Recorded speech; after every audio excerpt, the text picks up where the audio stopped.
All right, here we are, back for Swiss Day 2. Be doing all the games again. All the games throughout all of Worlds, guys. That's what we're here to accomplish. Champion pools. That's why mid gets exciting as we go into our first pick ban of the day here at Worlds. So Skarner's already taken off. Aurora BLG versus LNG, taking Skarner out. Aurora, interesting Gnar for Bin. So banning out Bin champs. Who's really improved on the carry style tops and was caught like a flex player, but never reaching the highs of 3. That's an interesting ban. Or Bin on the other. Now when we see them head to head, we can change that around. As Oriana for the first time, or at least one again. The Nocturne with the Oriana, and a shout out to that, but I think Waymate definitely has a lot in his champion pool. Yes, he's been taking away the Nocturne, so they can't actually just take Nocturne Ori. Okay. Vi Ori, you still have the ball delivery system, but not quite as good. Same thing with Camille. We're just playing Cassante. I mean, even though Bin didn't play it throughout the playoffs, he changed, obviously, since MSI. It's crazy that Yone fell all the way down here. Yone's been Scout's best champion. It is something that he hasn't played a huge amount of this split. Though, he has definitely gone towards, like we were saying, the Renekton's, the Kennons, and is Yone OP right now? Yes. A little bit more of a counter pick for the Rumble, but happy to just go back towards tank, and it looks like for BLG, they kind of took a look at LNG lanes. I mean, Archon, I think you ton as well. I thought we might actually wonder. I know. Like that. Wait, what happened to their ban? From BLG, disrespect or just lack of time to actually lock. And then I want to know what Gala has as an answer to that. I wonder if that means On will change what he does. Yikes, they didn't ban one, so they just give over Ashe. So I was set up ADC. If Ashe had been banned, they probably picked Jhin here. Because, again, you have enough damage already.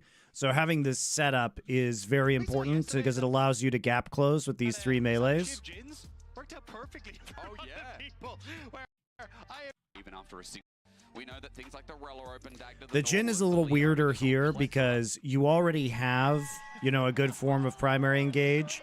Thank you, The Lost Apprentice, for a gift sub. It's very nice of you. I'm sure Airbrid is thrilled.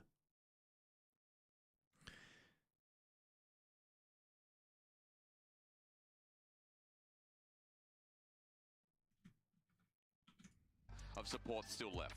You could just through like the Alistar.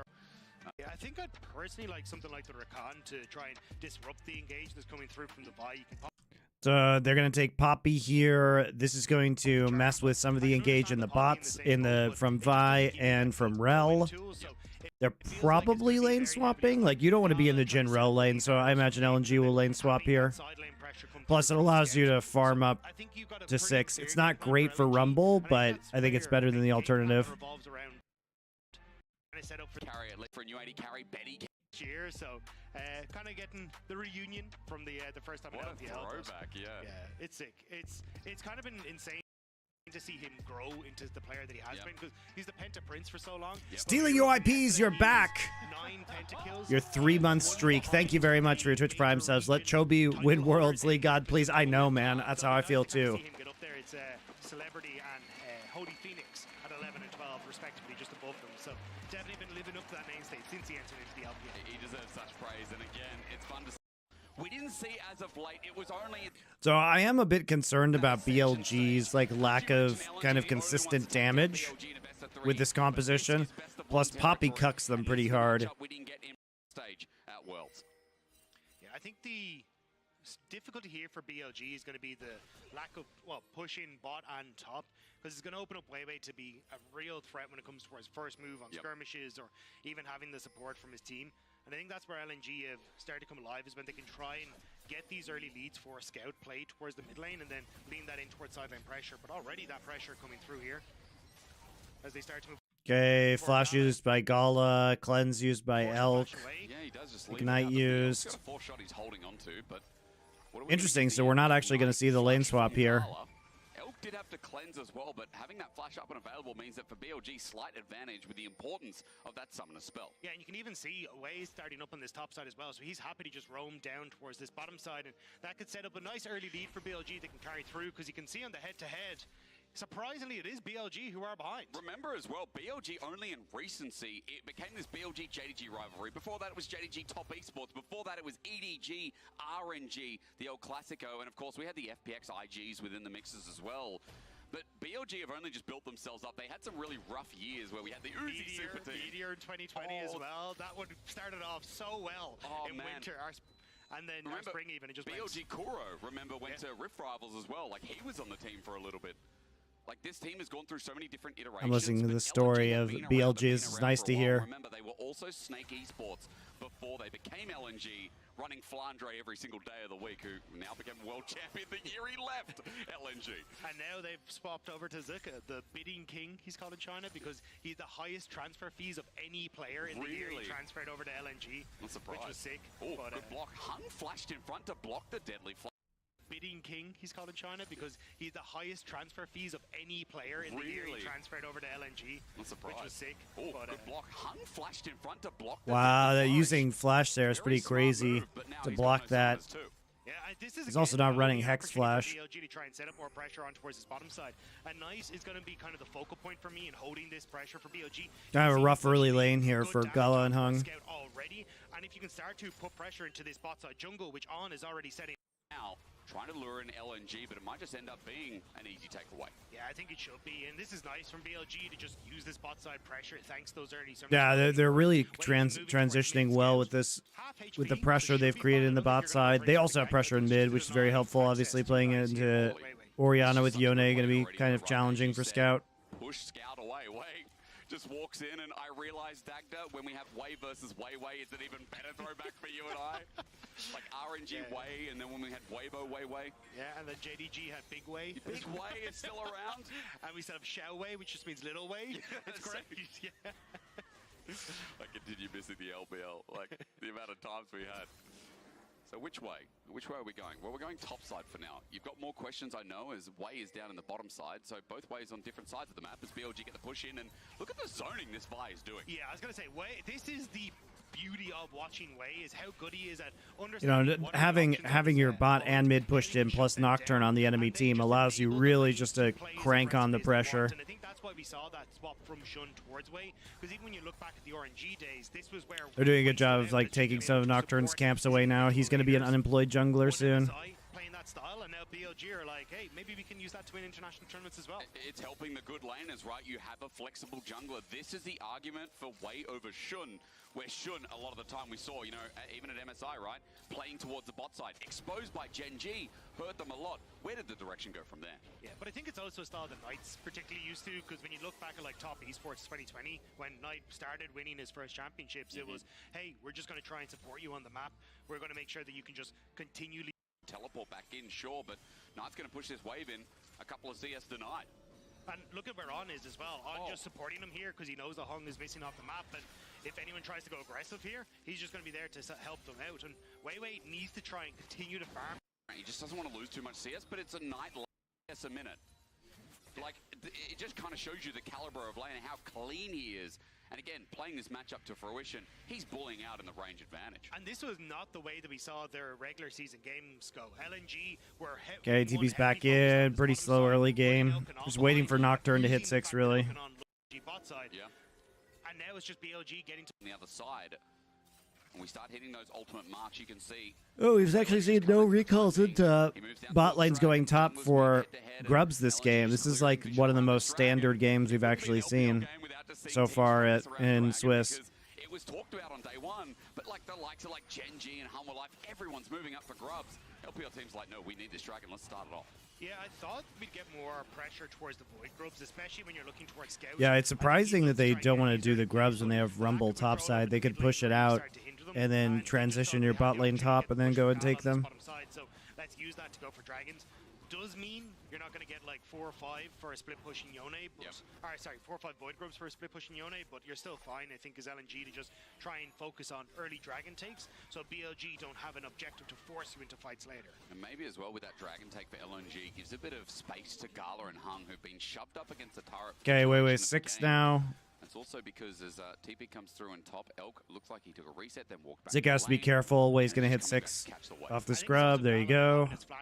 Some sort of pressure now down towards his bottom side for Way. Well, that Ash is going to throw out a hawk shot once again and just spot out information not gathered, a little bit short, but sees it clear, and you've got to assume at that point, like, okay, he's probably going to be at Gromp, or Way is trying to position to maybe something in the top side for a potential dive as arrows thrown out, and Elk instant cleanse away, summon it down. Yeah, I mean, there's still a lot of information for BLG though as well on the opposite side. Like you can see on your mini map, just the little Show us. ward that's always been placed here by On, right as he went to cover in mid lane as well, because he's able to. On the other side, as we only remember. Which doesn't Well said. LPL teams can do it, and that's where LNG is a difference. Ooh, this is a slow one. To be real. Hung is also just a lunatic. They're just handshaking on cross maps. I feel like On was also a lunatic. The difference was he just refined his lunacy, and then just got better at doing it more consistently. It became less off, more on. You know, and Hung, you're right. Like that's why Pyke I always associate with him, because I think like Hung's pocket pick Pyke is so crazy. But you also go back into like the amount of times I've seen him absolutely run it with that pick. I mean, it's the beauty of Hung and also On, right? They are. Oh yeah. They can be incredible, but they can just sometimes completely miss. Heading into MSI and heading into previous splits, I should say, was so good at the stable game of less bullying, more taking control. Yeah, I think though Gala and Hung should be able to now bully on this bottom side and look for potential rotate for the Void Grubs. You can see the push is starting to come through from Gala. Hasn't got the arrow available that was already used. Ask you though, while I'm watching mid bully out, and as you said, it's all about the setup. But Bin is up 10, and that kind of... Not even one Vi or Nocturnal yet. Yeah, he's been doing a great job of just getting Jesus. push and controlling this top side, and Zig Arcane Commerce in this lane just to try and... Is this LPL? Poke down, but opting in to try and accelerate with his goal. All right, maybe it'll be around the next Drake take, right? If Bin has to approach the wave... Like LNG do want to deny possibly 6 grubs here. Nocturne needs to make his way over. As, I think good itemization helps with that as well, by the way. Bin has got double magic resist with null magic mantle as well as the Negatron cloak, as we are moving up for these grubs. It was a good call back to 3 before for BLGs. We saw that trade, but this time LNG do not want to give away another grub. Yeah, Bin starting to move down. I think he just needs to try and zone Zuka off from joining this, though. I mean, they're definitely going to give up 1 unless he can win this smite fight and then push them off. There you go. Way? Dude? He Q flashes into Poppy W? Oh, flash on. He goes in and with a Yikes, man. Flash gets interrupted as he arrows the counterpunch, but for LNG, Hung is too low to re-engage. Zik is trying to burn down Bin, and he's just getting zoned off as well, but gets a flip back and now tries to out-team fight with the Paranoia in. BLG group on up, and they see enough. They dive. Scout's here, though. Scout can clean this. Why isn't Knight TPing? Draws them in. A flash gets interrupted as he arrows the counterpunch, but for LNG, Hung is too low to re-engage. Zik is trying to burn down Bin, and he's just getting zoned off as well, but gets a flip back and now tries to out-team fight with the Paranoia in. BLG group on up, and they see enough. They die. Oh, Hung with the play. I was like, where's the Oriana TP? Dude, Hung with the play there. Hung actually destroys this for LNG. He's so good. Stops the engage right there. Right, using Poppy. Now watch this. Watch this. So Hung sees the Ori TP coming in, and then he just bops Ori when she comes in. So they actually have a man advantage here. This allows Scout basically to go crazy. Then he just comes in and destroys Cassante. Ori's here. I don't think Ori can do anything, though. Oh, I was wrong. That's so unfortunate. That really could have swung. Like, that really could have been a great play for LNG. You know, it ended up being pretty good for them anyway. But this was so close to being amazing. Elk flashes, and he gets the root off. That root misses. He kills Way for sure. Knight chases down with the rest of LNG already falling so close. Gala tries to be that team fight 80 carry. And when LPL goes head to head, you ask for more of that, please. That was such a sick fight. LNG thought they had that moment to take the fight because it was just off screen. Hung played this really well. Great ultimate onto the TP from Knight right as he comes in. So in theory, it's a 4 versus 5, but they'd already used some of those key ultimates in that initial play. And then that rumble from Zuka doesn't really work out because everyone dives into the pit to try and kill off Weiwei. And here, Bin gets a ton of damage done. Elk is managing to finish off some folks. And watch this ult from Knight. Keeps Scout pinned against the wall. The chain CC was really good there. Some of that follow-up damage onto Elk. Between the Jin root and the Oriole. But they take Gala as the conciliary prize. Apologize to people back home. Was looking at what Bin was doing in the back line. Didn't see Knight. They also lost all the grubs, so ends up being a good fight for BLG. That was super close, though. BLG, but in the end, BLG still win it out. Some surefire mechanics. Knight rejoining in. 2 kills on Gala, 1 on Knight now, and there's a small gold lead. Any chance of another Earthbreezer home cleaning sponsor? Hopefully. Yesterday was a lot of these team fights. They didn't really look as successful as they would traditionally, playing through these side lanes, trying to play through Scout. When you are already in a deficit and you're trying to outfight BLG, I'll see what I can do. Not exactly where you want to be. So this game very much under control of BLG, and as long as they don't give opportunities for LNG to play off of like picks from Gala with Weiwei.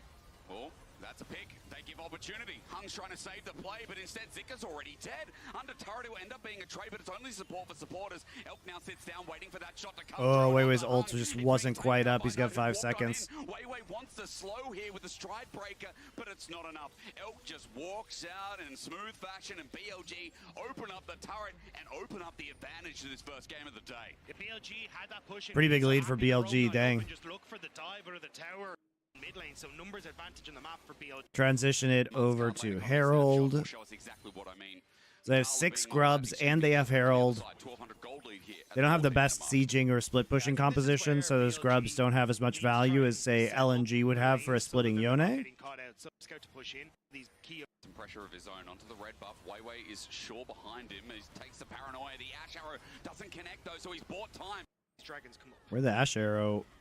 Hung is trying to that was add weird. pressure of his own onto the red buff. Weiwei is sure behind him. He takes the oh, it just barely misses. Doesn't connect though, so he's bought time. Wei has to ulti in the end, but Weiwei takes him down. The Shockwave looking for a trade, finds it easily, and Weiwei's now in trouble. The curtain call tries to slip the gap, but with a Hung ulti lying down, or rather on, Carla's in so much trouble. He gets ulted by Bin on the back end, and LNG have to run for their lives. BLG turn a fight again. This was looking like LNG. They're going way too deep here, LNG. TL saw the pick against LNG, they turned it around, and now, next day, BLG did the exact same thing. LNG overextend, and it's the Shockwave from Knight, which sets up that big turnaround. At least Scout's going to be able to get this turret, you think, right? But they've got no grubs. It's a little bit slower than you'd expect. However, Bin pays respect. Grubs go down, or rather, turret, excuse me, as Gala should be there, I think, on the next scene, and there's just so BLG should just back away, but we see it here. The invade coming through from Hung. Weiwei just isn't quite here, and you're still waiting. Like Gala, yes, gets the ultimate, but it ends up missing, and there's just no real damage apart from Weiwei. So if that arrow hits, then Vi doesn't get ult down, and it might be a cleaner play. Nice Shockwave though. Knight's been on point with those. For the curtain call, On is able to set down a bunch of control in this area, and the TP from Bin is just the final nail in the coffin for the LNG play. Bin cleaning that. Two deaths now taken, and on the other I can successfully collect the BLG hyper aware these are the kind of plays that LNG want to go for and are covering well. As you said, I mean, Knight also being safe when they move away for a second has been Dragon, so he just wants to make sure that he doesn't get picked. There is still a win condition here for LNG though with the Drake stacking, so they can make a play here. And with, you know, this is one of those situations where if you have Poppy on your team and you already have 2 Drakes, right? You can actually just win the game with Poppy ults because you can just secure the next 2 Drakes. It is a very good situation to be in with Poppy. It's one of the reasons why Poppy's so good at the pro level. And also why, in general, focusing Drakes is very good for the Poppy team over Grubs. Up in 5 seconds. I think items are important here. As So we look across the board and we see that Elk sitting on 2 items now with a rapid fire cannon picked up moments ago.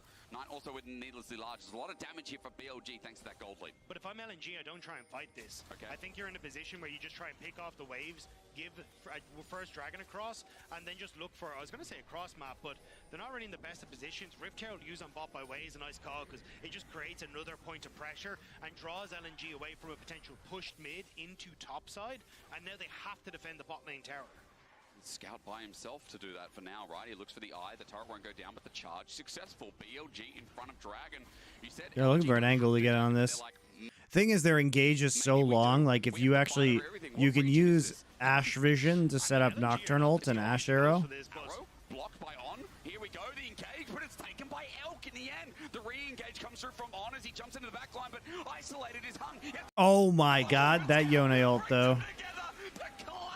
LNG are taking the fight and BLG in the end. The re-engage comes through from On as he jumps into the back line.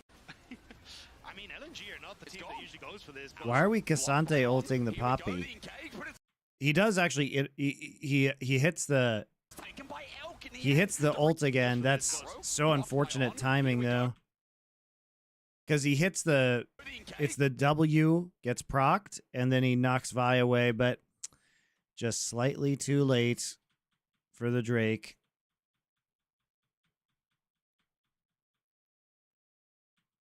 Not sure whose smite that was. Oh, it was Vi's smite. The re-engage comes through from On as he jumps into the back line, but isolated is hung. Comes through from On as he jumps in. The Rumble ult combined with this is so good. Scout actually just flashes to set this up in the choke point. Ooh. And that also allows Zika to gap close while he's flame spiriting and overheating. And then he just TPs to bot tier 2. This guy is so on point. Look how fast this is. Look how fast he reacts to this. Flash, bring him together. They get cooked by Rumble. Snap back, instant TP, bot wave to try and get local tier 2 gold. That is so crazy. His awareness is so crazy. You can see how he's just plotting in his head his next moves. Do you not see Scout's Yone? This is what this man does. You'll see the importance that he brings to this team and the immediate teleport to the bottom side. Tried to get the tower, wasn't in a position to do so, but LNG, they're going to get this second tower for themselves as well. That play was sick. That was a 4K gold swing just about, or maybe even more with the because even though they don't get the turret down here, it did pull Cassante down, which means that the middle 2 turrets are undefended, so LNG gets both mid towers. I don't know what just hit them. I don't think BLG know what just happened. I wasn't expecting that, and again, we've seen Scout's Yone before, Dagda. We've seen Scout plays like this before as well. Yeah, but watch, you get Zika who's trying to come in on the side, so you've got multiple members of BLG trying to protect the back line, and as Zika comes in... we've seen Scout plays like this before as well. I mean, On just gets CC'd. They remove the Vi from the fight.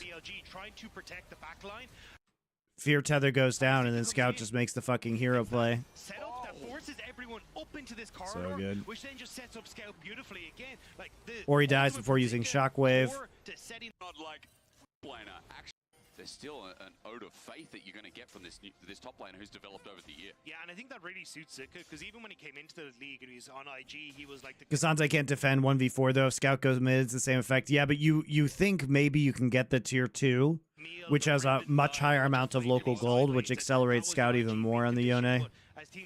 So I think it's the right play, even though he doesn't get it. Have any more flair, do you? But he has developed so much as a player. Now picking up the Rumble, I don't think LNG can really work with him on a split push manner. But certainly when it comes to team fights like this guy is a carry master and is showing it on the main stage. After the sealing of fate from Scout, Zika cleans it up. Paranoia used again. BLG getting engaged on, and it's on to Elk. He's a backline condition, but Wei has gone too deep before Zika can get the main stage. After the let's take a look at this. From Scout, Zika cleans it up. It's just, you know, when you get this kind of a bad arrow, honestly.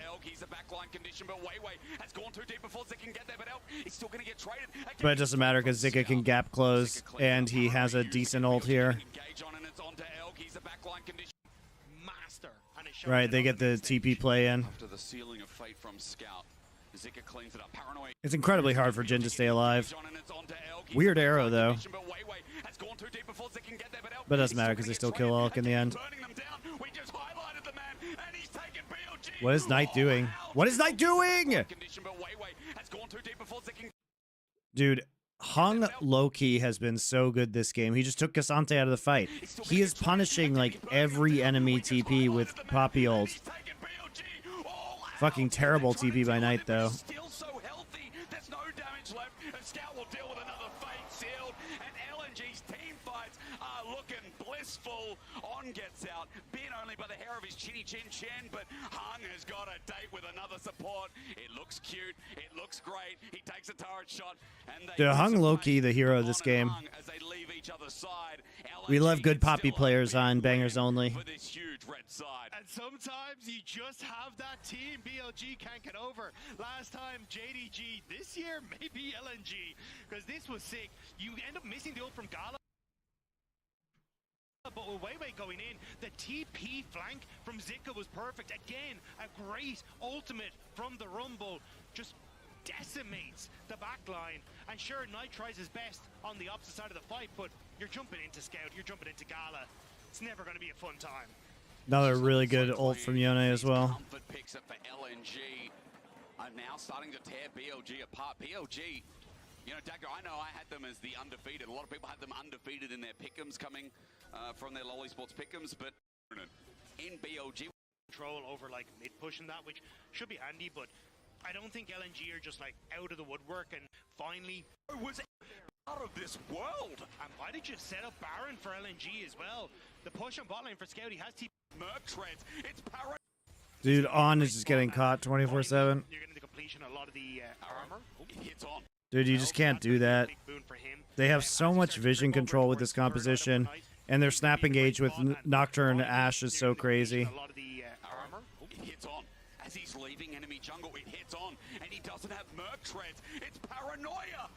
Carla, that Yeah, hero was fat out of 3 this seconds world. stun there. And why did you set up Baron for LNG the play? Bin won't get stopped either. I mean, Scout is doing Getting that cooldown, a third. the pick like that using Gala's tool. A well, concise, accurate arrow dagger. That's what I just saw, and as you said, I love your point. Scout can't play for sides anymore without the TP, and you were talking before about Zika, how vulnerable he is. Scout needs to start playing with the team. Group as 5, try and put a lot of pressure. Soon to be completed. It feels like top lane is the first stop there. On the other side, of course, Elk was always ahead. Remember, 1,800, 1,900 gold throughout this early game as Hung is moving into danger. He gets engaged on it. It's a nice Magnet Stormer setup as well with the cease and desist. He tries to turn it. Everything used on the support. Jesus. Now means danger for When BLG. Scout and Zika show up, it's just so much damage. Gets engaged. It feels like I mean, they're just using everything. Like, also, all the abilities are just getting dumped on Hung every time. Like, Hung gets a lot of value out of his abilities, and then he just gets Cassante ulted or Vi ulted here. They're trying to make a pick because it's kind of desperate, but Jesus Christ, they have nothing left for this engage. It's just free.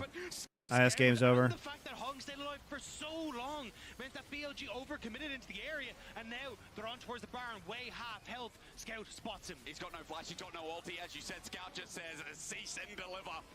Takes a free kill in LNG in a matchup that I did not see coming.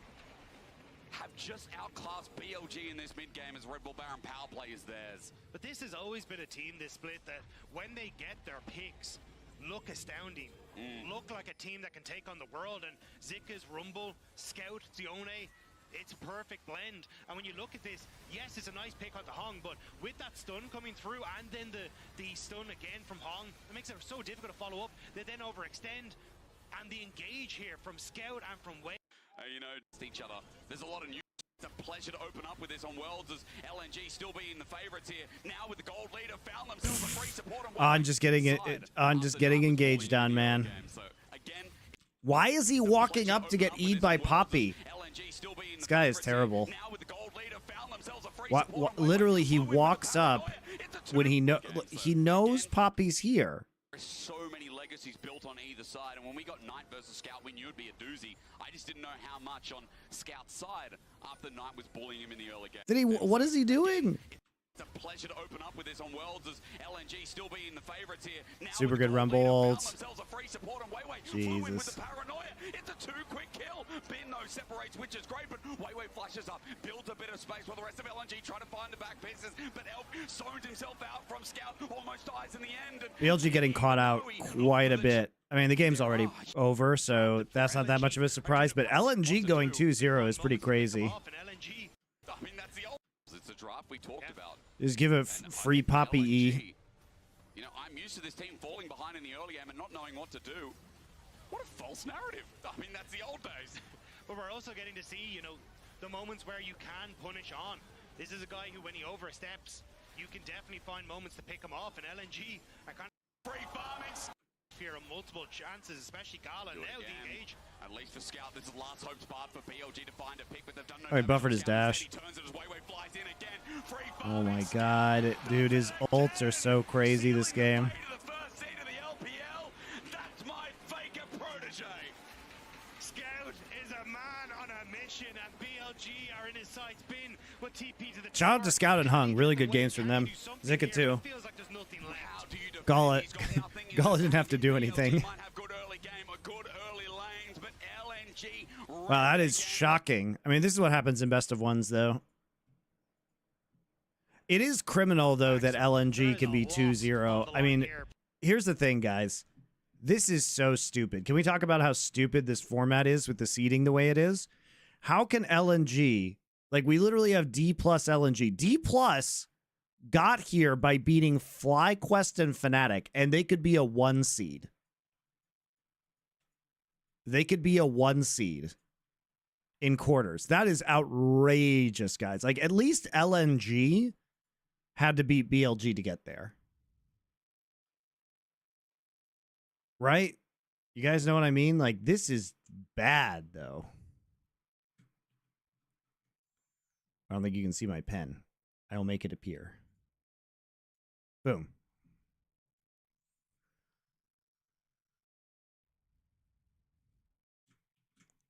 You guys know what I mean? Like, this is terrible. How can D plus get out of Swiss first by beating LNG, which is China's 4th seed? No, 3rd seed, sorry. 3rd seed.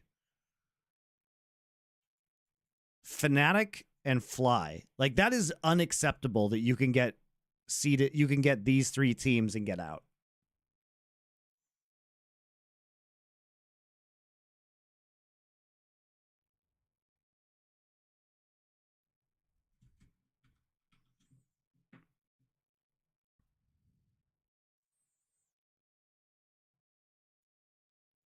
For pride for both these teams. And as we go into our champ select powered by Omen and HyperX, we get a ban towards Tien. Now, Tien has been loving this Ivan over the course of the split. He's been loving things like the Maokai, the Lilia, you know, the...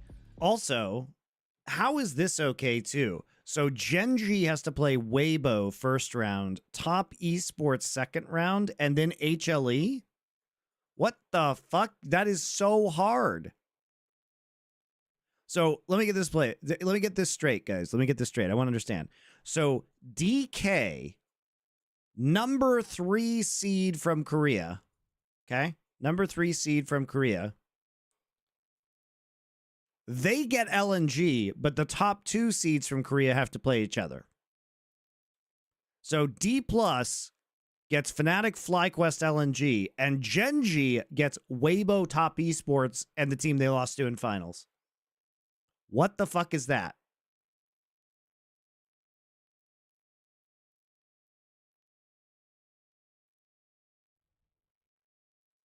That can't be allowed, guys. I mean, Hanwha also had an easy road.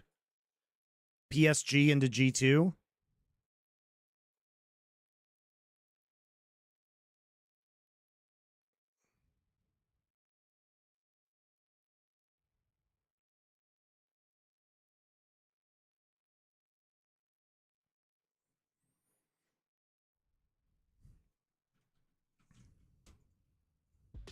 Zyra, excuse me, has also been there.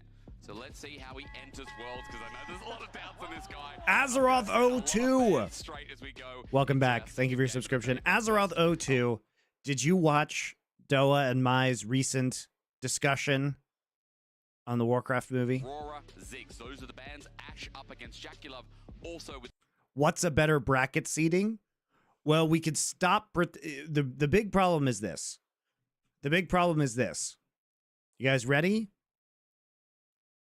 NA and EU do not equal Pool 1. That's the biggest issue. There should be no NA and EU teams in Pool 1. What Pool 1 should be is top 2, number 1 and number 2, LCK, and LPL. That would fix a lot, guys. That would fix a lot. Because the reason why this is so fucking stupid is because FlyQuest is allowed to play GAM in the first round, right? And G2 is allowed to play PNG. These should be impossible matchups to achieve. These should not be first-round matchups. If these are not first-round matchups, like, FlyQuest should have to play Weibo, right? FlyQuest should have to play LNG. Gen.G should not be playing Weibo. Top Esports should not be playing T1.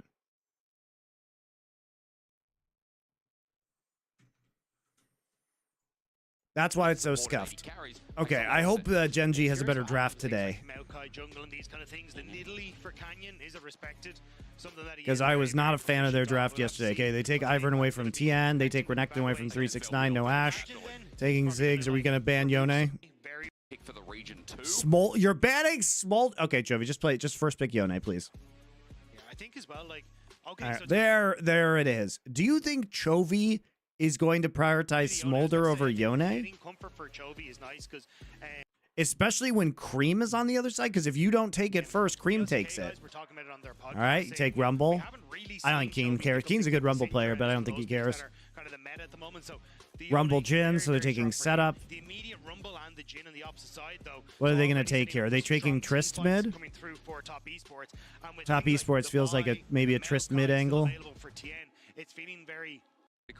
Everyone loves on him. All right, Maokai Nar, we're just blind picking. Yeah. Oh, Lucian. All right. Well, whatever. We're picking an 80 mid. That's the most important thing. So are we gonna ban some junglers now? We're gonna ban Sejuani. Top Esports. Nocturne. Much to break down about how they Really? play this draft as well, because again, I'm seeing comfort on That's a surprise. With a melee top laner, that's a question. 80 carries gone by Top Esports, by the way. Banning Pays' Callista. Skarner also banned away. Skarner. So, all right.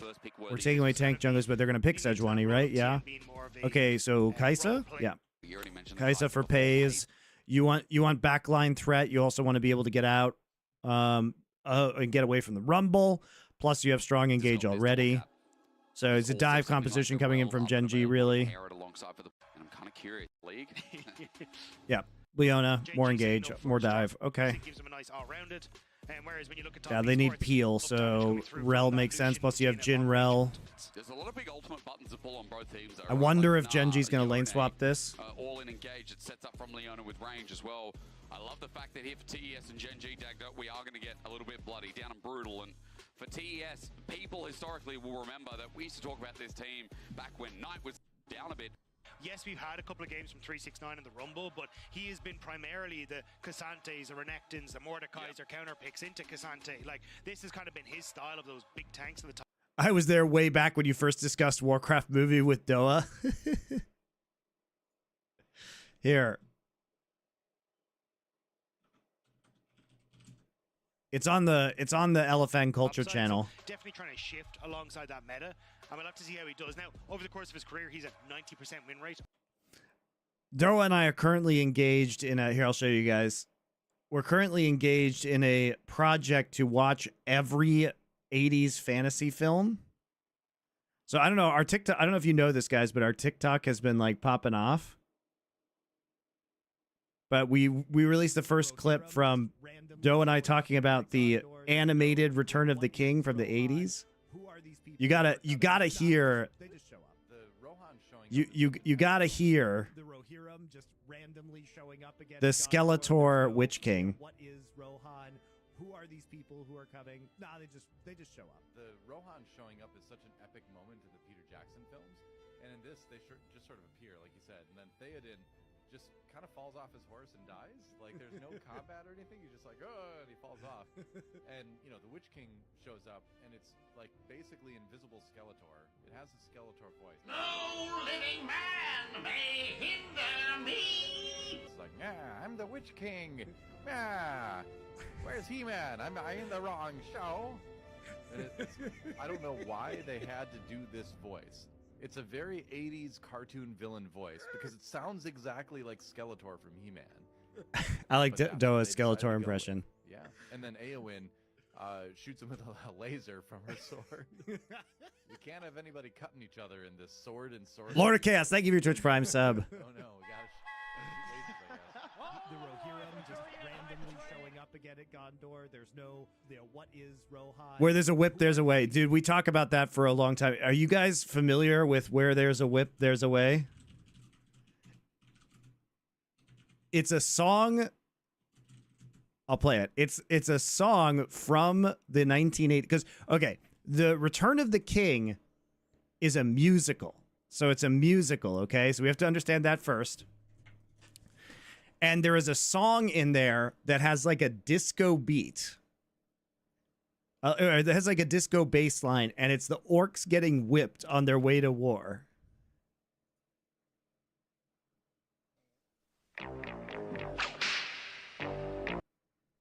So you hear that like disco bass line?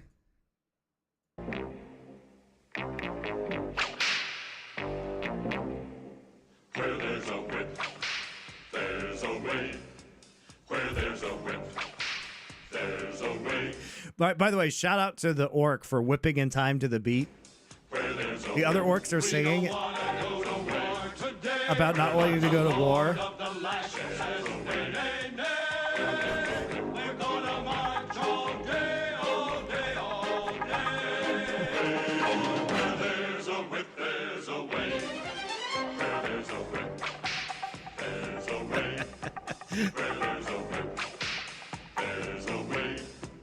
Where there's a whip, there's a way. Left, right, left, right, left. Where there's a whip, there's a way. Left, right.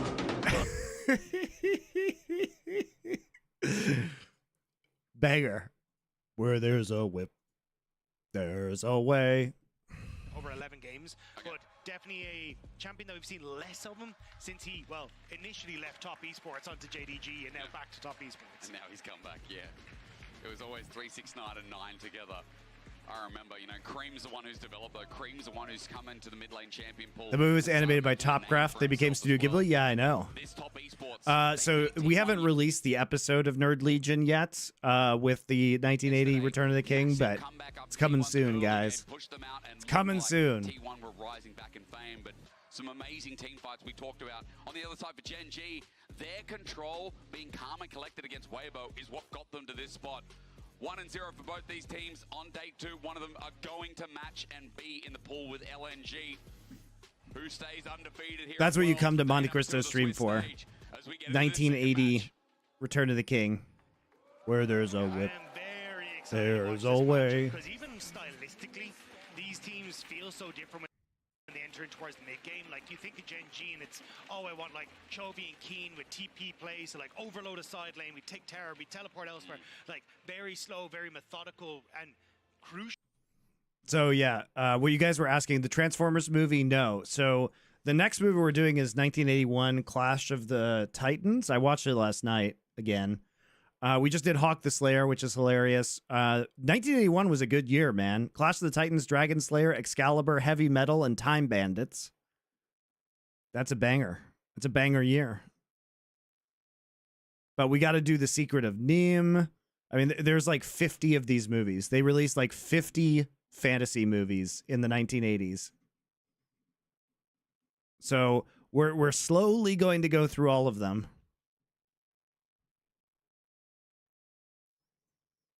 Usually never taking the like 70-30 play, like never looking for those big plays that maybe turn a whole game around, but it is clean, it is collected, and there's constant small wins for them. Whereas when I look at top esports, they're actually one of the rare teams that I feel like at Worlds that actually plays like side lanes to mid lane. A huge amount coming with like 369 and things like the Renekton, trying to find creative flank opportunities off of a small pushing wave. But I don't know if we're going to have that here. Speaking of someone who used to be in the LPL, you know, Dagda, you can attest to this, right?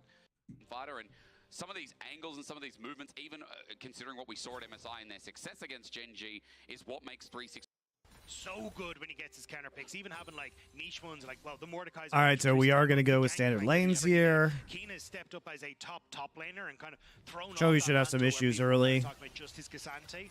Keen is a force to be reckoned with, and 369 needs to keep control there. You have such good laners on Gen G, right? That's why I want to come down and talk about Pays as well. Pays has had some really high highs. I mean, bro's only 18 years old, right? He's still Pays also lost in the finals, so there's that. Criticism, but him versus Jackie Love, high highs indeed as we look at the flash away and the All right, well, we just give up all of our summoners to a champion that has Hex Flash. Very good.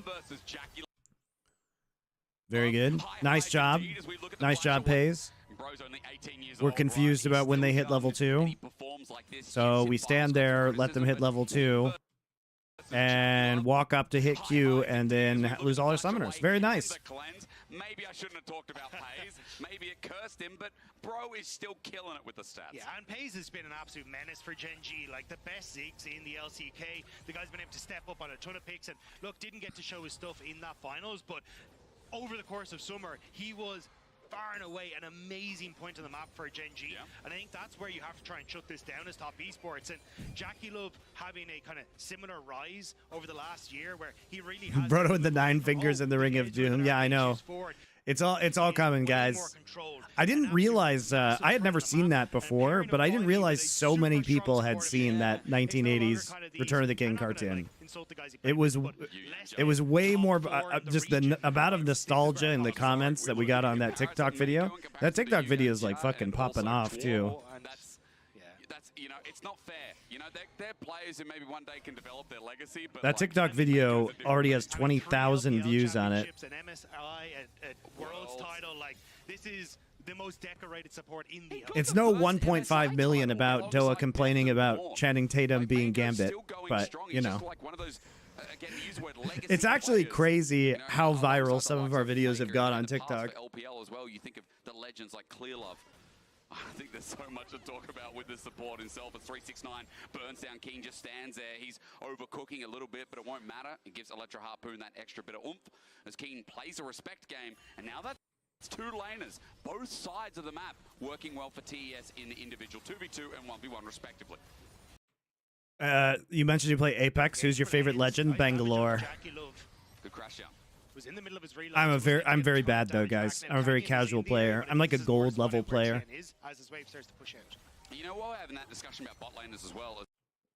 Were you involved with C9 at one point? Yes, C9 and I have had a sexual relationship. Is going to spot this out first, or at least be here to save the day. There's the Zenith blade for the engager. Flash over the wall. They come in, all in on Tomako, but the Brambles match separates, tears, but the Permafrost is better. A 1-for-1. Lahan's now in trouble. Permafrost is the flash away as a response. In a 2v2, Pays wants to take it up, but you've got no mana as he runs. Tien is going to spot this out first, or at least be here to save the day. There's the Zenith blade for the engager. Flash over the wall. Super good timing by Canyon. The Brambles match separates, tears, but the Permafrost is better. A 1-for-1. Lahan's now in trouble. Permafrost is the flash away as a response. In a 2v2, Pays wants to take it up, but you've got no mana as he runs after them. Nothing else happens while under turret 369 looking for a solo kill. Oh my god, he almost got it. But you've got no mana as he runs after them. Nothing else happens while under turret 369 looking for a solo kill. You crazy. So close. He got the overheat. He got the overheat auto in there. As he runs after them, nothing else happens while under turret 369 looking for a solo kill. You crazy man. He has to flash away. That is insane. At least he has TP to get back top. job. Hey, sometimes a genius needs a bit of crazy, and that was very close to working out for 369, but Keen able to get the flash away, will pick up all the minions underneath the tower. So in the end, it's flash for flash, kill for kill on the bottom side, but crucially, as you see with Tien coming in for the counter gank, the kill went to Tien, so the engagement from Hens is perfect. The flash over the wall from Canyon keeps the rail locked in place, so she can't get the crash down to get that little bit of an extra shield. Tien then picks up the kill, and Lehens flashing away as well to deny any sort of follow-up, just as his aftershock was about to fade as well, means that he won't fall. So kind of Gen G getting that early kill from Pays can change a lot of this matchup dynamic in the bot lane. On the other side, going over to Tien. Not having flash on Rumble, though, eliminates a lot of the kill threat. Tien was able to go On Dinar, which is very fortunate for Keen, man. It's crazy he lived there. Up a camp or two as he comes back towards the top side now, with a couple of camps up and available, and those grubs spawning in 25 seconds. Support's also leading the way to make the roams here as they help to cover mid. Yeah, covering mid at the moment, you've got both junglers on the Raptors, so could always try and get involved here, but this feels more like just trying to ensure that this wave starts to bounce back out towards Chovy. You do not want this wave frozen here for Cream, and I think that's why we're seeing so much scrapping overs. Stop again. We're not going to acknowledge what happened in top. That was fun, but no summoners available if they join in this. This wave frozen here for Cream, and I think that's why we're seeing so much scrapping overs. Stop again. We're not going to acknowledge what happened. What the fuck is going on here? Why is the picture-in-picture in the future? Canyon is in two places at once.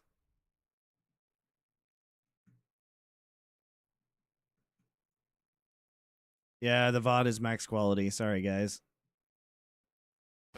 Look at this. What? It was fun, but no summoners available. They realized their mistake. If they join in this They totally, they're like, Gen G did get what they wanted mid, move to grubs first, and Canyon. did you see that? The picture-in-picture's in the future. Next is a question.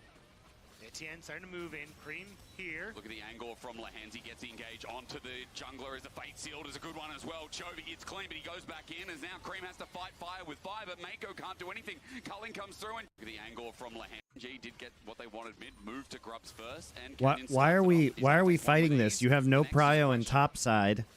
The wave is pushed in. Tien is not 6. Chovy is 6. And then you all walk into this choke point, and Pays is using his Q across you.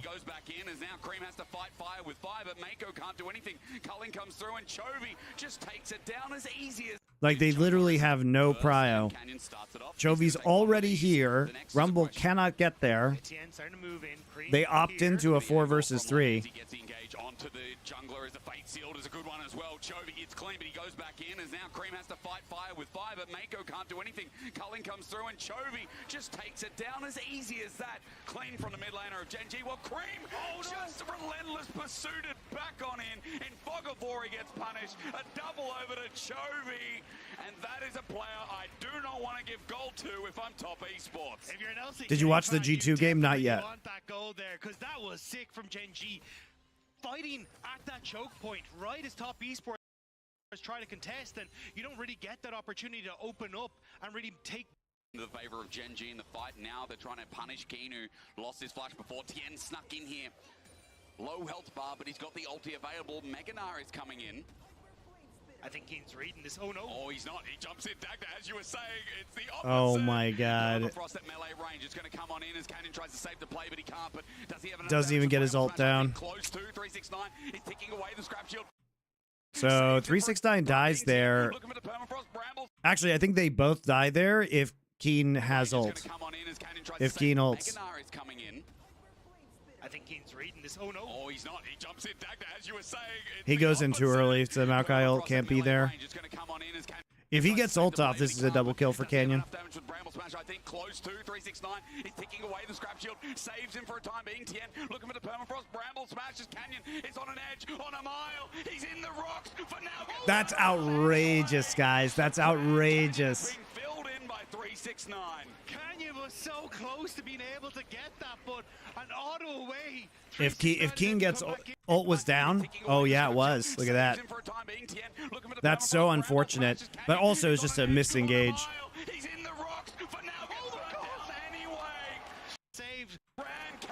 Just watching Caps' dad in the audience. And then watch here. So 369 goes very, very low. Canyon has this little meow cat that's running after 369, trying to get the kill. But as soon as that's gone, 369 able to run back in, gets the flame spitter and that harpoon right as the twisted advance goes through to pick up the kill. 369 insane damage. He knows it's so close. Just wanted that trade, and you know, at least a kill went over to 369. Baited Ash is picked up as well as he picks up the Ninja Tabi in the meantime too. So gold lead between top and jungle, but let's not forget Chovy in that last fight picked up 2 kills. And although it's not a massive gold lead, I mean, he's still in a great spot here in this ranged matchup mid.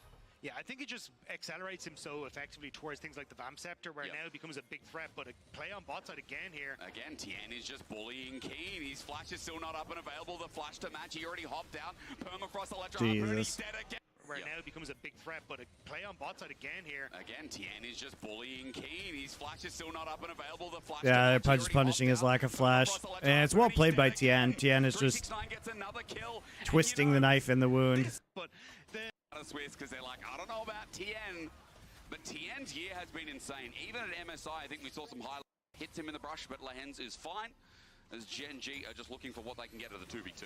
But I think you need the strength of Tien to try and go up against Canyon. This man is in discussion for the best jungler in the world. Probably is the best jungler in the world right now. He is absolutely insane in how much control he can have. And especially coming over on towards Gen G, like the revamp of this Gen G roster, a huge amount of the talking point was Canyon and Chovy starting to work together. And you can see that it didn't quite work out from here, but certainly this is a man that you cannot forget about when it comes to these games. The problem is this Yone is still super far ahead, and it's Chovy. The Nidalee just came out of left field, and that's what you expect with Canyon. The possibility when you get to these best ofs of what he can draft for. In this game, obviously, it's just a Maokai who picks up a lock at first, but Surprise Rumble doesn't have a bounty yet. As a jungler is just 1k gold lead for top esports here at the first 10 minutes of the game. Second round of grubs have now spawned, and Lehens is on the top side matching Mako as it's all eyes on top. Lehens is doing a good job here of faking pressure though, because he doesn't have Canyon and he doesn't have the Kaisa, but the top esports don't know that, so afraid to kind of step into that position. Now he's bought time where top esports haven't set up grubs, so nice job from Lehens. They're faking it. Now, can they get Chovy, though? That's the person you need to lock down here. Tien waits over the side. It's Lehens who face check. As you said, Chovy needs to be the target. 360. I like how Lehens aggroes it just so it starts attacking top esports. An all-out brawl just for grubs. Smite comes down. It's Canyon to get it. 4 grubs. All right, so he uses Smite to get 4. All right, we don't need to overplay this, guys. He already got what he wanted. The setup from Mako with the pull in. Thank you, Okay. Kinematics. Okay, Kenyon like really didn't have to die here. Just fucking walk away, dude. Just walk away! Thank you, Kinematics. Gives top esports a kill. Canyon already got away with a bit of a robbery, but he wanted the full heist. Yeah, I think he should have just stepped back. You had the 4 grubs. You're pretty happy because you're the one coming out on top of that, but ends up going over, giving the kill across as well. You're going to be very happy as Cream to pick that one up. Zakaris, who is starting to get some gold on top. You got the buff you wanted, just leave. Some gold and levels out the playing field a little bit with Chovy from what he got earlier. So Grub's picked up 4 of early skirmishes, but these big late game fights at objectives. And I think Gen G definitely a team that can look to try and play at the macro and like cover a lot of the plays from top esports, but in this sort of position where you constantly are forcing objective plays, I think Canyon needs to be a bit more careful about how he's approaching them, because even yesterday, the Maokai, the ultimate, didn't work out so well for some of these plays because of the pressure that was being put onto him by Weibo. Still came out with a win, so you can't really complain too much, but just needs to be on point here with those plays for the Maokai. Tien can't get out. The fact that Tien does have a small item differential with Kindle Gen is nearby. He's level 8. Did they know that Leona was in there? Plays for the Maokai. Scream plays up heavily. Because I feel like they see her on the pink ward right here. They definitely do see her walking into the jungle on the pink ward. And they're pinging Leona. It's why they're collapsing back. But then they're like surprised that Leona is there. It's lock for lock though with the Shattering Strike as the Nate Scratch, as you talked about, is great positioning. Tien can't get out. What a weird play by top esports, because Kaisa just pushed in topside. They know Canyon is there because they see him on this ward. There's a ward here and a ward here, right? They see Leona walking up. They know Canyon is right here. This is pushed in, and yet they still decide to double back into their own jungle for some reason. getting those early kills and the fact that TN Like, you cannot kill that Leona quickly. She has Aftershock and Eclipse up. Locks him down. It's lock for lock though with the Shattering Strike as the Nate Scratch, as you talked about, is great positioning. Tien can't get out. That is such a bad play by Top. He just stayed top until someone fell into his trap. Lehens is playing so well this game. The pressure to buy time for Gen G. Thoughts on Hysterics finally making it to Worlds? I've been really enjoying listening to his cast. He's a great caster.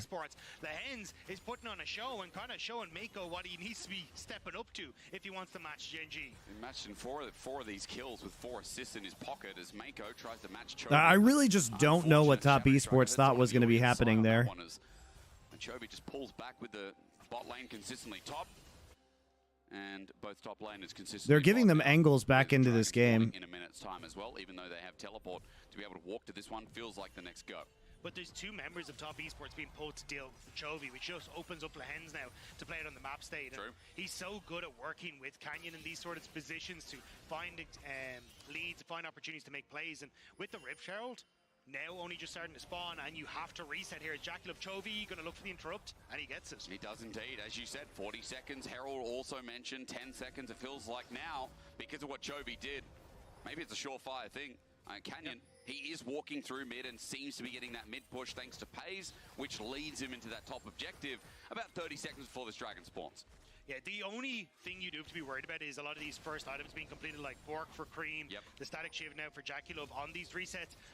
Even 369 having TP with Leandres, whereas nothing's there for Gen G, so they could have tried to contest, but it's gone already. Gen G are just rushing this. Teleport also committed as well, so you know Chovy's here before anyone from Top Esports shows face. Nature's Grasp. What are they doing? TP as well from the top. I mean, Top Esports don't have their 80 carrying position. Jackulov zoned out by Keen, while the rest of Gen G take the fight in the middle of the pick. Mako zoned out, taken out first. TES are trying to brawl with the Brawl Stars. Chovy gets a double already, and even though Jackulov gets his ulti, he's getting whittled away by the Nah. Flash matches as well. 369 bullies and gets. It's a good Rumble, but it's a little weird we're fighting here because they just don't have any kind of angle. And they're still TPing in. There's a Maokai ult. There's Leona engage right on top of them. Keen actually has a great TP here to zone out Jackulov, so he can never really be part of this fight. But after the Rumble ult goes down, there's just not a lot of remaining damage. Nice flash by Pays. Meanwhile, Jackulov has to use flash, dies anyway. Yeah, Jackie was in mid and he's trying to join this play, but they just shouldn't be fighting for this Herald. TP as well from the top. I mean, Top Esports don't have their 80 carrying position. Jackulov zoned out by Keen, while the rest of Gen G take the fight in the middle of the pick. Mako zoned out, taken out first. TES are trying to brawl with the Brawl Stars. Chovy gets a double already, and even though Jackulov gets his ulti, he's getting whittled. Jackie just getting autoed to death by Gnar. Matches as well. 369 bullies and get something back. I'm surprised Jackulov got Jhin again. I'm not.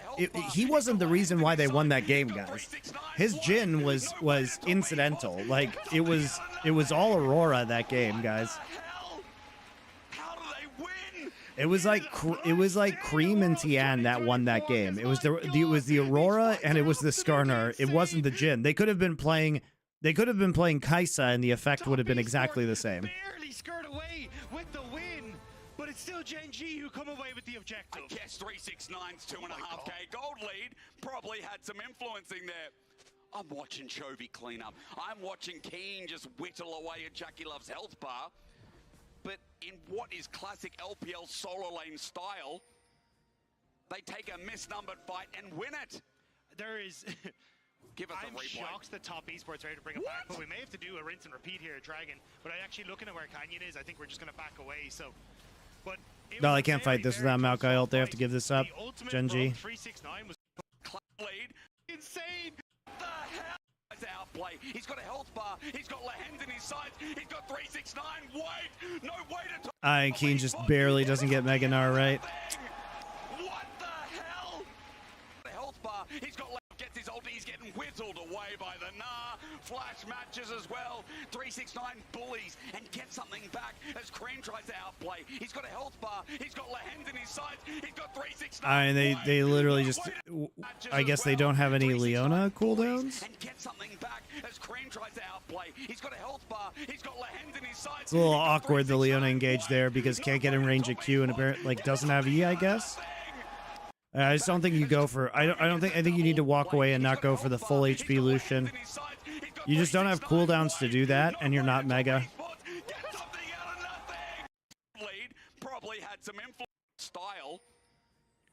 This is a fat bounty on the Rumble though. 369 has to stay alive. I mean, they're doing a good job. They can actually just stack Drakes now, get Mountain Soul. And look for these towers, and now it's top trying to scramble to match that play on the bottom side. And Gen G in top are going to try and get some gold back onto Chovy as well. After that dragon goes down, it's Mountain Soul. Another push here as Top Esports group up. Okay, Canyon. Well, unfortunate. He was going to look for another push. Maybe that's a away. It's still tower for tower at the end of the day, as Cream was able to get that one on the bottom side, but I do think the main focus now is going to be like, how does 369 match up in something? And Mako have realized this, and they're going to look for put pressure on towards Chovy. Consistently playing around 369. Cream teleported in for this as well, so they're looking to take Aldous down, and this is what we mean when we say Top Esports. A bit of damage as Top Esports. Look for the retribution, look for the... Why are they committing so hard to this turret? Like, why are we TPing here? This feels super weird. You commit 3 people to the top side, but you actually commit 4 people to the top side. And Jackie Love dies. Why are they TPing into top? A good spot to be a bit of a threat. And Tien and Mako have realized this, and they're going to look for put pressure on towards Chovy. Consistently play. They don't even see anybody up here. I do think the main focus now is going to be like, how does 369 match up in some of these side lanes? Because I didn't consider him a very strong split pusher, but when you're... I don't understand this call. They have no idea who's actually there. 3K gold lead, I think you're in a good spot to be a bit of a threat. Chovy is trying to catch the wave, so they're trying to deny the wave. But in doing so, they basically show their hand that they're committing hard into topside. And you're playing against 4 grub stacks plus demolish into the mid lane. Gen G, they found Canyon in the way, the equalizer, beautiful, and he cannot stay. He flashes out, he runs for his life. So you trade 1 for 1, but you give up a TP for that for no reason. That's the thing, Gen G are always trying to make these counter punches every time you make a play. Lahens caught by Tien Still caught, and Permafrost is an easy taking down tool. Locked in place, and 369 damage is on. These counter and not stay. 10-second bit of damage as Top Esports look for the they do. Gen G does overstay here, though. Obviously. And when they get Canyon's flash for free. Lahens goes too deep. He tries to get the blast code. Yeah, they need to just back off immediately. Lahens doesn't have to die here. Locked in place, and 369 damage is unbeatable this game. Okay, both TVs almost up for Gen G. This will be the time to make a play. So the fact that actually the tower is going to fall, but no local gold going over towards Gen G is at least a bit of a boon for Top Esports, but it is top tower for mid tower, kill for kill. 369 has to be careful. He has a giant bounty on him. Keep your eyes on, because look at the 1.2k gold lead that is now opened up here on the bottom side of the map for Pace. He's in a very strong position to continuously put pressure on the Jackie Love on that mid lane contest. They've got some grubs under their work, which does some extra damage to mid, but at half HP, it'll stand for now as Pace defends. So, what do we have for the state? After that fight, I mean, again, 3k gold lead individually in top.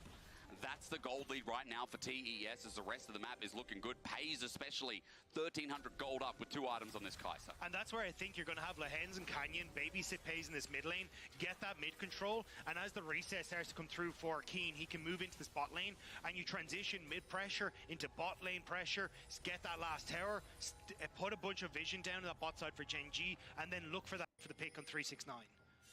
Things going down to start this engage off. They've skirted vision. They've gone a sneaky way. They're going to find 369 right in the middle of the wave, and he walks back. He tries to run. He doesn't have flash available, so he's going to get stunned. Solar Flare, an easy lock, and a shutdown over to Pays. More gold for the legend carry in the 80 carry position. And it catches 369 out because Gen G are playing a wave ahead.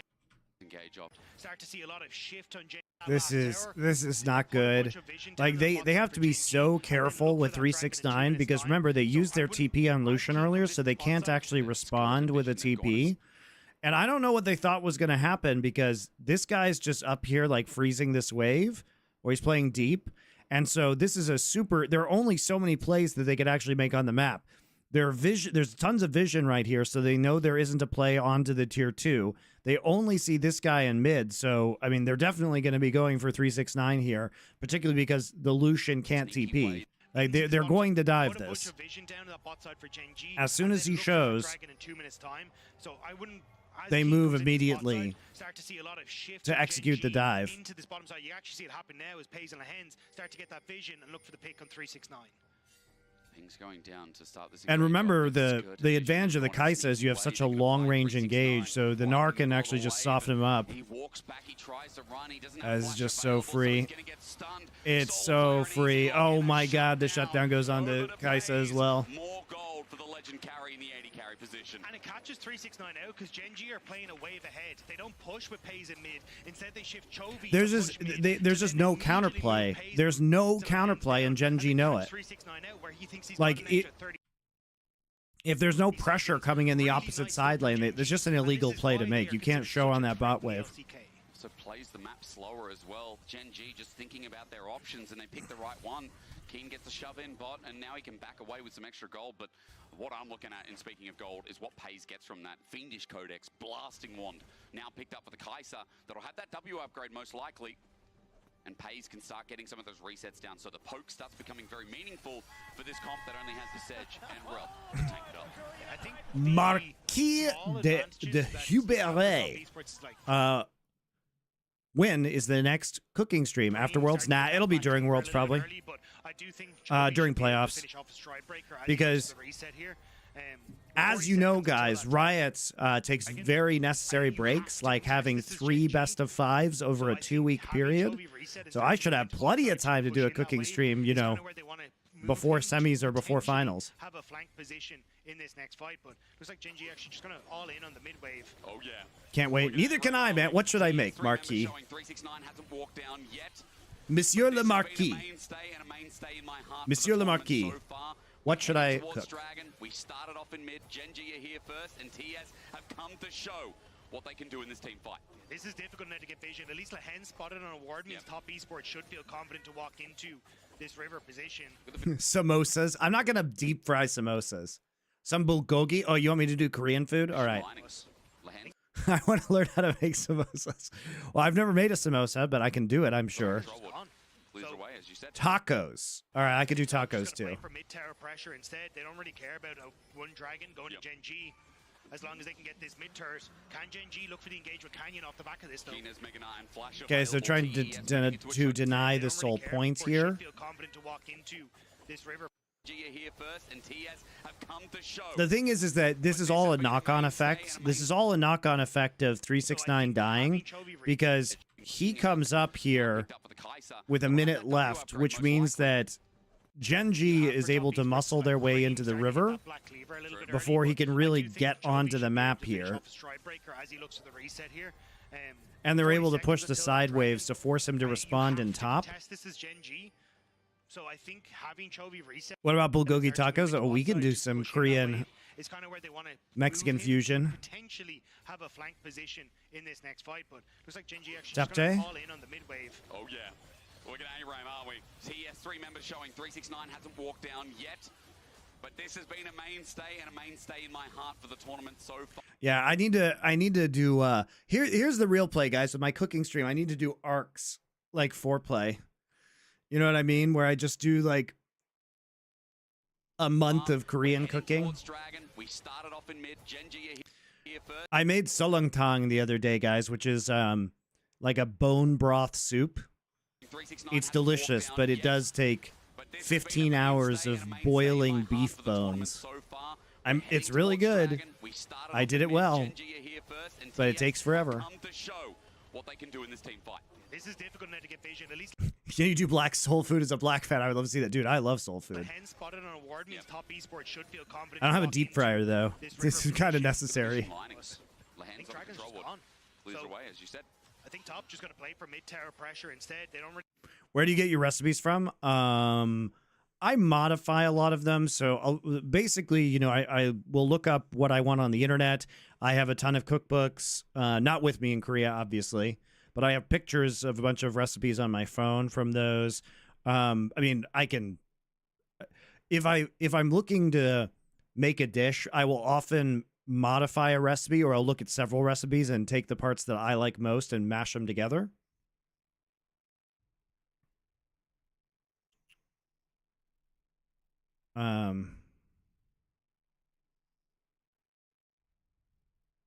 really care about one dragon going to Gen G. As long as they can get this mid-turret. Can Gen G look for the engage with Canyon off the back? New York Times Cooking is also banger. That is probably one of the single most impactful subscriptions you can have. It's like $5 a month, and it has thousands and thousands of great recipes in it. There's always that potential. Canyon just opened up with ult. A flash play from Keen catches them out, but top esports, they get the tower and trade for that dragon. Chovy in an angle as well. Chovy in a great angle. He's going to take it onto Jackie Love. Caught out. Solar Flare. They're taking the 80 carry to town. He flushes it, but Chovy is still matching, but they can't kill it. Chovy in an Let's take a look at this fight. There's always that potential. Canyon just opened Okay, up so they traded the Soul Point Drake Gen G for their mid turret. They get the tower and trade for that. Canyon trying to. Oh man, they've got such a. Look at this positioning, guys. They've got such a good. They got him in the pocket, man. Chovy in an angle as well. Chovy in a great angle. He's going to take it onto Jackie Love. Caught out. Solar Flare. They're taking. Dude, Jackie Love's just been left out to dry this game by his team a lot of the time. Chovy pops down the pink ward here, realizes that he's not in vision. This is like such good positioning for Yone. Chovy in a great angle. That potential. Canyon just opened up with ult. A flash play from Keen catches them out, but top esports, they get the tower and trade for that dragon. Chovy in an angle as well. Chovy in a great angle. He's going to take it onto. They just abandon him, dude. They try and collapse onto Canyon's just such a. He's such a baiter. You know, he ults, and then Jackie Love just gets wrecked on the flank. Pays has ult. There it is. He snipes, he assassinates, the equalizer doesn't even hit. As Canyon is a new target. Front to back now with the culling. They run forward, but no one's dying yet. Gen G are in so many different angles, so many different movements. God, Gen G plays this well. Oh, Lord, they're just picking it apart. He flashed Mako's engage. Oh, my God, it's over. Oh, and the flash from Chovy at the end. Dude, this is insanely well played by Gen G. They bait them so hard. They think that Canyon's alone, and so they can make this play. So look at this. They just dash over and hard commit, but Canyon's already popped his ultimate. They leave Jackie Love there. Jackie Love just gets comboed, has to use both sums in order to get out. Still gets ulted by Yone. Snap back for Chovy. Cream zone down on the side. Pays still has ultimate. Pays ults Jackie Love. Terrible ults from 369. Terrible rumble ult. So now he doesn't have it for when they're in this choke point. And they can't kill the hens because he's Leona. And then we're back in on top of their carries again. That is so well played by Gen G. Holy shit. Canyon baited them so hard. Thinks he's moved away, but please give me another replay. I just want to watch that again and live it. Yeah, I mean, the engage from Pays, or the follow-up from Pays was sick, because everyone at top esports thinks he's moved away, but Pays has the confidence to just play up here, knowing that nobody's really able to turn on to him from this position. Engage from Pays, or the follow-up from Pays was sick, because everyone at top esports thinks it's weird we start the replay right here. To just play up here, knowing that nobody's really able to turn on to him from this position. He puts the threat. Chovy with that knock-up as well here was perfect, and then Pays flashing forward, buying space. Dude, Pays and Chovy still having their flashes at the end of this fight really allows them to finish it off. And it's a triple kill. You can see Mata looking very happy in the back there. I was an LPL caster. Tien looks a bit frustrated, but in happy strides. Dagda, I was an LPL caster, but I'm an LCK lover in this game. And this is Gen G putting on a bit of a show here as Tien is now caught between the turret and he's taking damage. He's poked out, but it enables Gen G to find themselves a bit Tien's of just turret, dead. What is Tien doing? And this is I was an LPL caster. What is Tien doing? Looks a bit frustrated, but in happy strides. Dagda, I was an LPL You're literally caster, just walking but I into did their not see tank a lot in line. this game. And He just gets this chain is stunned. Genji Like, do putting you on a think bit you're of going a to be show able to here as survive Tian is now that? caught between the Another turret and questionable he's taking rumble. damage. He's poked out, but it enables Genji And to Lehens is build Leona, a so bit he's of a actually turret, just a bit of a immortal. free kill as well. As Tian They have ends up 2 dropping. lockets also, guys, Lehens found versus another great Rumble. pick, That's so and now good. TS find Was that themselves in Mata? trouble. Yes, Mata is one of the coaches on Generation Gamer.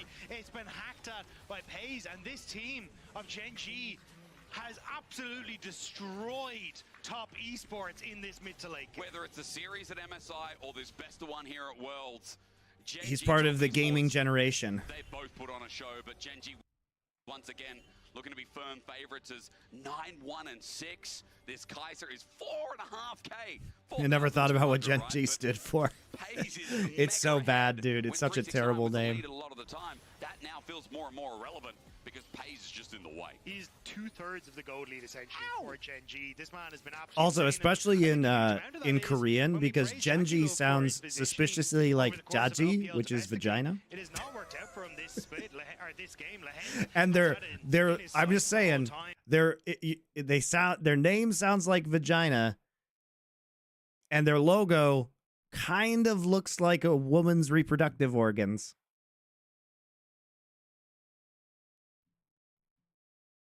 I don't know about this one. And also then Chovy just consistently putting pressure on him. Jackie Love has not had a chance to open up. Don't do it. So This to me, clutch yesterday Monty. on this Jinsol, G, you can't some of unsee the it now. shiv damage and the execution Their that he logo's a caused. uterus, and they're called Just has Jaji. not have that today against Genji. They're now moving up top with their Baron. They've already picked up 4,000 gold to thrust themselves into the lead. 7,000. The difference between them right now is Genji use Keen to pull in the way. But you got TP from Jovian towards mid just to push in that wave to draw top esports, but they look for Keen. They're looking for Keen. They find the pieces. They pick apart Tien's into the Glacial Prison, but Keen hops away. He's still not dead, and now into a corner. Genji, a Terranum Lem from Lem. TES haven't even got the thrust of Chovy. Oh, it's church time. He may miss those, so I think we're going to go another Sunday while he roots himself into a corner. He gets autoed to death. Genji, wait. I knew I was an atheist. As they run back, they're trying to block every shot, but Keen Ooh. is burning. No, Keen! All right, we happy gamed here, guys. We happy gamed here. That's actually really well played by Mako. He sidesteps it and then charges the Q, so it hits Chovy. I think we're going to go another Sunday while he roots himself into a corner. He gets autoed to death. Genji, wait. I knew I was an atheist. Time. He may miss those, so I think we're going to go another Sunday while he roots himself into a corner. He gets autoed to death. Genji, wait. I knew I was an atheist. As they run back, they're trying to block every shot, but Keen's Nara's fine, guys. He's just having a bad game. By the sniper of Jackie Love. All right, we're going to have to rethink this religion. We went to church, but it's the top esports miracle that might have just happened. The dive from Genji went too far, and it's top. Who gets That some was much-needed a goal. silly. That was He some just happy barely gaming gets it from as he dashes Genji. forward, the lockdown comes through, and you're able to Like get we the actually can kill just from I don't thanks to know. Paze's damage.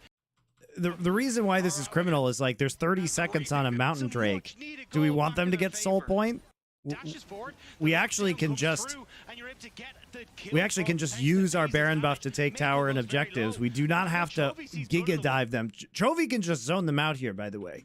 He can absolutely just create space. They're scared. They're going to run away. This is dead. Get tier 2 local gold. Then transfer over to Drake. Easy. Order, but it's his own at the end of the day. With a great sidestep from Mako into the stun. The Mako played that lockdown, really well, though. thanks to deadly flourish is then enough for just the last bullet to come through and kill him. But with everyone on Genji moving forward to try and help him out, and it only gives time for I the lost curtain call to 50 come bucks through as Keen. Little bit of a whoopsie on the on blast MDK. gun. Why would you bet on MDK? Okay, I'm getting it again. TES moving towards Dragon, and the game ain't done. There's a big lead as we've almost got a full item on Pace Stack. I know you're talking about that Seeker's Armor Guard. I love this graphic. Thank you very much to our production crew. Look at all the tools and the activatables available here for TES and Genji. Mainly Genji, right? But again, I don't think we're going to get this fight. Another 5 minutes of slightly to defend these towers. So I said it's not done yet, but it still feels like Genji it should be done. Okay, obviously there's going to be favoritism with the way they've handled this game. And there's going to be with the cold lead they have, plus double Mountain Dragon against the Jin and Illusion. Can they find the picks that they found when Gen G overcommitted to the top lane? Well, this is where, as long as Gen G don't make that same mistake, they're okay. Like, they are setting up the same idea, slow push in mid, create that pressure. 369 is not top, so top esports can't really just pull the trigger immediately. They need 369 there, but big wave on bot and pressure in mid. Top esports has to concede this tower. All right, Gen G got the second Mountain Drake anyway. Okay, just push. Fall back to Baron. Let's try this again. Clear vision. It's that ward behind Chovy. We're trying to bait them again. Trying to force TP. But now everyone's spotted out. Mid wave is the call. Again, we sit around mid while 369 makes his way again for the fight. Yeah, top esports are losing some resources off that top wave that crashed, but they're just trying to play off of two wave states, knowing if they contest. Look, what do we do? Do we find the fight? Do we find the Baron? And Chovy is trying to help out, but Lahan's already flashed away. He wants to build An award, doesn't realize it though. So 369 runs towards him now. Wave states, knowing if they contest Gen G into This is super awkward from Lehens. He's walking forward while the rest of his team is walking back. He's on a ward, getting collapsed on. Like, look, what do we do? Do we find the fight? Do we find the Baron? And Chovy is trying to help out, but Lahan's already flashed away. He wants to build space, get back towards his team. Luckily, Leona's just unkillable. Getting burnt to a crisp is 369 on top of Lahan's. He's overheated though, but now with a new flame spitter out in the culling, he's Oh, they got him finally. Is it good enough? Really weird play by Gen G. Does nothing. Mako tagged. Gen G have lost These rumble ults have been terrible. No one. But they lose all their ultimates. And hit back up. I think top esports need to back away from that. Keen will drop to mid. Maokai ult is down though, so they can't really do this, Gen G. Lockdown from TN. They have no turn right now. You see Gen G toying with the idea, but not 100% certain they want to go first. TN backing on a ward. Chovy is not going to be stopped, of course, with the soul unbound. He darts back. Chovy starts off the Baron, maybe to fake it as top esports still hover. This one ward at red buff, giving full access to Gen G. Great patience by Gen G though. Still. It's actually so annoying with Chovy just walking in and out of the pit like this. So I don't know if Gen G, this is the time to commit. Still trying to bait top esports in. Keen has hit Mega again, so they need to find that window now on top esports. Cream's culling is going to be up and available. TN though, it's found out, packing up against the wall. The fate sealed. Nice job by getting onto TN there. Really good. Pace has arm guard. Maokai ult's back up. Well, that's game's over now. That's actually so annoying. Look how long they bait this Baron for. They just never leave. Even when Lahen's playing that way was bad, but now it's just so annoying because they keep threatening to take it and forcing top esports to go after it and use their blue trinkets repeatedly. This run them out of resources. But not 100% certain they want to go first. TN backing on a ward. Chovy is not going to be stopped, of course, with the soul unbound. He darts back. Chovy starts off the Baron, maybe to fake it as top esports still hover. This one ward at red buff, giving full access. Like, look at this. They have to just keep going in. They waste blast cone here. Then they have to crash down out just to check on the Baron. And this ward that's deep in their jungle, they just haven't cleared it. Just sitting there giving Gen G all the info they need. Plus they have saplings. So they need to find that window now on top esports. Cream's culling is going to be up and available. TN though, it's found out, packing up against the wall. The fate sealed, beautiful. Gen G back into control, into the back line. They've got in a double, a quick kill and access as Cream cullings against the side. He's open season for Gen G as Chovy, Keen walk into Jackie Love and a nice cat from Canyon to seal another. They just like run them out of resources. They run them out of blue trinkets. They force them to use the blast cone. Super nice objective control from Gen G. Waiting in the bush, knowing there's no vision there for top esports, and Gen G immediately engaged McKean, having the last couple of ticks of that Mega Gnar, and that will be the Baron for Gen G. TES held out for so long, but like it just comes back to that same reality. Top esports literally a 6-second rumble ult away from winning that fight, but I think they have that ult on timer, which is why they go in. Cream's culling is going to be up and available. TN though, it's found out, packing up against the wall. The fate sealed, beautiful. Gen G back into control. By the way, you know, if Rumble ult was up here, I mean, no guarantee that 369 would have used it properly given his status in this game, but also Gen G can just walk away after killing Tian and continue to bait Baron, so I'm not sure it actually would turn the game. It looked a bit sloppy, but Gen G still immediately engaged McKean, having the last couple of ticks of that Mega Gnar. The real misplay here was 369 dying to Pays and giving up like 1,000 gold on the shutdown. do so much damage.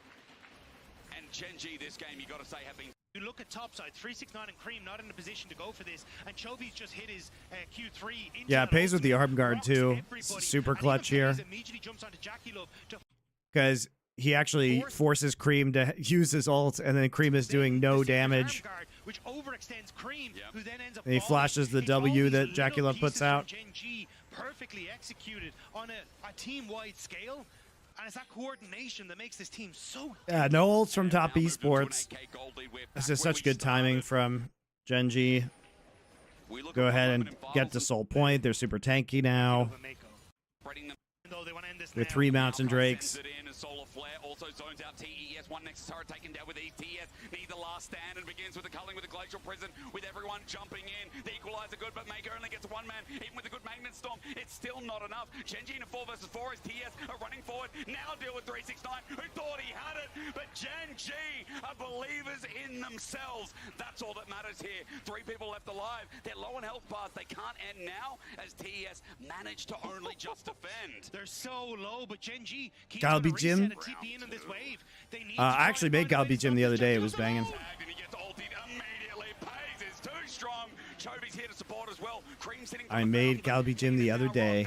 Gen G will remain undefeated in another cinema game here at Worlds. What a performance from Gen G.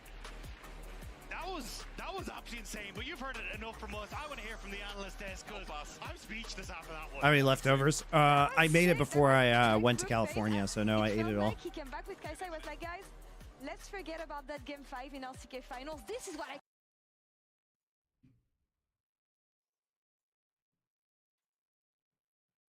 can just pop off at any given moment. There's so much clutch factor on this squad. I think that's what makes them Where so there's a threatening. whip. They are never There's a way. All right, I got to go to the bathroom, guys. I'll be back.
All aboard the Korean hype train.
All right. Coach Flaw. Thank you for Twitch Prime sub. Let's do this Until that notice shit. falls. And we'll have to see now is G2 coming in, getting rid of at least the Akali from Zeka, and also Peanuts Vi. That's a big Have ever takeaway, used especially a when Vi has been Universal popping Audio up more and SD1? more, What but is getting that? rid of Yike No. on some of these AP junglers have done their homework, and especially since Yike has been looking real good towards the end of season. Season Oh, finals it's a we're talking mic. about with his It's brand, nice. with things like the Zyra I'm in the using mix. a They're getting rid beacon of some of mic those right priorities while now. the Aurora has to be taken away. This is an with what XLR we've seen mic. at Worlds. Yeah, still 100% ban, or well, pick ban, but looks like we're going to go back to the same as yesterday. G2 going to lock in the Yone. Take away Still from Zeka as well. Exactly, and I think just a very, very strong pick, and Yep. the opportunity to always flex that as well. Broken Blade has played the Yone in the past. We heard him talk about it in the interview. That is always an option for them to move that one around. Looks so good. We'll have to see exactly what the game plan is going to be on the opposite side, but things like the Ashe still up and available if Viper wants to try and go for it, or even taking a strong jungler for Peanut. The Maokai up and available. Ivern still available too. Things like the Jax in the back of my mind as well for Doran, where we've seen some early Jax rotation, especially with things like Sejuani up and available. Good pairing. Dagda, I like Doran on Jax. I think it's his best champion, and he has been insane on it. Yeah, and I know the question mark is what does BB have prepared for this? Over the course of the year, Broken Blade has been working a lot with Alfari to try and improve his lane phase, and I think we got to see him step up when it came towards MSI, really showing that he is capable of matching a lot of these international top laners, but it's still going to be tough when you're going up against Doran on his signature pick. Yike going to go back towards the Lilia, so still sticking to that AP style. Okay, so let us discuss. Interesting to see they're taking out the Akali. I mean, obviously Zeka's dangerous on that, dangerous on the Yone, dangerous on the Akali, so they're just going to prioritize that first for G2.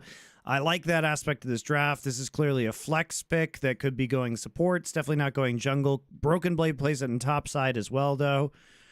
Sejuani taken here. Interesting that they want the Sejuani over the Maokai. They probably were just afraid of Yone-Sejuani combo being taken here. So instead, they're going to take Sejuani-Jax combo back to the Tristana, the thing that Genji refuses to prioritize. They take away AP junglers because they know that It can indeed. this is going to be a hot, like they know that they're going to have to play some sort of AP As jungler. you said, and I love it again. We've got a lot of context here. Well, I just want to pause on this. Zeka historically, whether it was EDG Smolder, okay, so they're opting into scaling. They realize that Smolder will bully the Yone in the lane, and they should get some free scaling here. LCK, of course. Yasuo in top lane. You know, I think bot lane. This starts to How do you think about Taking away Jhin and I Callista. think you're a little nervous about going for that one. Also, trying to play short range against the Lily only Not a lot of AP damage for Hanwha, though. They're going to take setup with the Ashe. With cleanse? Thoughts? Feelings? Hans Sama is an L classic Draven, one of his best champions historically. Such a confidence play from Hans. Little Just going back to the Varus. Where at least Varus can start to shine. Sure, So we'll know where Poppy is going after this pickup. The Poppy, remember though that the Poppy, this is probably actually a top Poppy because it does very well into Jax and it was picked afterwards. Poppy, strong pick into Jax. Very annoying to play against Poppy W in lane. Varus actually will be able to go on his and get value in Yeah, these so team it's fights just going to be the alongside rel. lockup. So I think G2 kind of reading the Varus scenario well here. But how do we Braum? finish it off? We're We taking need to Braum support. here? We know that the Smolder mid now. For Delight. to pick Braum up feels something like the right Leona, pick to take. Root Ash Lance Braum, very available, strong, very good more level options 1. available. Opportunity for invade. I love Don't to play see it. Alistair. Well with Peanut. Yeah, the Alistar counter to the rel because you can't really go for the crash Yes, down. Makes Braum, it all so right. Braum Good is the for the opposite 2v2. side. Okay, yeah. The only So good at level 1. I mean, this is probably the strongest level 1 bot lane in League of Legends. Plus, you have good counter engage. You've got great things to shield here with Unbreakable. it's always I could look at like Sejuani Braum like incredibly strong. Yep. And you've also got the Ashe then for your engage. So this is Hanwha being able to play very heavily through that frailty or it slows. So anyone who gets So both caught teams by have a lot of the crowd Ivory control. They have a lot of absolutely engage. overextend, Maybe a little there's bit gonna of a be lot lack of trouble. AP So damage, this but game for I mean, G2, Smolder with they need enough to be stacks can very probably well make up for coordinated, that. Very patient on their engages. Otherwise, they can just get Look how stupid this champion looks. Look how stupid this fucking champion looks. I hate this art, man. I hate it. Gobbled up by Hanwha with one misstep. And Zeka as well with the scaling Smolder in the mid lane too. Has a lot of options to carry these fights for Hummer Life. Against PSG, they pulled them apart despite PSG having a good early game. I think players like Delight were really highlighted, you know, Zeka as well, who had an amazing, not just him. Those opportune K. Oh. And you see a lot of green colored summoner spells. I think runes on Grasp the is outside. balanced. Well, at least people think Grasp is very So good. looks like Zek is going to be going the Grasp Shojin mid build. Not sure if that's the third time we've seen it. You can farm Grasp very easily, though, obviously, onto Yone. We're gonna Expect to lane see it. swap. Jungle support, yep.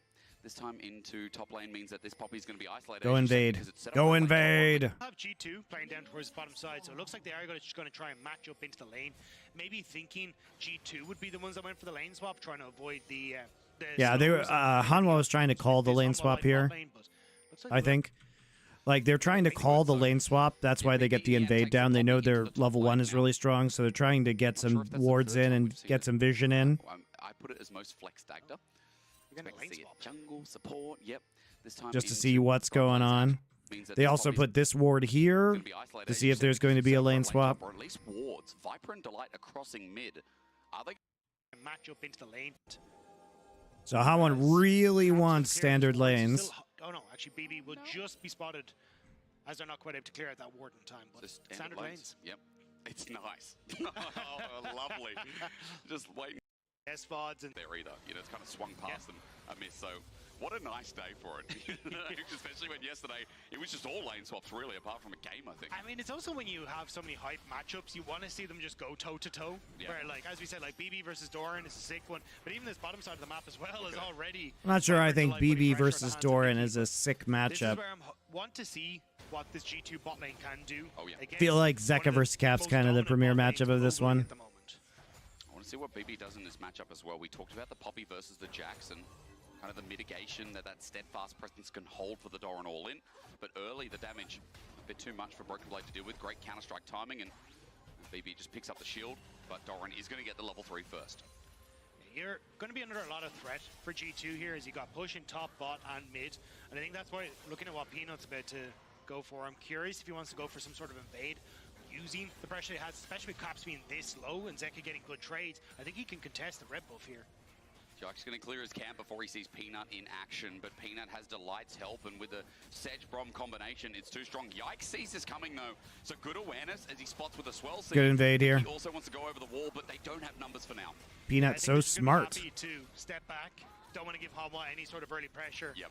Level 3 invade off of the Ash Brom pressure. Love to see it. Very The only nice. thing, extra threat Swell seed's good.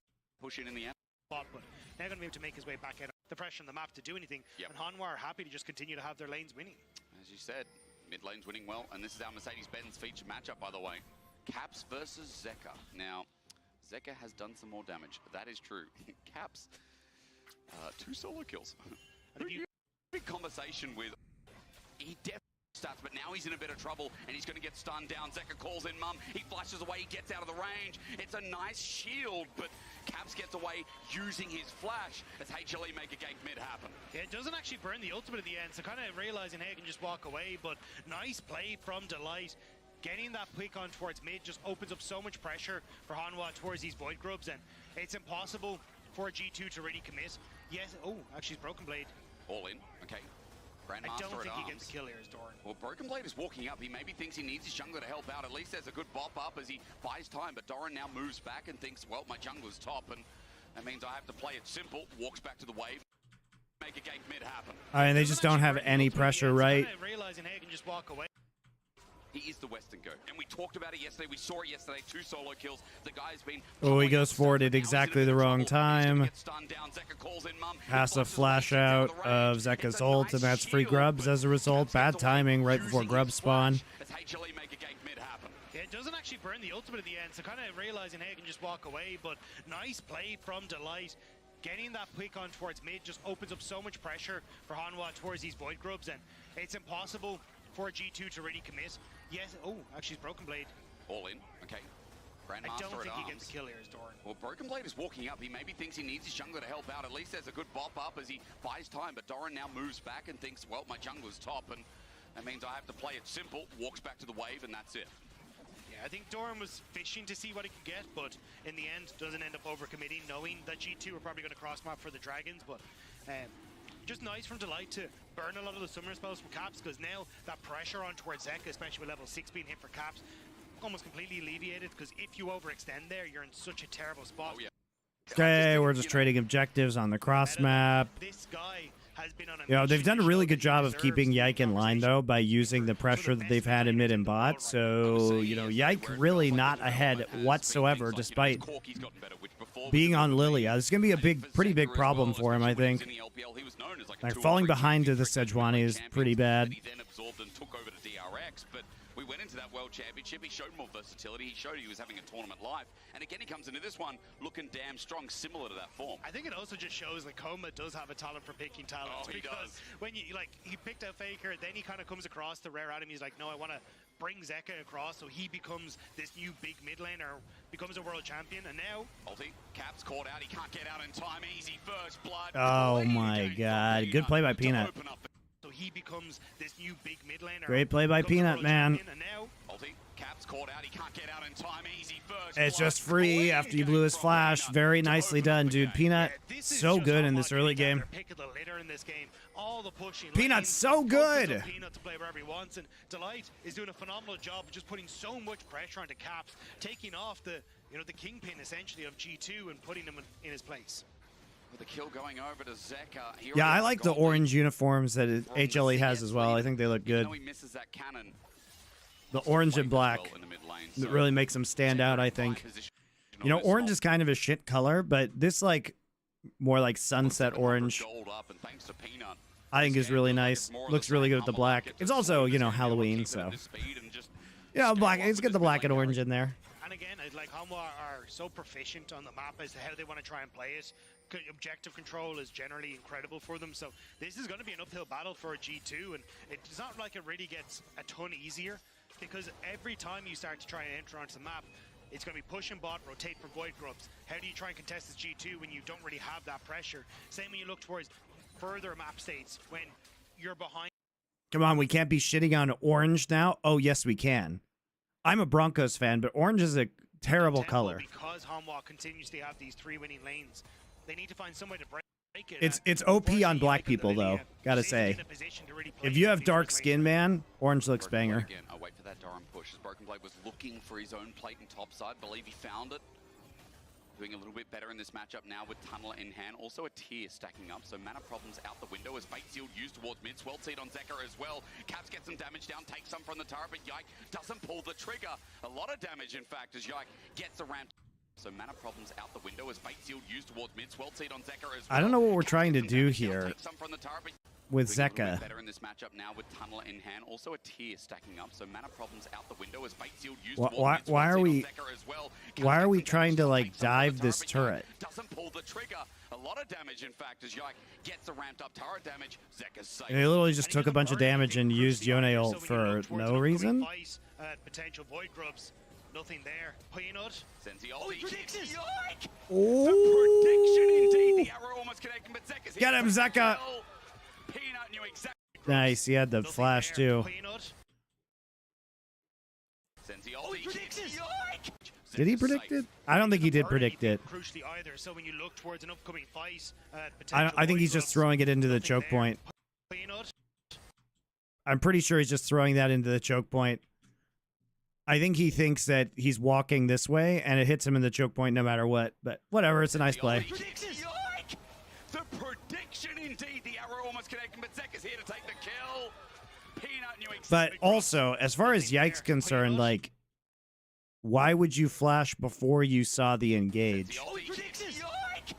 The prediction indeed. The arrow almost connecting. You know what I Zeka's mean? here Like, to he take has the to flash kill. after he sees Peanut the knew Peanut's exactly Q where he coming was out. going, and Humble Life ripping this early game in style. That was sick from Peanut. The predict on the flash and the immediate follow from Zeka.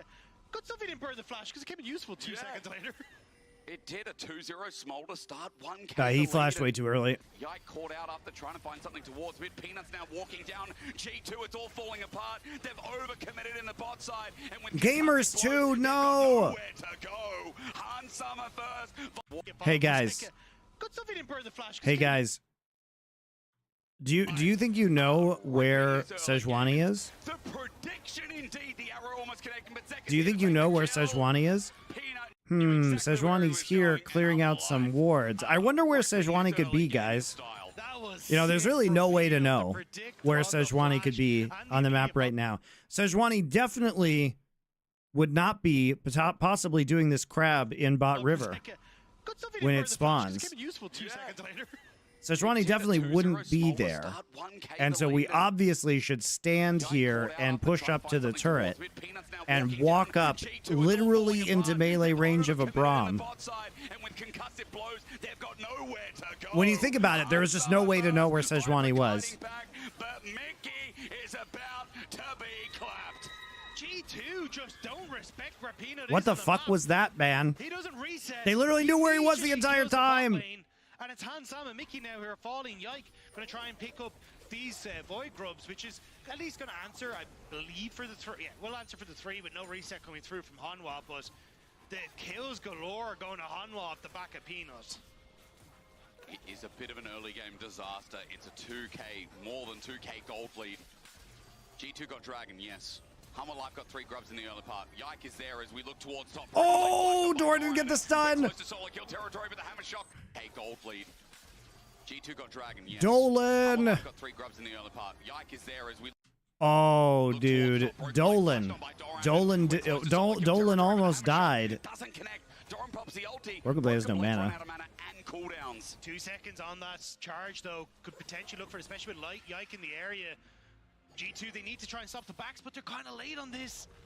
There's a ward down. Doran, he's trying to come in. Mickey needs it. He finds it with a shattering strike. Autos him down, takes turret shots, excuse me, the swell seed against the turret, but G2 still haven't found the kill. They just This is taking way too long. Dagda is pointing to the screen. He's like, hysterics, look at what's happening bot in the meanwhile. Yeah, they're going to look for the counterplay as well. They finally get it. Kill the man! Just kill him! Okay. Jesus Christ. Now Sejuani's going to die bot. HLE are now hitting the turret. The anxiety of the EU fans going off the chart watching that one. They really would have liked to give that kill to Yike, though. It is Broken Blade who secures in the end. Hansama getting pushed off the wave, though. He needs to try and get back to the turret. Mickey now here to support him. They should be able to at least force Hanwha back. But that's so much gold going over into the hands of Viper. Swell Seed comes through. Hunt Summer adjusts for the damage, gets the 2 minions, but the Dragon's going to be started and taken by HLE. The early game's still in a great state, as even though BB was able to get Where the kill, there's a whip, he's able to get a gold there's top a side. way. The rest of the map is still burning. Now I got it stuck in my head, guys. Thanks a lot. Why did you do this to me? Push in this wave. I don't think they want to stick around for the tower, but it's forcing Hansama back into this bottom side, and I wasn't sure at this stage if G2 wanted to try and look for some of these lane swaps, like open Hansama in mid lane, so then you can unlock Mickey to try and roam around the map, because he has been another focal point of the strength of G2 is Mickey trying to find picks, but with the lanes in the position that they're in, he's not really able to get Mickey onto the map, and Hanwha running away with this game slowly but surely. Trinity falls already on 132 stacks. I will punish you all. There's a way. There's a way. Not even rather a there's a way. There's a way. There's a way. We don't want to go to war today, but the Lord of the Lash has a way. Nay, nay. We're gonna march all day, all day, all day. Where there's a whip, there's a way. Where there's a whip, there's a way. Always calls for a concern.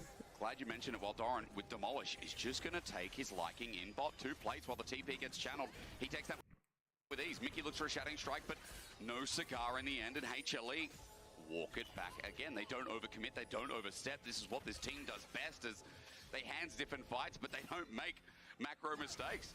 No, and the fact that they continuously have pressure on mid lane is making things very easy. First item not completed for Viper, went for the boot stop off instead, but you can see how difficult it is. In no man's land, he's dead. Classic Mickey. runes, and now Hans What is Mickey easy. doing? First item not completed from How does Viper, Mickey but die the here? stop off instead, but you can see how difficult it is to then outrange him thanks to the approach velocity as well in the runes. And now Hans Oh, Hansama just feels like stepping up into fun arrow time. He does indeed. Mickey looks for the re-engage, but he misses. Mickey's now in no man's land. He's dead. Yikes. Classic Yikes. Mickey, Everything I'll about that say, was but yikes. Viper with his second kill. I think he needed to do something as G2. Try and find that play on towards Viper, because otherwise you're just going to chunk out your own entirely. Copy it from Tower and carry away. Mickey, swing and miss. He's the next number in count, now just killed him. Where there's a whip, there's a way. A crack on the back said, we're gonna fight. We're gonna march all day and night and more. We are the slaves of the dark horse. Left, right, where there's a whip. Not really in position for G2. Look for the cross map. Where there's a whip. There's a way. Protect the tower. Where there's a whip. We don't want to go to war today, but the Lord of the Lashes says, nay, nay, nay. We're gonna march all day, all day, all day. Where there's a whip, there's a way. Left, right. The fate sealed good. Zeka flashes away, but he still has that summoner. Herald's now used on mid, and HLE are going to open this up with ease, while Zeka saw two top. Again, great map play from HLE. Where there's a They're whip. going to look for a little bit more. There's He knows how a to way. his way around the tower, but should get the charge. Nicely done there. TP by Zeka back into the top side, even push Caps off the turret. And in meanwhile, Broken Blade pushing on bot side. So you are answering some of these towers, but and a flash from Zeka, maybe something G2 can look for in the later portion when Mickey can't get caught. It might be. It depends on how far they take it. Peanut setting up for the dive. Delight is getting the way pushed in alongside Zeka. And this Smolder means Is this copyright or can it stay in the VOD? Who knows, man? I mean, it definitely is copyrighted. Does anybody care about the 1980 animated musical Return of the King? I have no idea. For more pressure on towards side lanes, and especially when Doran has already started his crusade onto this bot lane tower, I think that's where Hanwha are going to start to lean Viper down here. Number advantage onto Broken Blade to crack open another tower for Hanwha. You know, I'm just looking at the Smolder stacks go up ever so quietly. Like Zeka, almost at 200 at 17 minutes. That's nasty. If you That's get what that is Smolder from? Yep. execution before 20 minutes, it feels like a crazy move, right? It feels like a crazy Doa and my move. episode on it is coming Also out just soon. picked up Manamune, which will be a mirror mana very shortly. 2 items Smolder before 20 as well. That's nasty. And again, the problem is G2 are just behind in so many of these wave states. Zeka that actually you is can't just match how popping off this far game right too. now. Caps He's trying to so push in on rich, towards his top side, but and he has has so no real many vision. stacks This is a already. risky play. Should be able He's to gonna do hit so. 225 by like 19 But, minutes, yeah, guys. you can see G2 just trying to get anything. Dragon in 15, multiple members of G2 on this bottom side, but Doran has TP to join, so in the grand scheme of things, it's still a numbers advantage for Hanwha. But Doran goes the all-in versus Caps. They're going to use TP and try and get numbers advantage. Caps is already getting bullied out, though, and with Trinity Force, Doran flashes away because he knows he can take the extended fight, but with Broken Blade, things get difficult. He hops over, he buys time, he teleports away. The Oh, arrow nice. saves the play. Mickey Bye-bye. looks to engage, but he's already out. Beautiful. Doran sneaks with the teleport, and the arrow from Beautiful. Viper, It gets you I think, a free Drake too. Was sick from Viper. Just clunks onto G2 and stops any sort of follow-up on the play. Gets you a Hanwha, free Drake. Look, it's not exactly a kill-heavy game, but they are just outclassing G2 so often here. Fate seal from Nice hits the block support. by Back in there. Delight Takes a turret shot for his on the blow as ult. well. Broken Blade tries to dart around the turret, but concussive blows are there. While Dude, what are they Zeka's doing? taking bot side turret. Now we get the Lilia little ping What are they on the doing? line, but great What is ult from G2 Delight. doing? Look how much time it buys. And Why Doran why just are we sits back on collapsing the on this right. side lane? This is so But F1 crazy. engaged with no damage in the back either, so while You're G2 literally just continues to what, are you go gonna on the lose an top inhib? side and get the turret, they get a kill, but look at bot, the way pushing in, they can't continue their onslaught. Yeah, Hanwha just sent one to achieve what G2 needed. Thing is, they got more gold onto Smolder this way. They do get the kill onto Doran, so at least it is some gold back in their favor. This tower very low in bot now, but HLE this mind is control. scrappy from G2. Power They are trying overwhelming. desperately to get anything they can on the map. Yeah. Maybe that's what they need to do. It's still 3k gold lead, and despite, you know, Hummer Life having such a big early lead, It hasn't enveloped the game. It hasn't developed. So there are some props there. But again, you still look at, let's go back to part two. Execution right about, where is he? Next wave. But HLE are just playing such a clean and calculated game. They are always on a sideline with Zeka to get the stacks that you've rightly pointed out. They are always positioning Viper on midway first, so Delight gets access to roams, even using Viper to cover for that tier 1 tower take on bot lane. Yep. This is a clinic from Hanwha, and it's G2 desperately trying to find something, but it's always the numbers for HLE. Maybe something here as a potential. Peanut could be caught out, but Caps is now running out of the Fate Unsealed. Good damage.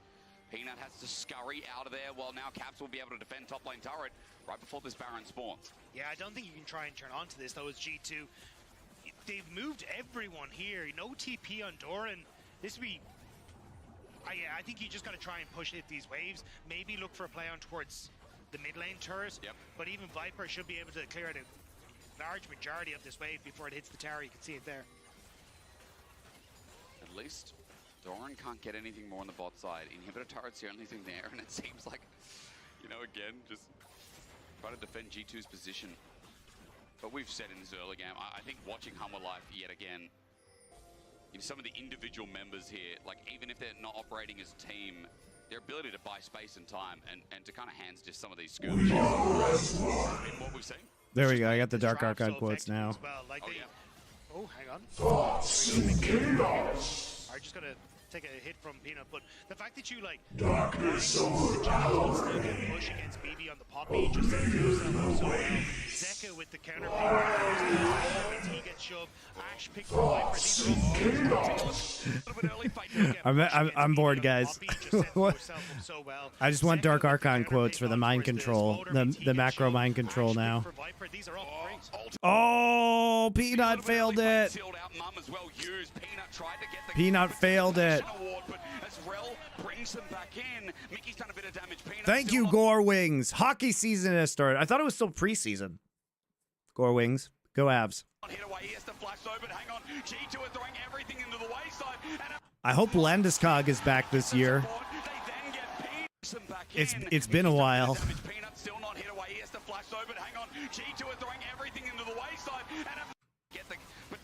If Peanut hits this ult, though, look at this. He's already got all his stacks.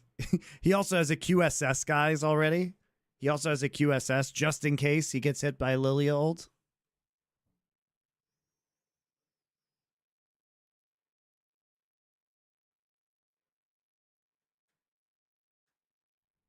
Viper, these are all Ulti a little bit early, Fate sealed out, Mum as well used. Peanut tried to get the participation award, but as Rel brings them back in. Bring back Landeskog, that's what I think. Viper, these are all How can a guy be injured for 2 years? How does that work? Zeka with the counter pick on towards the smolder means he gets shoved. Ash pick for Viper, these are all Ulti a little bit early, Fate sealed out, Mum as well used. Peanut. It's so tragic because they use Ash Arrow right here to stun the Rel pointlessly, and then they miss, and then Peanut just kind of sends it. It's a good TP. It's a good TP by Broken Blade. It's just free. That's a big throw, guys. They actually just can't get Zeka into that fight, and Zeka's the one who's mega fed. Evangelion 02. Are you Unit 2? Isn't that Asuka's Ava? Thank you for your tier 1 sub. Hey, thanks for all you do with LFN. Because of you, I sound like I know what I'm talking about. You don't have to have imposter syndrome. Evangelion 02. No way from a pick. Hum alive. They're the ones who wanted to find the opening in this game towards Baron. It's a good shattering strike. It's a good Baron. It's a good keeper's verdict. And G2 have blown it apart. Viper's about to be in execution range. Snap back. The red buff saves him. But G2 just picked up a Baron from one hell of a snap. I just don't understand why we even go after that. Like, this is just such a misplay. This is some happy gaming by HLE. We have a hugely fed Smolder. He's got all of his stacks up. He's even had the extra money to buy QSS. All we have to do is just zone them off this turret and then play back, because they have a free TP here, right? Eclipse, thank you for the 5 gift subs. How very generous of you. Thank you very much. Appreciate you guys. I don't know why my viewership has been so low here at Worlds. That's the crazy part, guys. My viewership is really low.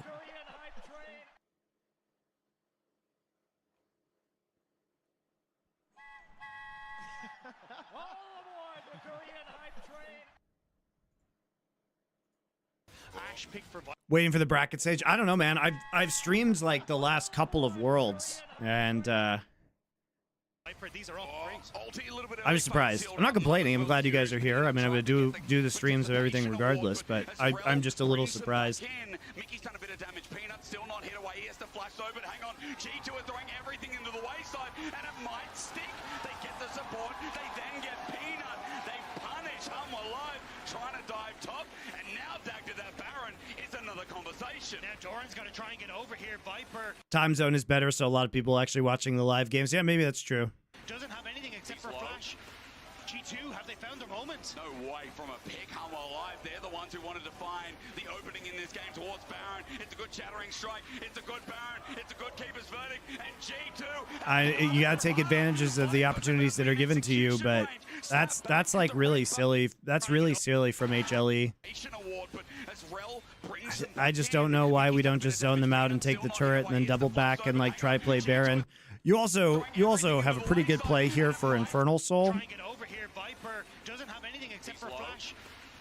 Thing is, a G2 as a team is very good at catching throws, guys. Like, this is a team that you can't do that to because they have big comeback potential at all times. They are good at playing from behind, G2.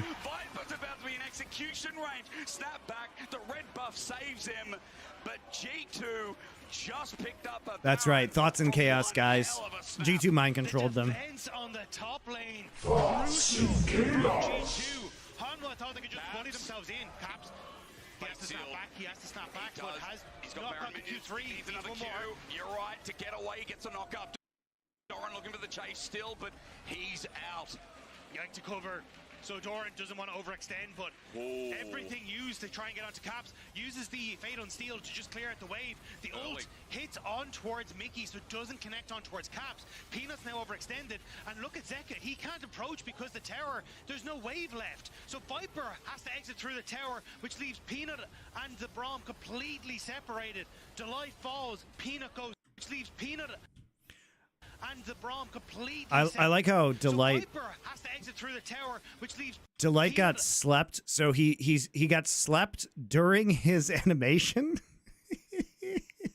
So his ult actually goes off, but he's just asleep in the animation. Completely separated. Delight falls, Peanut goes next, and the Baron for G2. It's a perfect storm that G2 coalesced on towards the heads of Hanwha. That was a perfect storm indeed. A perfect storm that they coalesced on towards the heads of Hanwha. Love you, Dagda, but that is not a sentence that you should ever be saying. That's just gibberish. That's just gibberish, Dagda. I see a 2-item Yone, 2-item Varus as well on hit. I see a Poppy that is getting tankier and tankier here now going into the chain vest. Dragon is up in 35 seconds. And Pure poetry. To deny this infernal Yes, it's like my grandfather always said. It's like a perfect storm coalesced upon your head, on towards your head. That's what Dagda's Irish grandfather always told him. Be careful of those perfect storms that coalesce on towards your head. They're approaching this slow. They just want to focus. Sometimes it happens to all of us guys we're casting. Sometimes you start a sentence and you just gotta end it somehow. Smolder damage hurts. That's the truth from Zeka right now. Doran's in a side wave, another one to hit as he's got the teleport available. This Baroned up G2 is not getting much from the power play. They can't siege, they can't walk up. Mickey's caught trying to find a flank as Viper's arrow is down, yes. But Doran's still pushing in a side wave. And we're only sending Caps now. Yeah, Caps is the only one with teleport now. All right, and we give up soul point here. It is going to be crucial here. Because of the Baron. Hanwha now just playing like cowards. That's the truth from Zeka right now. Doran's in a side wave. Another one to hit as he's got the teleport available. This Baroned up G2 is not getting much from the power What is this? play. I got a They hype can't chest. siege. What does this They do? can't walk up. Mickey's caught trying to find a flank as Viper's arrow is down. I don't know what yet. this. But What is Doran's this still hype pushing chest? in a I don't know. side wave. What is Twitch doing, man? What is a hype chest? What is a hype chest, guys? I don't understand.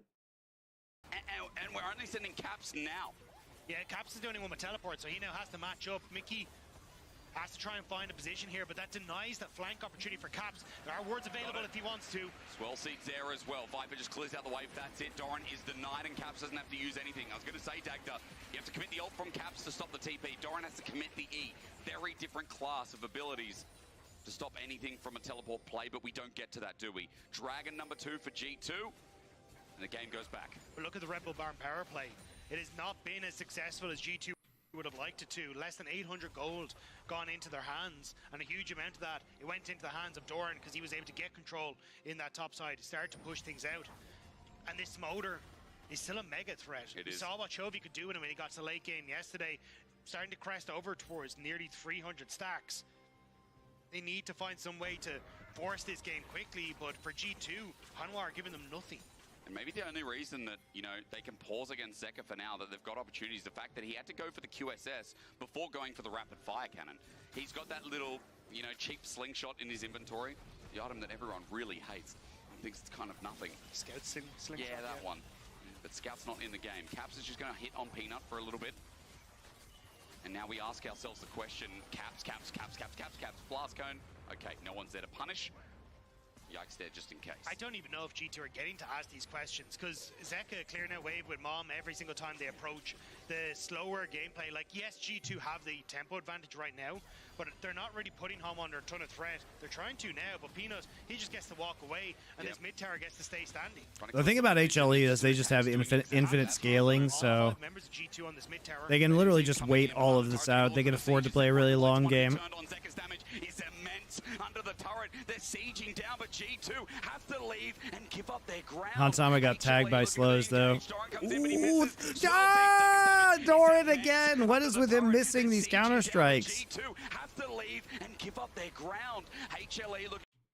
Oh, okay. To be fair, that one was flashed. That one was flashed. Lilts into a lilting lullaby, but Zeka gets a kill on Mickey. Their snap engage is gone, and only in the end it's Yike who saves the play by stopping it in its pace. It's a snap back to reality for G2. They thought they had the numbers advantage on midway, but Hanwha, they're the ones in control of this game, and they find their advantage back, and now it's back to side lanes, back to control, and back to denying G2 access to the map. Smolder again. Let's talk about it one more time. It's just As a musician, I now need to. Yeah, you guys can go check out we Latigras's weren't music. kidding when we said, you know, Zeka had a great championship, but Zeka also is bringing back that pace from 2022. Full rapid fire now. It's insane, isn't it?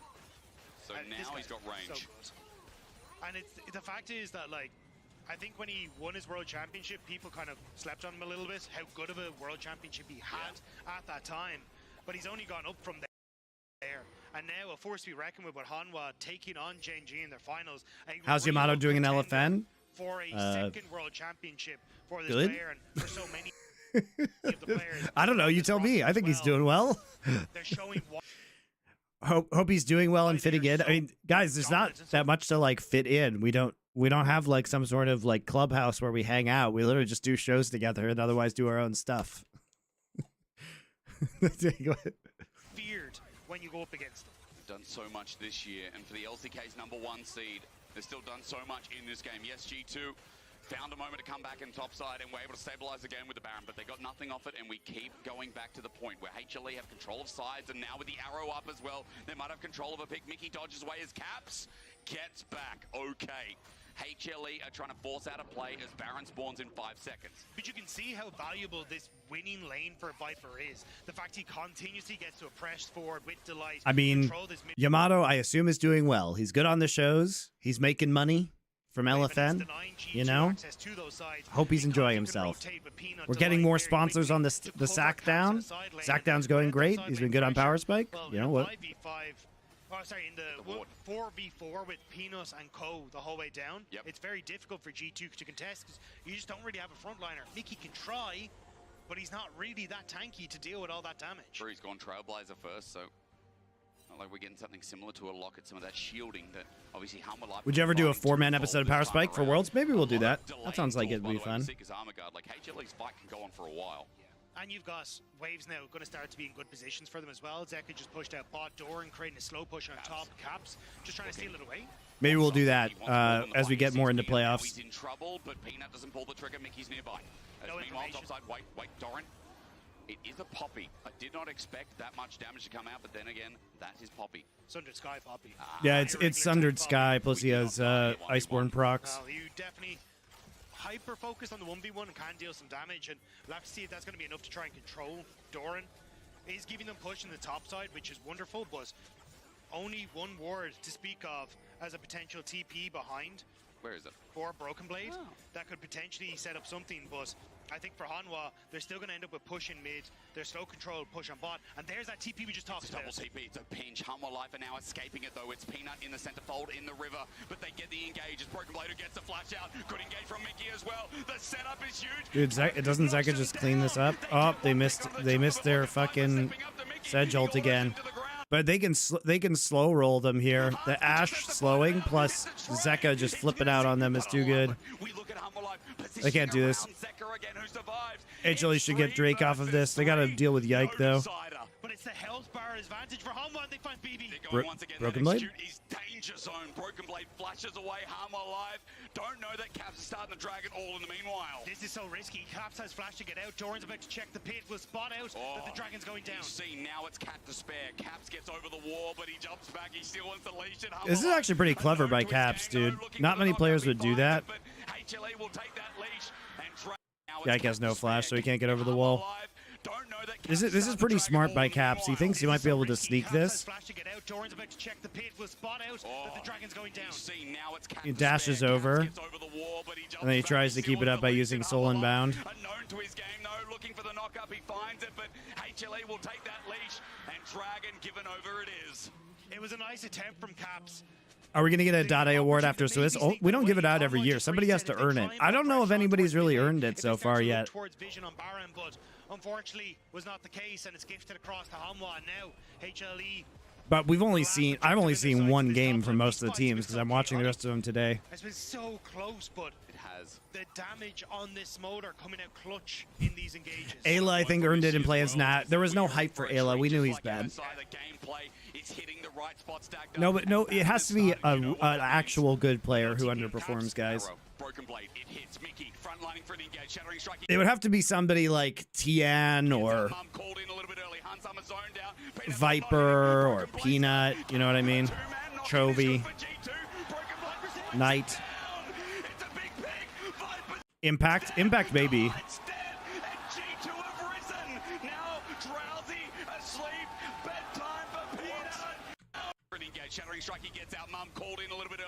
Dude, he missed his fucking ult again. And Jax gets popped out of the fight. Good engage by Caps. Gameplay is hitting the right spot, Stagda, and Baron has started. You know what that means. But no TP on Caps. Arrow, Broken Blade, it hits Mickey. Frontlining for an engage. Shattering Strike, he gets out. Mum called in a little bit early. It's a good kite by G2 here. They catch Viper. That's so huge. Great job by Caps.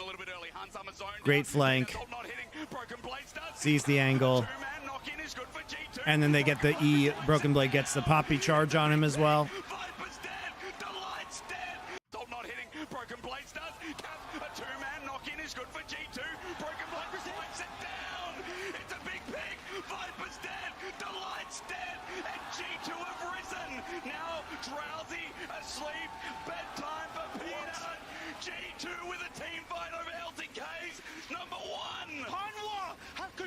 This game so well, but G2 will find any door into a win. They are desperately finding them. They pick off Viper. They get their second Baron of the game. But do you know what, Asterix? It's not over. We have to keep going. Zone him off. Mickey tries to threaten and get that flash, but Zeka holds on while mid turret goes down in the end. they go on towards Broken Blade, but he's the tankiest member. There's no The thing about Yone is End like up they points. they actually put down the pink ward in this rush right here to get vision onto Poppy, but the big problem is that the Jax actually gets pushed out, and it's just the engage range of the Yone. Even though they can see him, what the fuck is Viper supposed to do? I mean, Delight comes in here and tries to block it, but he still gets nailed by the But ult. somehow, with Broken Blade in the mix and that Sundered Sky damage from the Broken Blade Poppy, played that well. crucial to killing I don't know what else Viper, Viper could have and the done there, follow really. Damage from G2 is there. The solo laners of G2, just like this year. Oh my god. Oh my god, Romantic Is the face and a half. came in his pants. Dagda, when it was all going around like this year.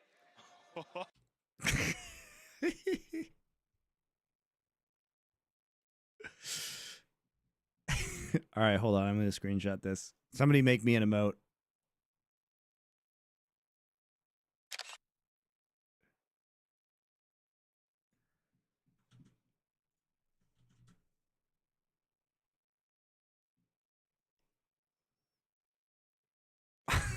Somebody make me a Roman emote. Oh my god. That is the face and a half from my Ramon. lord. Dagda, when it was all going awry for G2 in summer, we were talking about Broken Blade. Throughout the year, we talk about if G2 don't... The Shy Guy, thanks for your tier 1 sub. Why do cowboys ride horses? Because they're too heavy to carry. Very nice. Y&O LOL. Thank you for your Twitch Prime sub. Thoughts on the side view cams they use for LEC and LCS? I swear the original camera placement is better. It seems like they're really zoomed far out, these cameras, right? It feels like we could get a tighter shot. You know what I mean? Marks, it goes to Caps. That fight had a bit of both. That fight He's showed got the quality vapors. He of both. definitely does have the And yes, vapors. Humble Live found so many good early marks in this game that G2 felt like they should be out with this smolder that we went on and on and on about. But now with Baron, an almost 2.5k gold lead, they look to siege bot. They're using a bit of the range. And HLE are on the defense for what feels like the first time in this game. Yeah, Homa going to try and just push back the wave. Caps now shoved in mid, so can always join onto this bottom side and threaten a dive onto the back line. So HLE trying to fight before the wave hits the tower. Doran matching Caps, but I don't think he'll match him in the 1v1. Well, Doran jumps back in. Caps has good damage. Oh, wait, Doran jump back in. He's going to get the counter-strike with the face shield. It's a two-man. Caps jumps in. He's still alive. Going golden is Doran. He has to run out. Caps is a maniac.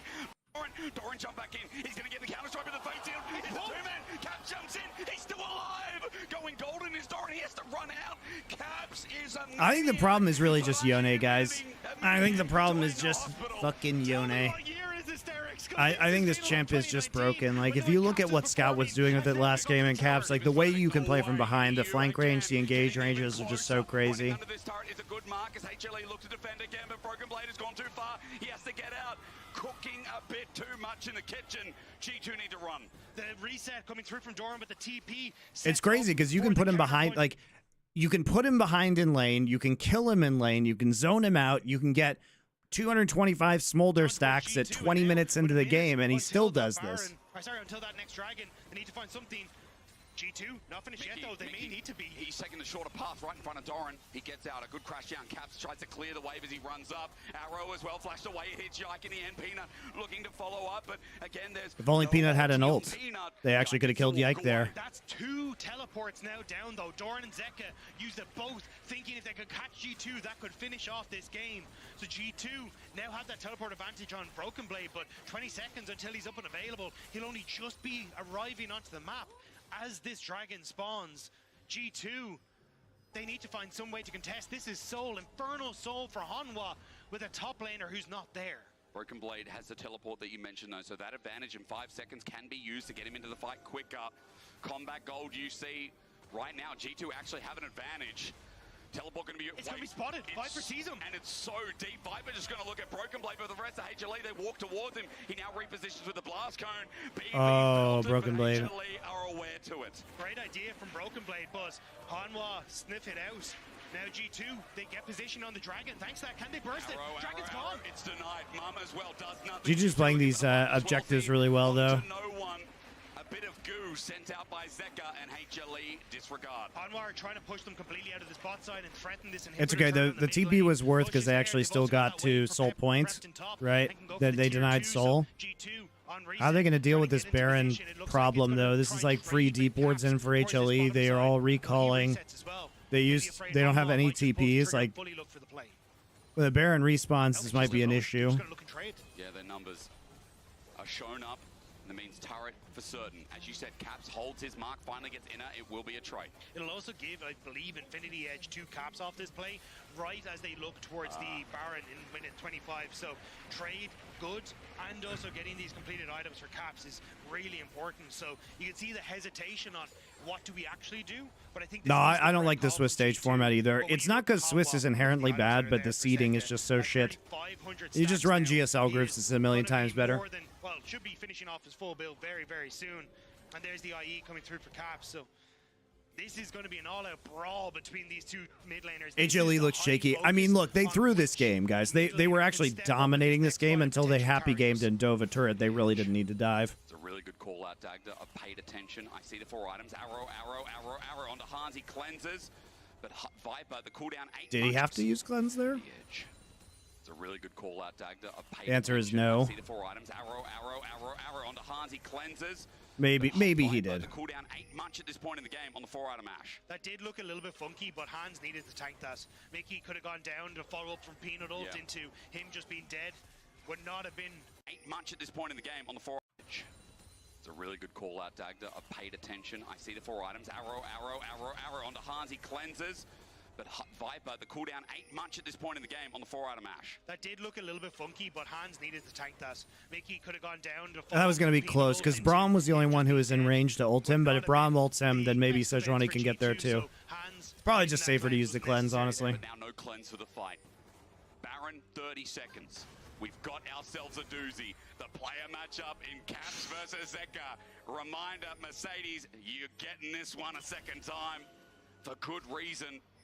It has just been a barrel of efforts from these two. This on the bottom side though, G2, they're kind of faking, showing on mid and looking for a potential pick on the door, and Viper has the ultimate though, so if Hanwha sniff this out, that could be the engage. Mickey now looking to rejoin. I think he just avoided the vision and being seen.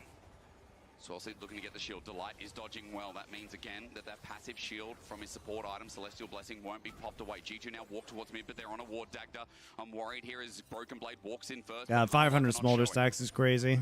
Still, Baron is up. That's what Hanwha are trying to play for. Looking for the potential Oh engage. my There's God. the poke from Zeka. Yeah. Going to do work, and the burn is going to keep going. The splash onto Han Summer hurts like hell. There's a health bar advantage as Caps comes into the back line, but popped away from Doran from the counter strike. Arrow flying out. Oh, Mickey.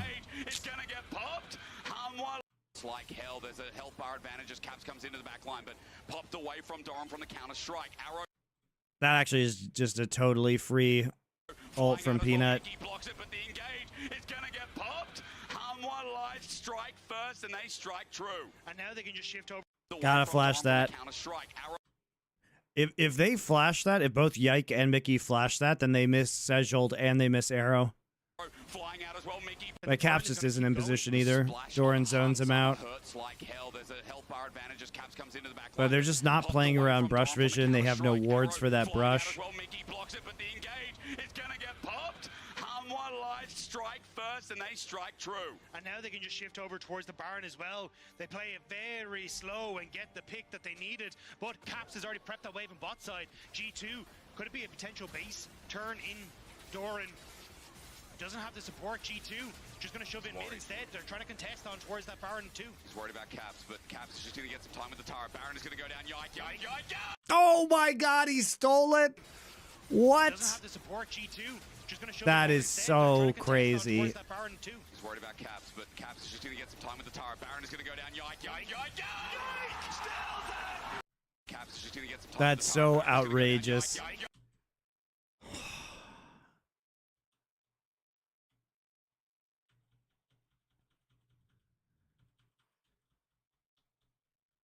I mean, it's a good play. He starts his what is it? The watch out Eep animation. So you can see what's that ability called? I'm sorry, Lilia has the stupidest ability names. Watch out Eep, I think is what it's called. he starts the animation, and then he flashes, right? So he just hits it because he smites at the same time. It's a hell of a steal. And that's the inhibitor down as well. When G2 needed him, Yike gets into the pit and outsmites. According to Peanut, the comms told him Yike was bottom and not near Baron. He's worried about Caps, but Caps is just going to get some time with the Tara. Baron is going to go down. Yike. I mean, they see him, though, with the pink ward. Yike. Still dead for Europe's hopes. He's dead. And that's the inhibitor down as well. When G2 needed him, Yike gets into the pit and outsmites Peanut for a third Baron. Where's that Baron too? He's worried They literally see him with Hawkshot, too. about Caps, but And also, Delight is asleep. Could it be a potential base turn in Doran? I mean, Doesn't have to. Delight gets tagged here. Delight Just gonna shove it mid. Delight should be zoning off, but he actually, I mean, they know he's there because Delight is, they see the swirl seed, Delight is asleep, and they see him with Hawkshot. I think Peanut's full of shit. I think Peanut's full of shit, guys. And that's the inhibitor down as well. When G2 needed him, Yike gets into the pit. Yes, and Delight should be running defense for the pit. I agree with that. Third Baron for G2. he wasn't there back in their miracle in 2019, but I bloody hope he's there throughout the course of the rest of this year. That saves the game. I think that's some nonsense from Peanut. That's what I think. With their third Baron in this epic Vestal one. 30 seconds until Yike is up. The waves aren't in a position for Hanwha to really contest. So they can hold.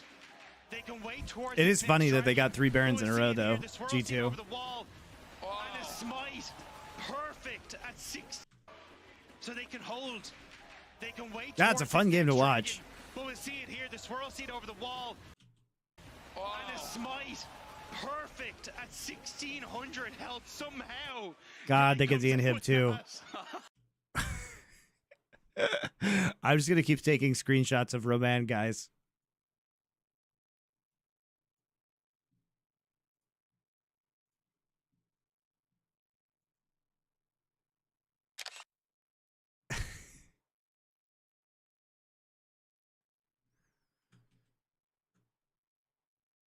I'll hold on to these for later.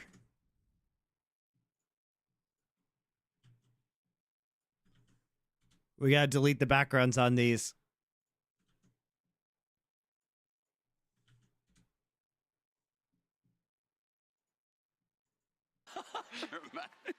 That call is absolutely insane.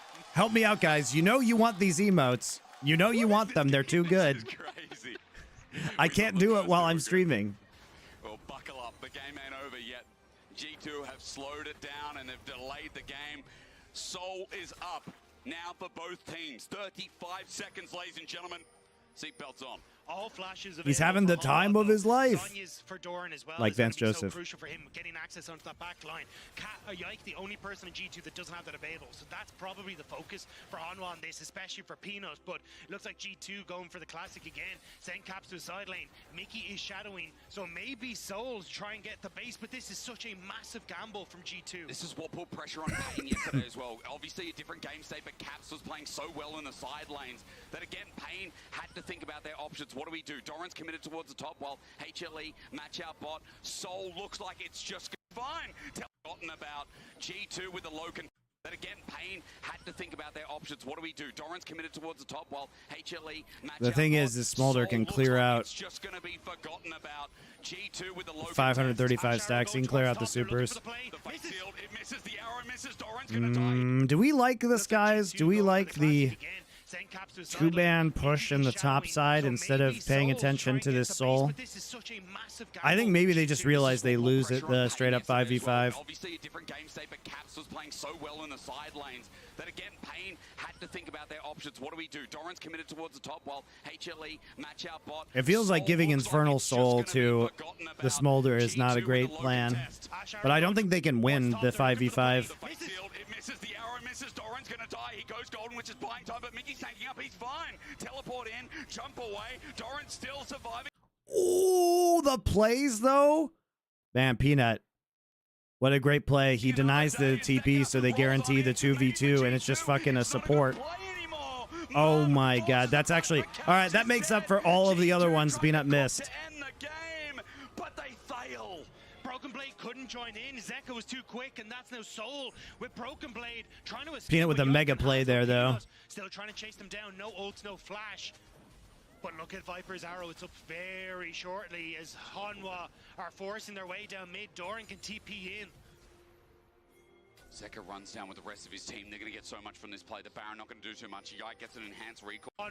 With Fight for Caps is brought in. G2 with the low control.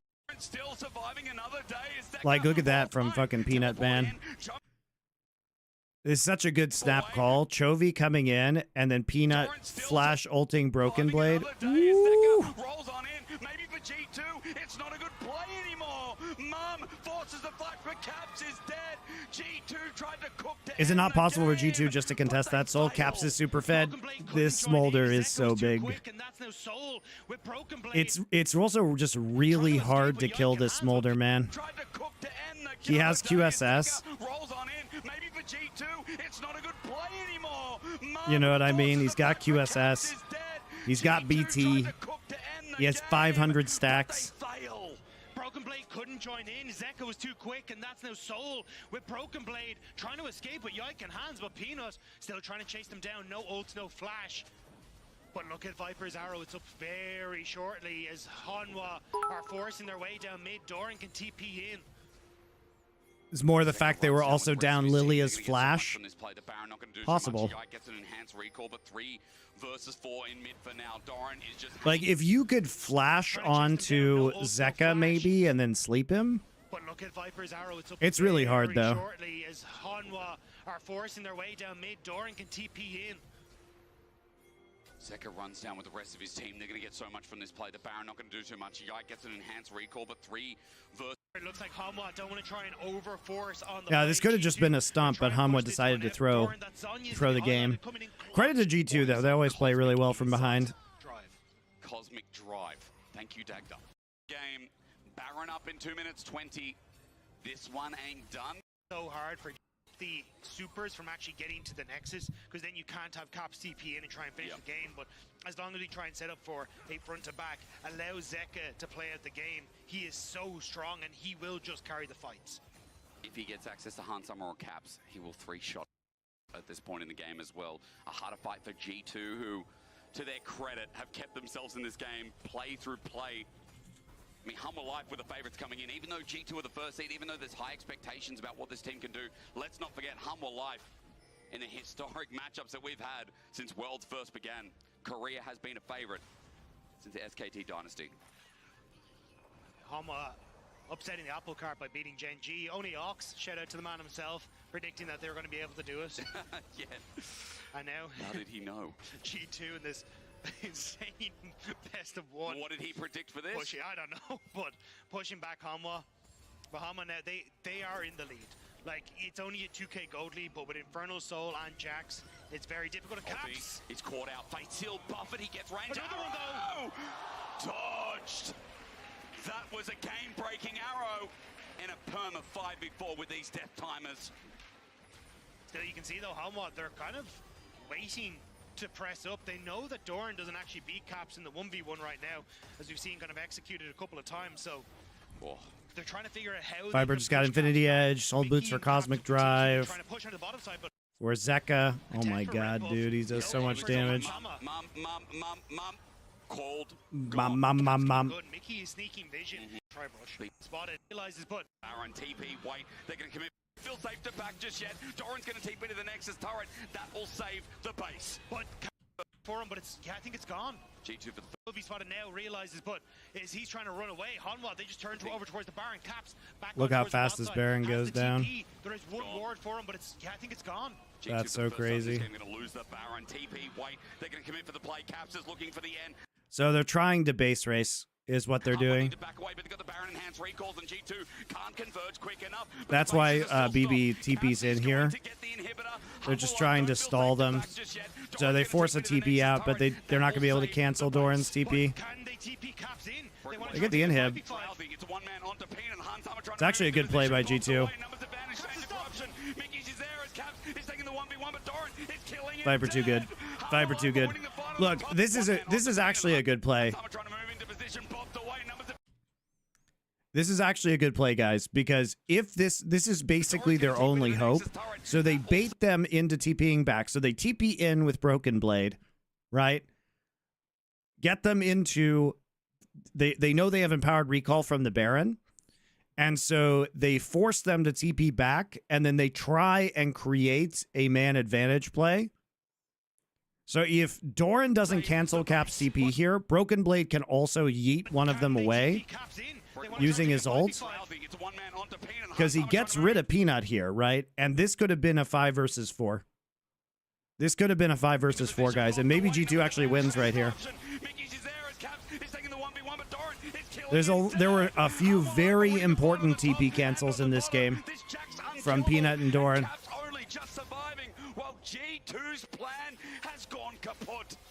HLE plays these scenarios really well, and they recognize what's going on.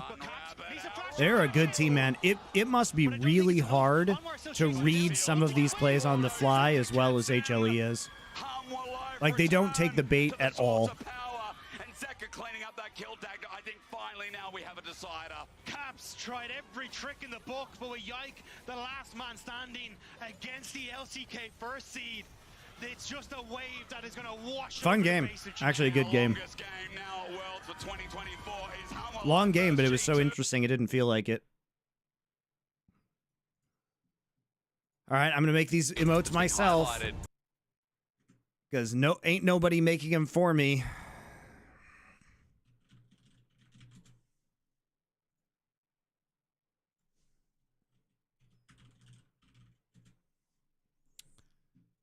Now we gotta waste time on stream doing this. You know, it's really your fault when you think about it.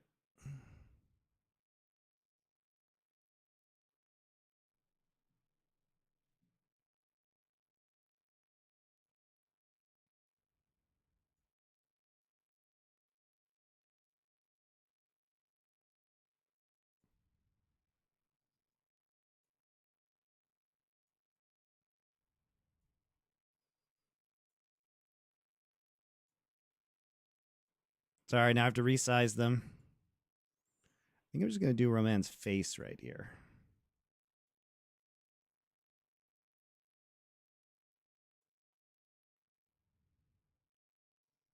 Ooh, that's a good one. Hold up.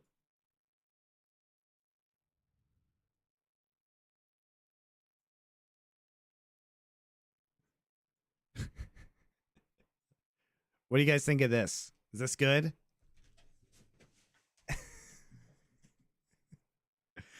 Should we zoom in more?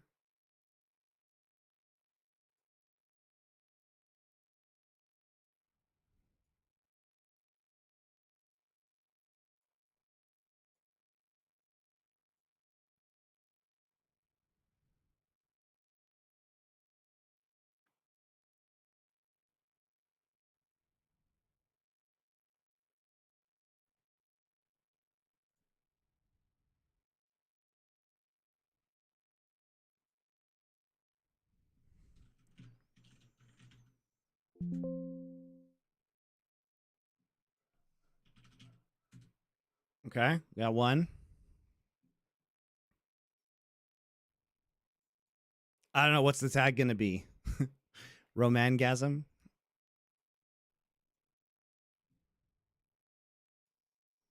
And Romanpog?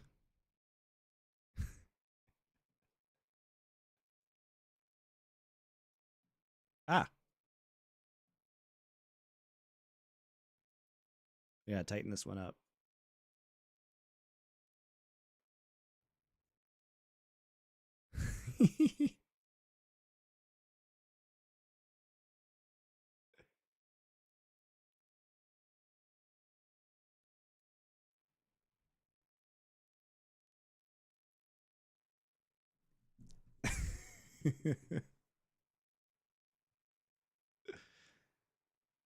Is that one good, guys?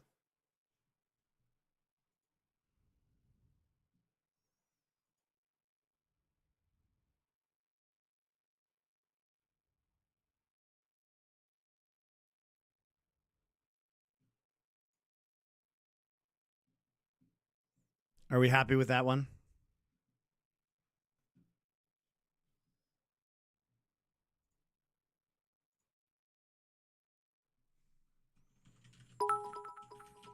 Whoa, thank you for the 70 bits.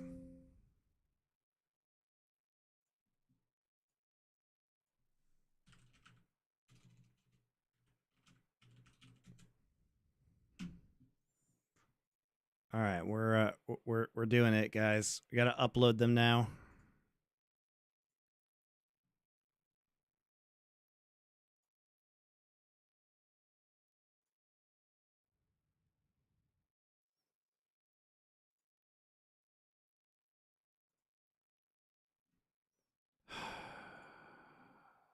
Emotes.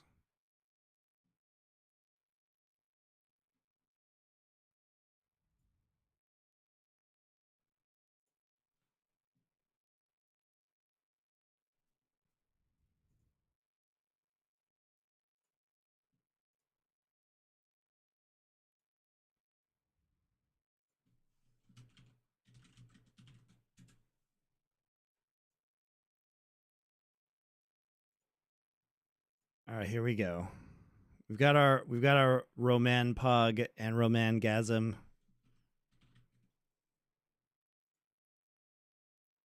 Oh no.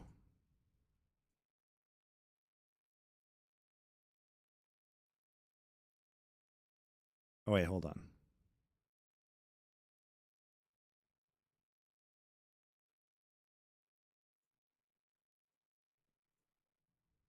Come on, Twitch, work with me.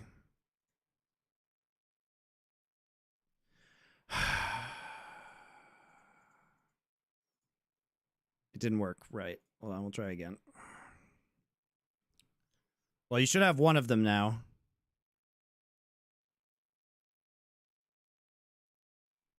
A new Mona Lisa.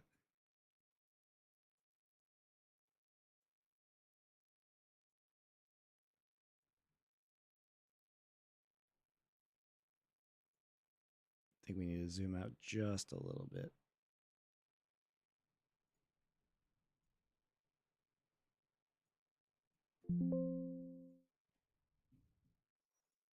Okay, trying again. Image is not between 112 pixels and 4096 pixels. I don't believe you, computer.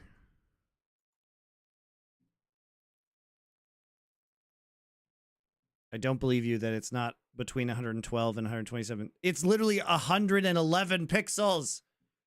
It says it's 111 fuck my life.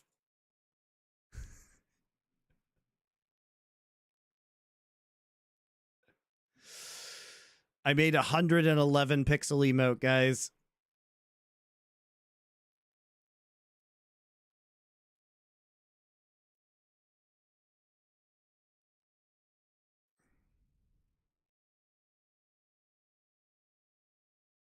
Surely this one will be 112.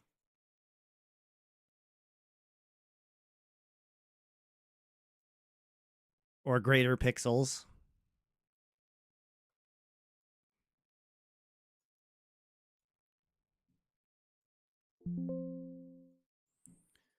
Let's try one more time. Ah, we did it. It's 112 pixels.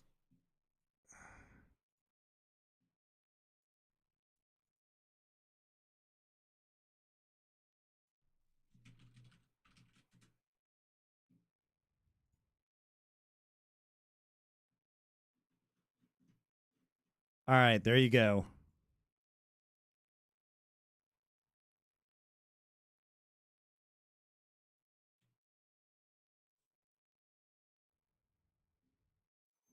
So I think they should work now if you guys try them.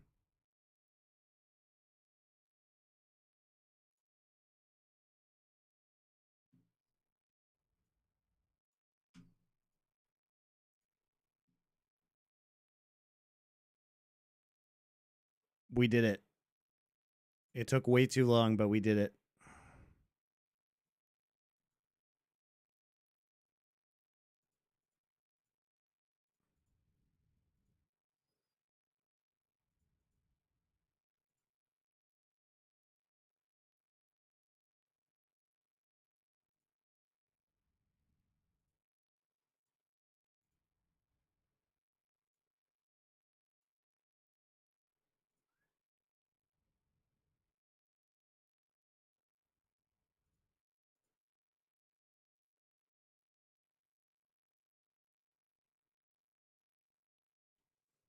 Hooray! All right.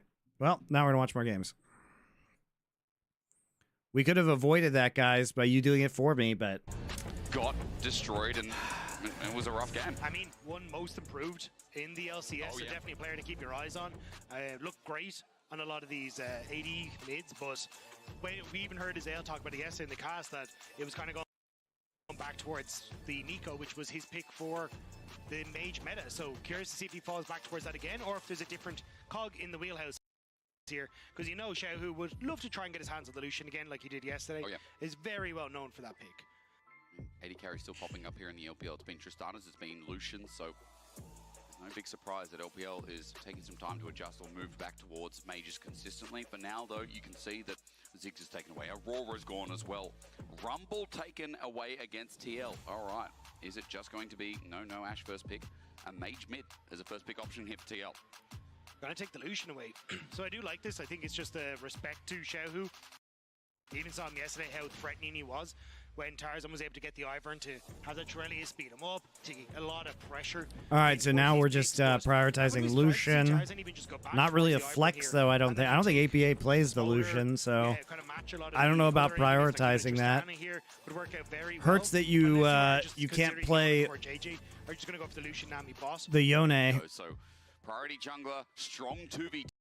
So I have to pick Nami here because otherwise it'll be banned. Again, while solidifying that 2v2 on the bot side. Interesting. We take Sejuani. What are we playing in top then? Are we playing Jax? Two priority lanes, Lucian, Nami, Kalista, Renata. We trying to play Jax here? That's all. Yeah, especially when you got the Kalista, Poppy just neutralizes her so well. Yep. And as we said, chances are you're setting up for a Jax play here. TL's gonna have to lane swap here And pivot. for the first 3 levels probably. Oh, they're banning Jax. Interesting. Syndra for APA. Okay, as you said, top. Syndra Ori, man. We're back in the classic matchups. Absorb pressure up here with option as well. They can go safely or Yeah. well into the Renekton. I think Nara's fine. Yeah, Okay. so Bree's going to be able to get pushing.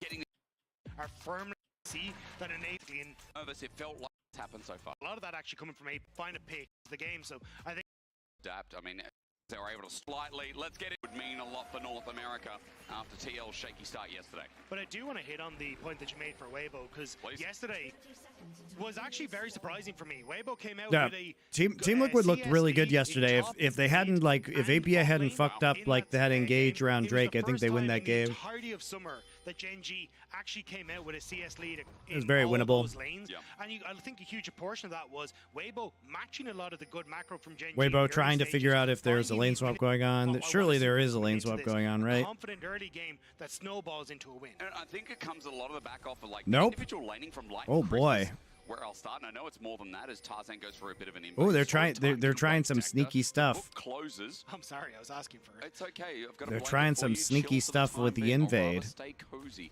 Ward for ward, spotted out. Weibo back away.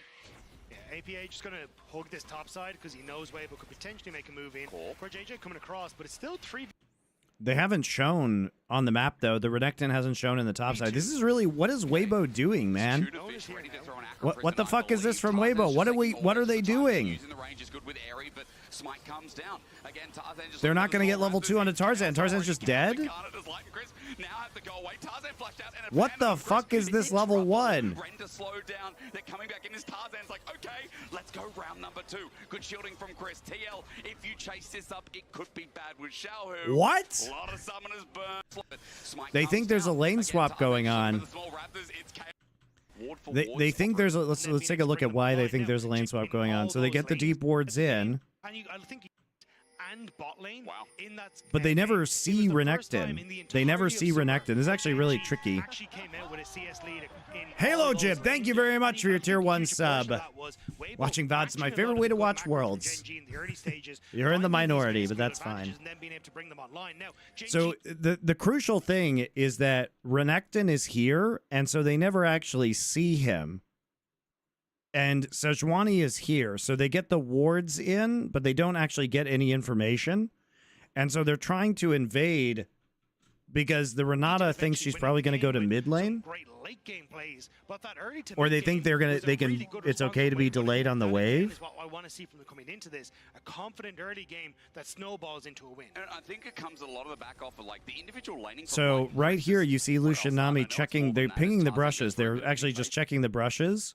So there's a ward that Story goes time down to into the White brush Decker. right there, I think. Snowballs into a win. And I Oh, think no, it that ward comes was a lot already of the used. Just back off of, kidding. like the individual laning. Game, good macro. The first time in the entirety of summer that Because they're JG actually came out counter with a they're CS counter lead invading on the all opposite those side to get a lanes. ward in. I think a huge portion of that gameplay. So they actually You've just got a face blanket check for the you, brush Shield, down for the there, time being, or rather and then they stay see them on ward this for ward, ward spot out, Weber back placed away. by Umti. Yeah, APA just gonna hug this top side because he knows Because what they think is that this is a strong side jungle start. Wave could potentially make a move in. But they just don't have the information because look, Renekton's not showing on the wave up here. coming across, but it's still 3v2. Okay. This tuna No one is fish here ready to now. throw an Acro Prison, I believe. Tarzan's just taking autos for the time being, using the range is good with Airy, but Smite comes down. Again, Tarzan just looking for the small raptors. It's Chaos already. Chaos incarnate as Light and Chris now have to go away. Tarzan flashed out and abandoned them. Chris is in trouble. Render slowed down. They're coming back in. This Tarzan's like, okay, let's go. So they round use number two. heal, Good shielding from get a bit Chris. of a TL, speed up, but if you damn, they chase take this so up, much it could be damage bad as a for result of Shallow. that. A lot of summoners burned. Weibo thought that there was a Blood. lane I don't swap. think Tarzan actually They got thought the that big raptor. the Smite duo just lane was picked up the already level in two, top so- lane. Yeah, so it meant that I think it was stolen away by Yon or maybe Core JJ who were able to get an auto attack on it. So that's why that play suddenly went look very funky. Flash burnt by Tarzan to try and get away, and he's going to be low, moving through his jungle. kind of similar, but it means we're a bit more even Steven on the experience bars as we start to transition forward. We know what Steven would say. He'd say he'd be going towards the top side right now. Classic Empty. Steven. You know, it's story time again. Dagda, you got your blanket. Okay, yeah, you do. Got my milk, So ready to go. Light has been having, I think, quite an exceptional year. I think this split in particular has been really solid. Coming into this tournament, I think Light is one of the best LPL. Yikes, man! They're level. They have 0 CS. Good engage here from Breathe onto Impact. Wait, maybe I should have been talking about this top lane. He autos a minion, but he's got range. One, two, flash for three. Almost. Impact gets out of the way. Breathe tried to predict and get that boomerang. That was so close. Range. One, two, flash for Ooh. three. Almost. Impact gets out of the way. Breathe tried to predict and get that boomerang. That was so close, especially with the grass proc starting to flash away. Just about saves him. I'm shocked that Braden already managed to get that kill this early, but that only sets up potential playing towards the top side. Wave hasn't been crashed. Matt, how do you come back from this I situation? think they're just trying to put pressure. Okay, well, Core JJ takes 2 turrets for that set pressure as well. Light is just looking to get to level 2, and with, I believe, this next minion falling down, he should find it, and he does indeed. Look at where Tarzan is, the level 3 Scorpion King, trying to make use of this push on wave that TL are still shepherding in. Yeah, TL just constantly keeping up the pressure. You have to be a little bit careful because Tarzan can come down to this bot They're both side. gonna hit I think 3 that's what Weibo too. were It's kinda a good waiting situation is for level TL. 2s, level 3s to They've match. avoided They can actually. go for it. They actually just Tarzan baited them. They just mind tipped controlled over them with the, sorry, just picked up the into slow thinking clap that the lane there. swap was Trying to coming move in. behind, it looks like TL on this bottom side. Thoughts on Anero joining Great C9? I people mean, on the laning seems stats. good, Laning right? so far, but They needed he's more coming in to coaches. Interrupt that upper is low, but he has a mana bar. Xiaohu with nothing to spare, and even though he's used the cookie up, he tries to get onto APA, and Umti just stops him in play. Permafrost is there, and first blood goes over to TL. Meanwhile, on the backside, or bottom rather, Weibo are getting flashes, but maybe kills. Yon away. It's a flash. Oh red. my. Permafrost is there, and first blood goes over to TL. Meanwhile, on the backside. Young's got to flash that Skarnery, man. Rather, Weibo are getting flashes, but maybe kills. Yon away. It's a flash rend. I talked him up for a reason, and Weibo sees. Yeah, it. Young needs to flash the Skarnery, I think. That's so greedy.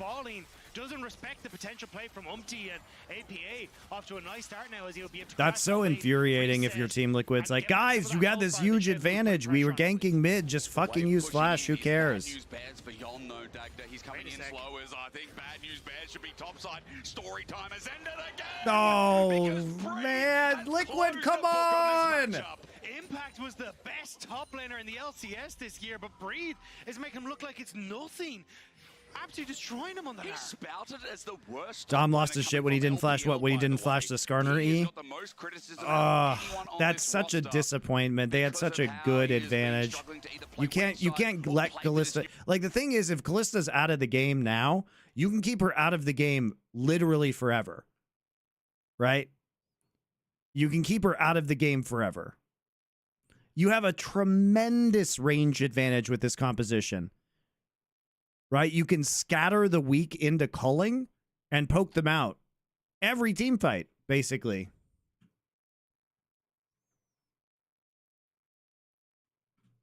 New advanced Weibo. You dodge the most dangerous part of the game, which is like pre-level 3 Lucian Nami. He's now got the pressure that he wants in that top side where he can even You know, they can't stack Drakes on the bot side. and set up so nicely for that Gnar to just take over in the side. Need to get the something French. to try and fix this, and a lot of that will. Light and Chris got away pushing again, so Mountain Dragon to open us up, so it's going to give some bonus stats, but remember, Grubs could just be a handshake deal here, as TL seems the bottom side is where they start their play.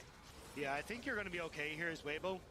There's not really any dive potential to really come through here, and Tarzan should just be able to move over towards the Grubs, so it's more likely it's just going to be a Dragon trade. Yeah, there you go for TL, than any sort of real threat on the bottom side. It is a big wave, though, so you can see them playing a little sus, but I think they're okay. Curious about the CS after this wave pushes in. Weibo again, as we said, trading sides of the map. Breathe, of course, naturally having so much pressure thanks to earlier shenanigans. Means that Tarzan gets all 3. So I'm looking at EXP bars alongside with these trades stacked. Both junglers just ticked over to 5. Umti, as he gets this dragon, will get a little bit of a boost, as well as APA going to get shockwaved on the spot. Tarzan's now running in, and he's caught up against the wall as he gets just ticked over to 5. Umti, as he gets this dragon, will get a little bit of a boost, as well as APA going to get shockwaved on the spot. Tarzan. Dude, is anyone capable of pressing a fucking flash button? Now running in, and he's caught up against the wall as he gets through. And then he flashes late? Takes him down. What? And again, APA getting thrown down in the No early one, game. no one can actually flash a Skarner, guys. It's actually physically impossible. Skarner has got a lot of base damage. Look at that. Stuns in play. Umti has now got the bottom lane walking to his position. Flash from Chris looking for the handshake. Oh, he's Rock gonna to be hit. thrown. Okay, He gets gets out, but Weibo now control his bot side fully. Oh, You just continue to put pressure on towards the bottom lane. The wave is pushing away from Yon, so not in the best of spots, and Tarzan's here. Here he comes again. Dwayne the Rock Johnson. Paused by a bubble. Now for Chris, setting up for the hook, and rather the handshake back is good, but out of range. Under turret, Light will not follow that play. like Doesn't wanna try and go honestly, too aggressive, but still, this should net at least the turret. Honestly, lane, and Tarzan guys, still considering it, spotted out by TL. He lives here. here's the truth of this. Here's the truth of this. If APA and Yun are not actually contributing to TL's macro, they need to be replaced. They need to be replaced. You can't get this close to beating Chinese like 3rd, 4th seeds. You guys know what I mean? And just fail like this. So your macro is your strength. If these guys are not contributing to your macro, they have to go. And you have 1 import slot available. You are not going to tell me that Quid or Quad here, the Qs would be worse than APA. No way. A tag to help. No way. Jungler has to go top. He's got to clear. I'm speaking of the perspective of TL's bottom lane right now. Tarzan follows up, enables Weibo to get this push in again. With whom? Get some damage down. thanks to the 3 You could grubs. Sven is a And like resident. Chris, You look at could that have. CS, I know gets he's it on down a Cloud little 9 bit, there, kill. That's still guys. up the But goal. And I do like, continue on. imagine Quad and Masu on this team. For Okay, Light, I'll sit down. he was absolutely fantastic in the LPL, and I think if you didn't watch the LPL, you're probably not going to realize just how good this guy was for Weibo. They A are lot of young. people look at They'll him and be go, better. "Oh, but we lost Ruler because they Why let is Weibo Masu beat already out better when JDG, he's but younger than Light has Yun? been such an incredible That's card such a for this squad, stepping what across fucking what take is that, guys? There isn't some sort of linear growth here. It doesn't work like this. The world doesn't work like this, guys. I'm going to draw a graph for you. Okay? The world doesn't work like this. This graph doesn't exist. Okay? This graph doesn't exist. It doesn't exist.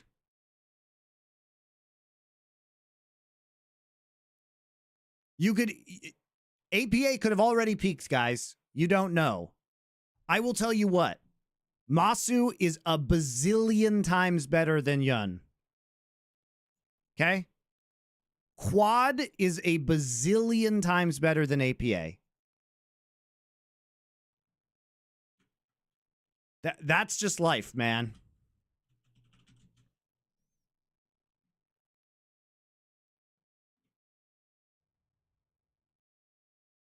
Also, APA is 22. He's not that young by gaming standards. Okay? He ain't that young. He ain't that young.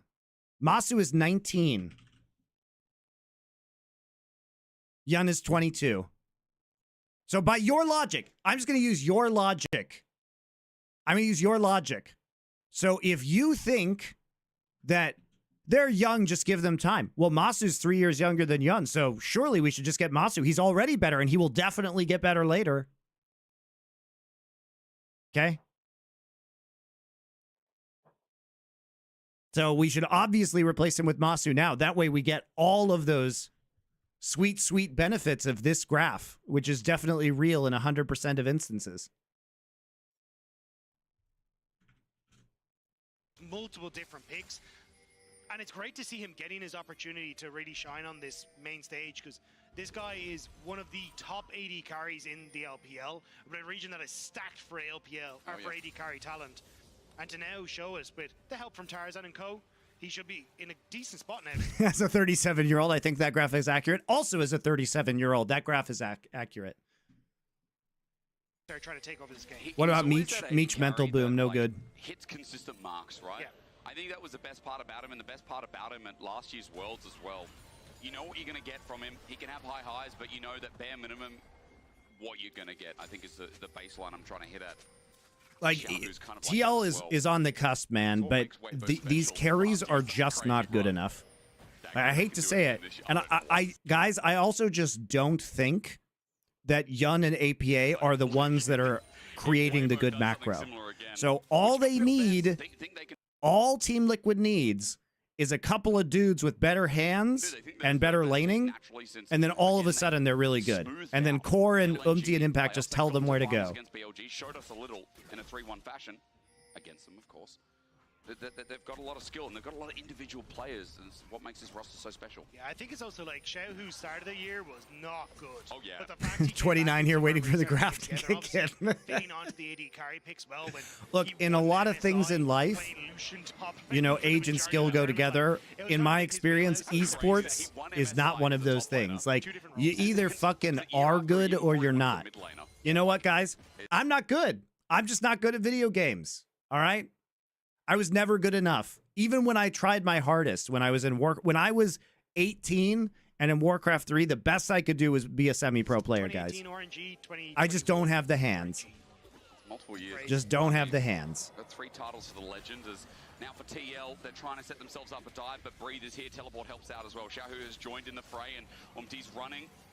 But Crisp is here on a ward. They might turn this into a play if they can get a scatter the weekend. Crisp now with nowhere to go, even with the ulti up. Aqua Prism perfect, and APA positioning great to get his first kill of this game. Really good pick from TL, and this is what we're talking about. Like, turning those moments to find picks for TL has been crucial to their success, and just a good read.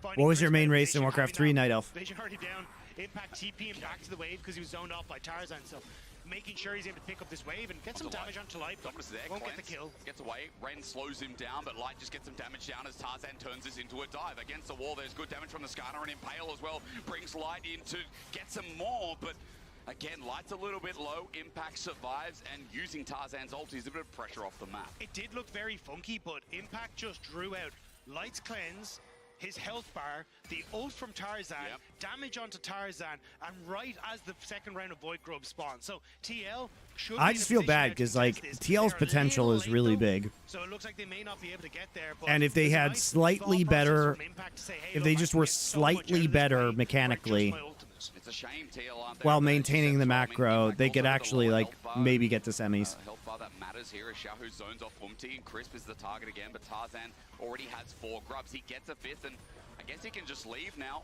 Tries to stop him, but he's away. 5 grubs, 1 over to TL. As Breeze is managing sideways just fine, by the way. You're immediately getting value as Weibo. It's like, oh, I'm just getting more and more damage as I progressively work my way through this tower. That's not how this is supposed to work for Breeze, but he's in a good spot now. Almost a 900 gold lead for him. He's going to reset, finish his first item, I'd imagine. No, just short. But still, he's going to be fine now. Start pushing out on the map and really taking the hurt to Team Liquid, because any sort of side lane that he shows up on, no one can really contest them. APA, vulnerable on a side lane. Their impact is very far behind. And that just opens up so many windows for Umti is still a liability in high-pressure matches. I disagree. Umti's early game is very good most of the time. Yep. It's not, as a jungler, it ain't his job to carry the late game, guys. His ability to soak pressure. As Hale yesterday even saying he's such a selfless player, and he can also be someone who can demand resources and carry the team. But in Get this game, Teton on this fucking Team Liquid. Get Teton here. Call up his Brazil phone. Let's find out if Surely Teton is better than Yun, right? Or rather, sitting there and waiting. Yeah, and this is where I think Yon and Core JJ need to try and fill the gap, because APA can try and set them up, but it's Yon who has to try and knock them down. The problem is that he's been focused so much by Tarzan that he's now behind, and it makes it very, very difficult for them to actually play off of this mid state in the same way they'd like to, because Umti has to try and fix side lanes. Stacked. Yeah, I was like, Tarzan, just auto Umti once so you can get your Heartsteel stack. Every auto attack matters if you can stay in combat. For TL, they're getting pinched out a bit here. Weibo moving into position. Xiaohu has himself his ulti available. Mana is a little bit low, especially with. It's time to learn Korean, Teton. That's what I think. You have to keep an eye on that mana bar. Time to learn some Korean, buddy. TL are playing this nicely though. Like Yon pressuring mid lane, drawing Xiaohu back, now opens up for the 3-man to start to put pressure on towards the bottom side of the map where. How old is Teton though? Yeah, it matters how old he is, because if he's too young, then you know he might just need more time to get good. Demolish from Crisp helps out on that. TL going to start the dragon. Nonetheless, though, on a ward is Core JJ as Xiaohu moves into position. But teleport from Weibo. They're committing and Breed, the strong member of the team, is walking in. It's a double TP as now the Skarner engage is halted by Umti. Good Glacial Prison as his damage being absorbed. But Tarzan takes a tidal wave while Xiaohu on the back end is dealing with APA. A great ulti from Crisp. He makes him go berserk. Light sends him in and Crisp tries the Q flash. Oh my god, he missed his handshake. Out, but he's dead. Dragon goes over to Weibo, and I cannot believe Chris just goes, yep. Shout out to Team Liquid for winning a 4 versus 5, because Renekton wasn't here the whole time. What the fuck? How do they lose this? The Skarner engage is halted by Umti. Good Glacial Prison as his damage being absorbed, but Tarzan takes a tidal wave while Xiaohu on the back end is dealing with APA. Where is Xiaohu's ult? Oh, there it is. He solo ults APA for 0 damage. Being absorbed, but Tarzan takes a tidal wave while Xiaohu on the back end is dealing with APA. A great ulti from Chris. And then they just over pursue this. Like, should we just take Drake, guys, which is being given to us for free because Renekton isn't here? No. Nah, Crisp is like, let's just flash. Let's just flash.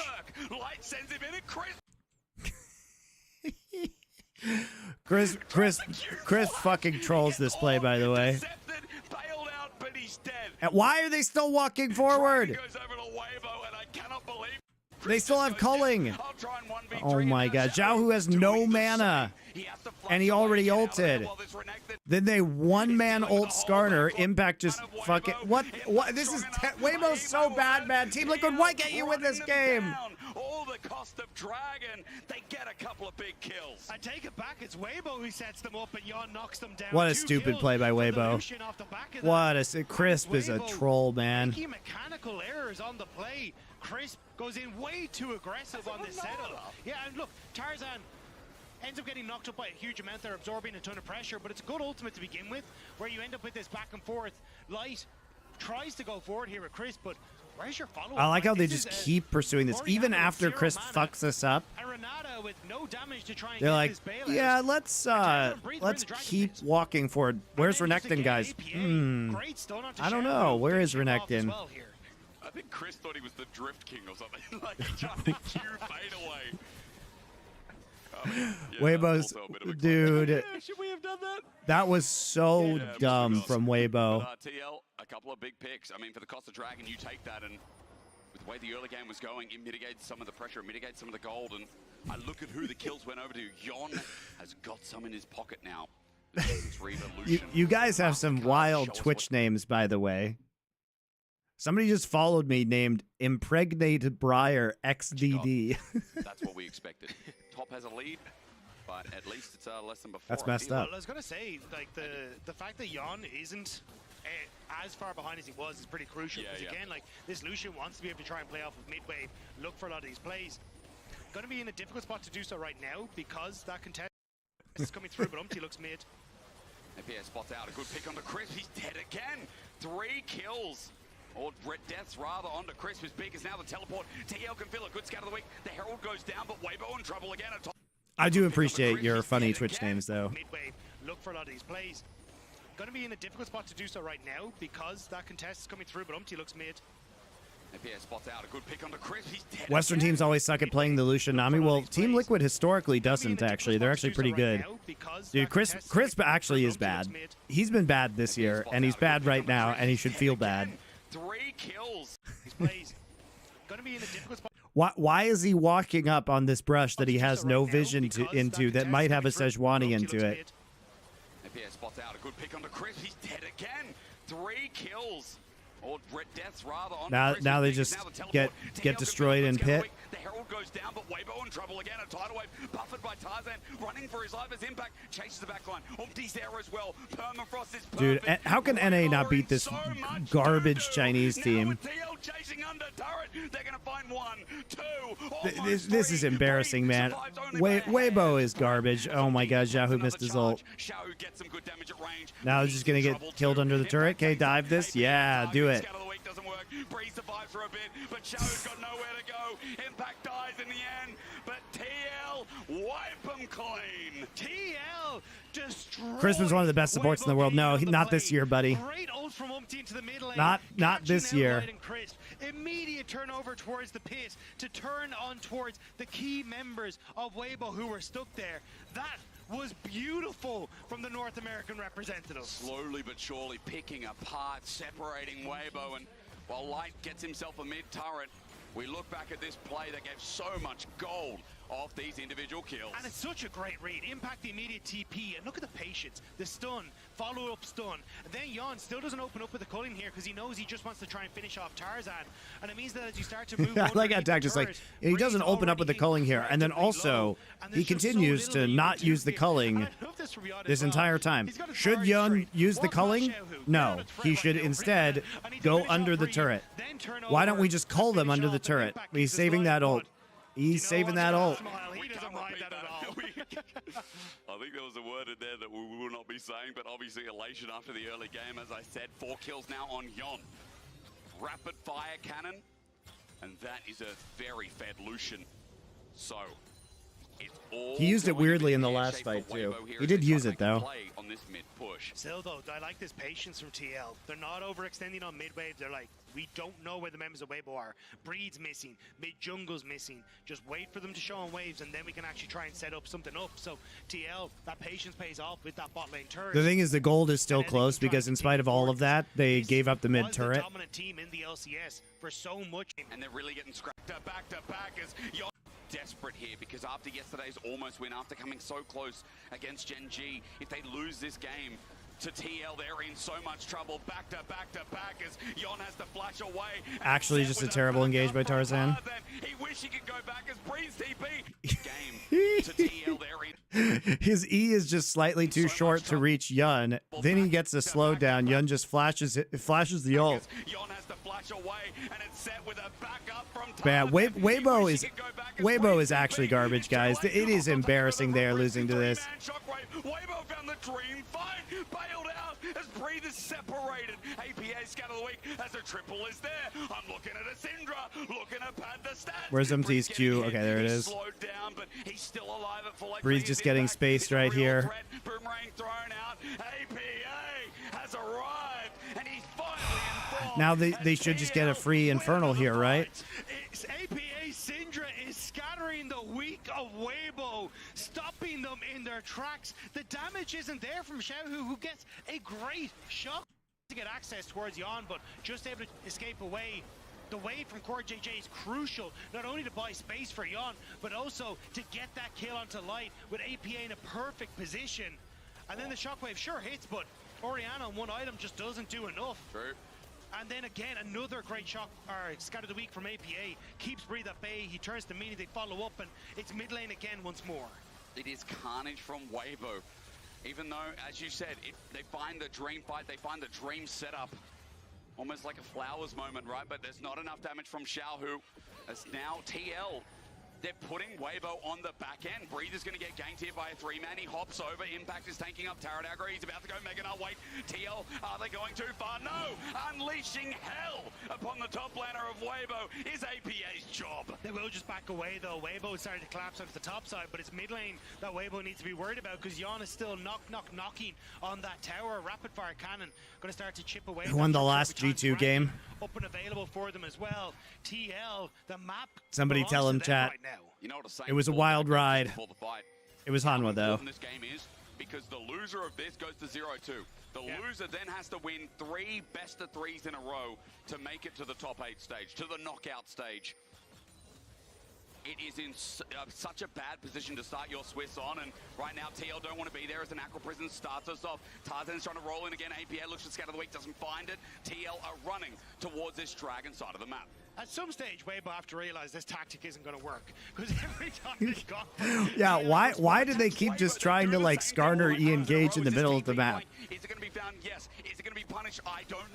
I mean, the funny thing is about Weibo's composition is this is one of those times where you accidentally drafted no primary engage.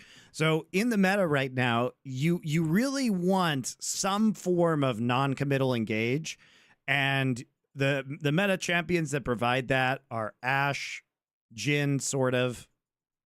You have to be able to proc his W though, so you have to hit him with something first. Sejuani, Maokai, Leona. Like, they don't have any of these champions, so they have to full commit either with a Meganar or with a, a Callista ult maybe, but Callista ult primary engage is pretty shit, or like a Skarner E, Rel. Yeah, Rel's another. Well, Rel's a full commit engage, guys. Non-committal engage means you can toss it out there, right?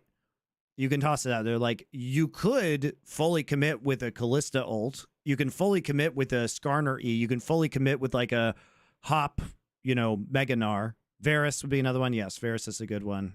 Varus ult, right? But they don't have any of these champions. Syndra E, yeah, Syndra E. But that's like single target. It's not as good. They just have nothing. They only have committal engage. Yeah, Lilia would be another one.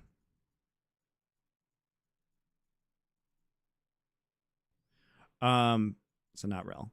But these are kind of the meta picks. This is why we see such a priority on having like one of these champions in your team composition. But they don't have anything. And not only that, but okay, so let's just say you want committal engage. Like, Rel is probably the best full commit engage champion who can just kind of go in there. But they don't have Rel either. So you can't even just like flash Magnet Storm them. You know what I mean? Oh yeah, Maokai. Yeah, Maokai, right. Maokai's right there. Yone, no. Yone's full commit. But Yone's still better, right? Ornn would be another. But Ornn is non-committal engage, but Ornn isn't really meta. Alistar is another one that's full committal engage. So they don't have anything. So this is just awkward. And you don't have to have it. But the problem is, like, okay, so let's say you don't have it. That's fine as long as you don't... Remember, guys, you don't need engage if you are always on objectives first. If you have objective prio and you can force the enemy team to play into you, you can kite. Which their comp can do really well, by the way. Like, if you're trying to play into Meganar, Skarner ult, Shockwave, this composition does super well. Renata ult. This is a great kiting composition. It's a great if you have objective priority, but the level 1 fucked them up so badly that they didn't get Drake stacks early. They didn't win bot to get Drake stacks, and so now they can't just stand at Drake and win the game. So now they're left in this really awkward position. Leona's kind of full committal other than her ulti. Yeah, but you can fish with her ulti. Nautilus is another non-committal engage, guys, because his ult is you can just you don't have to go in.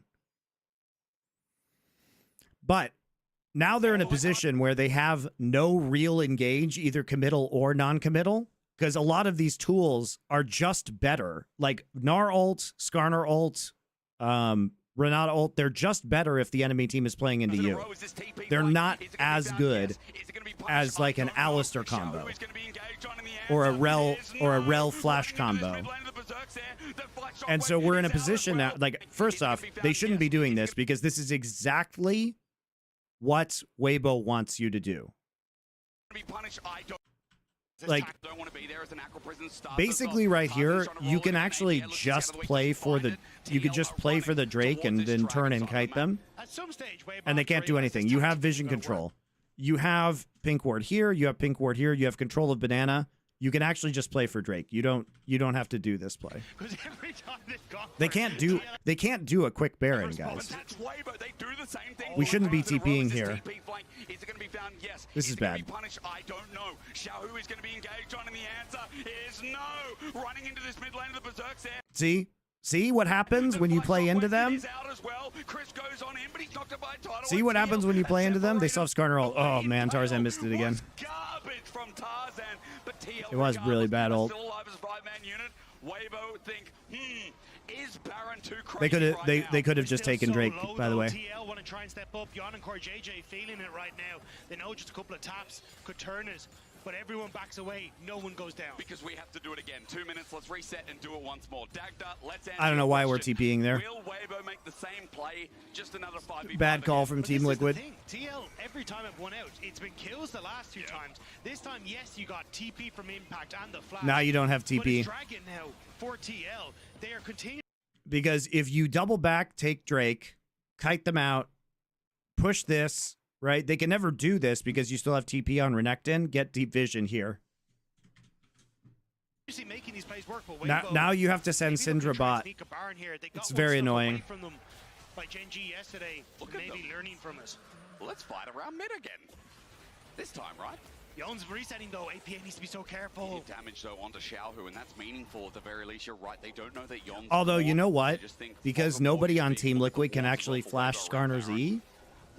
Maybe Skarner E is just the best form of engage in the universe. TL still growing these minute leads consistently, and it's going to start to come back against Weibo. Yep. And what an incredible moment this would be for the LCS as well, being able to not only put themselves up into that 1-1 bracket, but also just taking down the LPL 4th seed would give them so much confidence going forward. I mean, their ability to scrap against this team has been so impressive as well. Like, I know I use the term. It's still winnable though, in spite of all the dumb things that have happened this game. That has come from APA in this game, from Yon and Core JJ especially, has been clutch. But it's also the hard work of this organization. Spawn behind the scenes. APA has been working nose to the grindstone for so long, and the rest of this team as well, like Yon really stepping up from this time last year where we saw him at the world stage. TL, this is a work ethic that is starting to see success on the international stage, as long as they can keep this lead and keep this pressure on towards Weibo. Long may they reign as they continue to siege through mid turret at 23 minutes in the game. They just want to open up the map, Dagda. We've been sitting mid,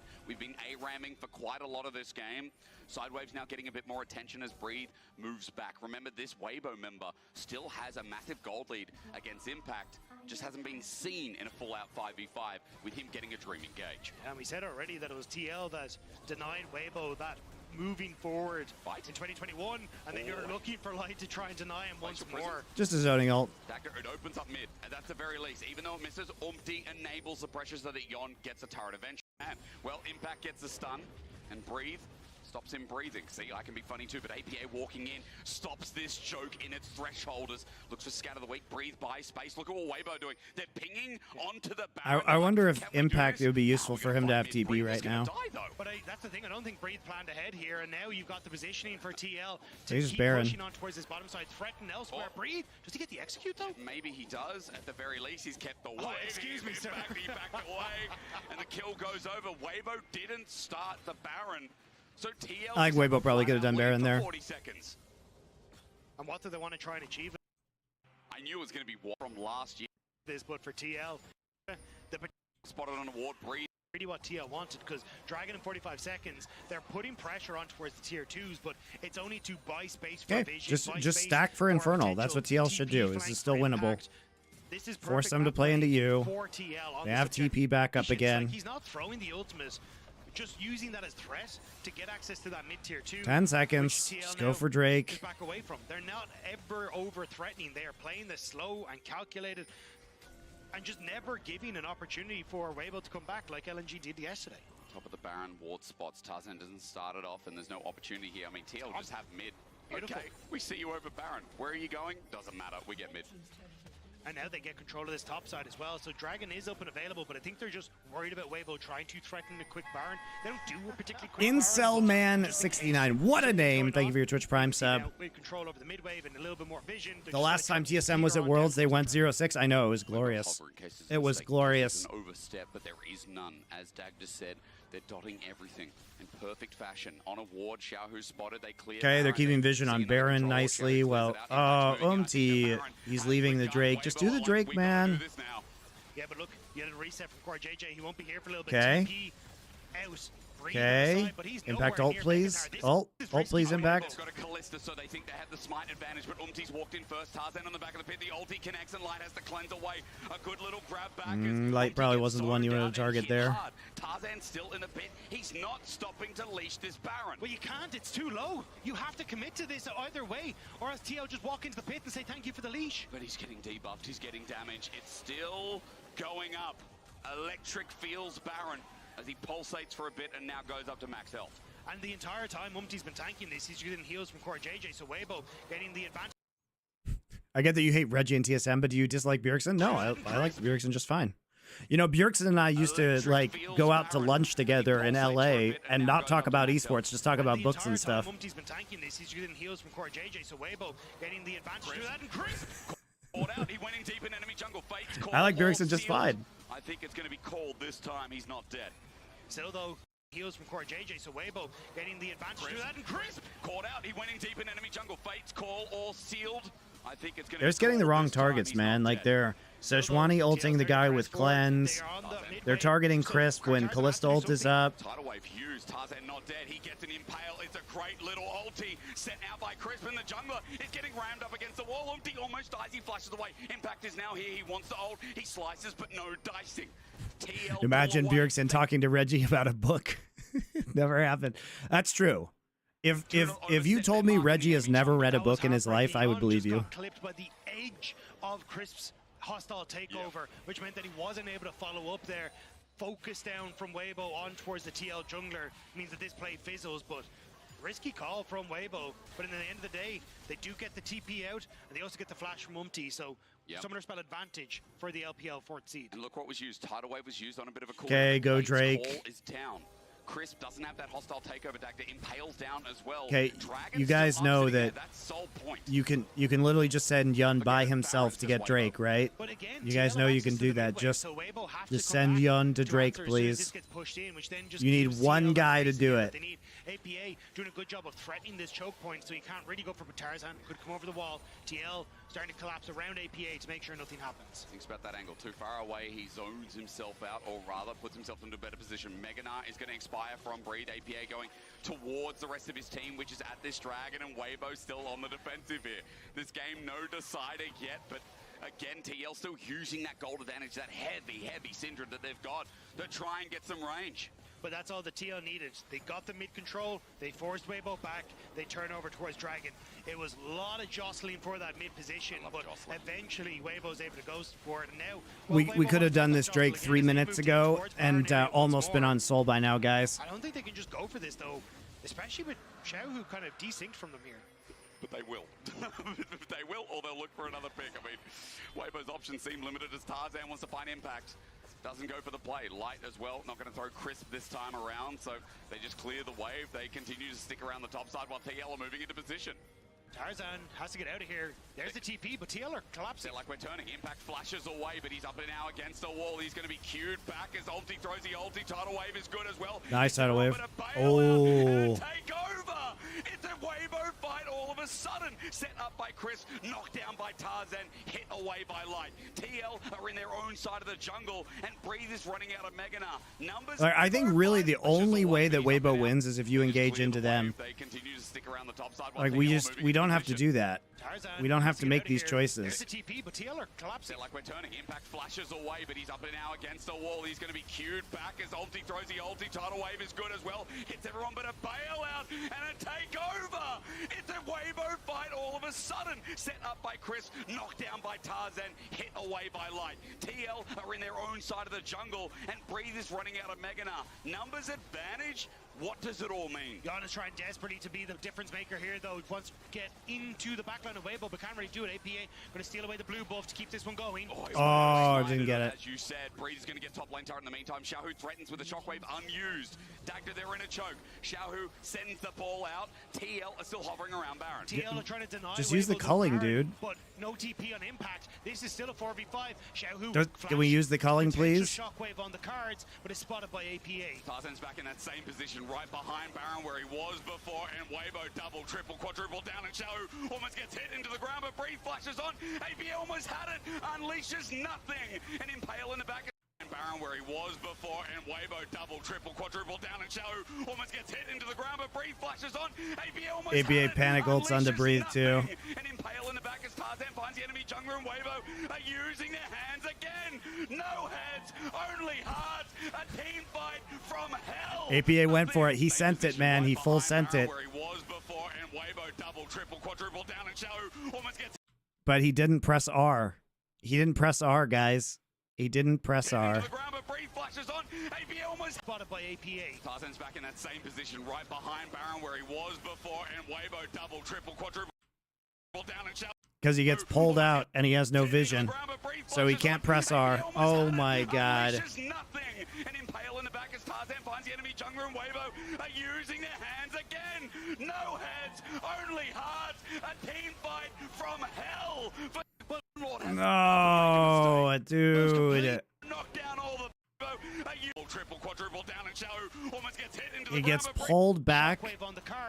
He has no vision. Why is he even positioned here? Why is he even positioned here? I agree with you guys. Why can't they just scatter the weak into culling? Instead, we are literally trying to make flash plays and just not using our Syndra ult because we can't see them to click on them. And Impale in the back as Tarzan finds the enemy jungler, and Weibo are using their hands again. No heads, only hearts. A team fight from hell for Team Liquid as Weibo knocked down all the pins. And the LCS lets out a collective sigh. It looks so good. TL were so... Until TL let up and make a mistake. And it was just so small.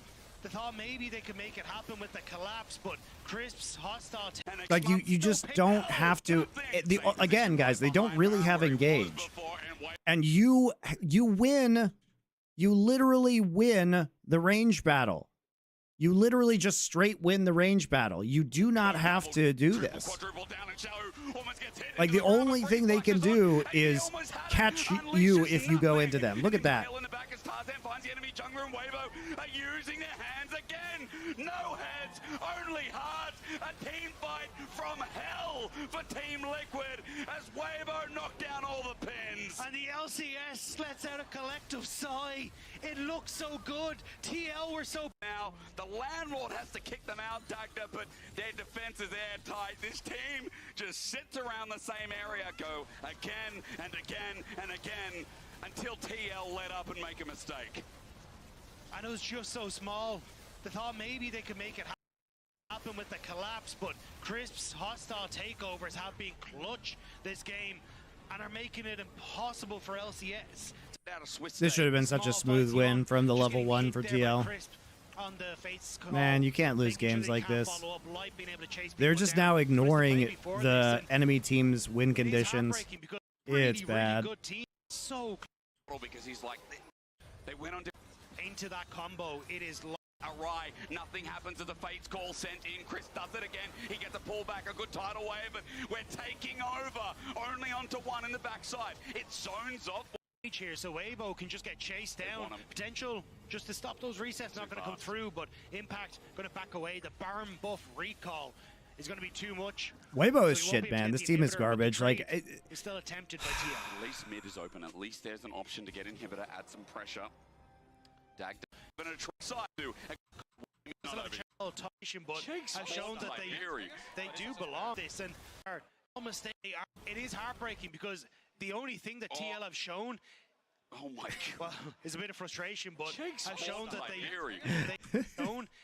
Oh my god. Well, Spawn it's a bit of despair. frustration, but has shown. But you can see the frustration in a game that feels like it could be over. yeah, he's probably like, why are you guys flash engaging into them when they have no engage and we have range advantage? It's so dumb. It's so dumb. Clips him at the end after a good scout of the week. They were separated. They went on different targets, and Weibo picked them. His lights out. And Nothing happens to the Fates call sent in. Chris does it again. He gets a pullback, a good tidal wave, but we're taking over. Only onto one. Given though, keeping him Dragon.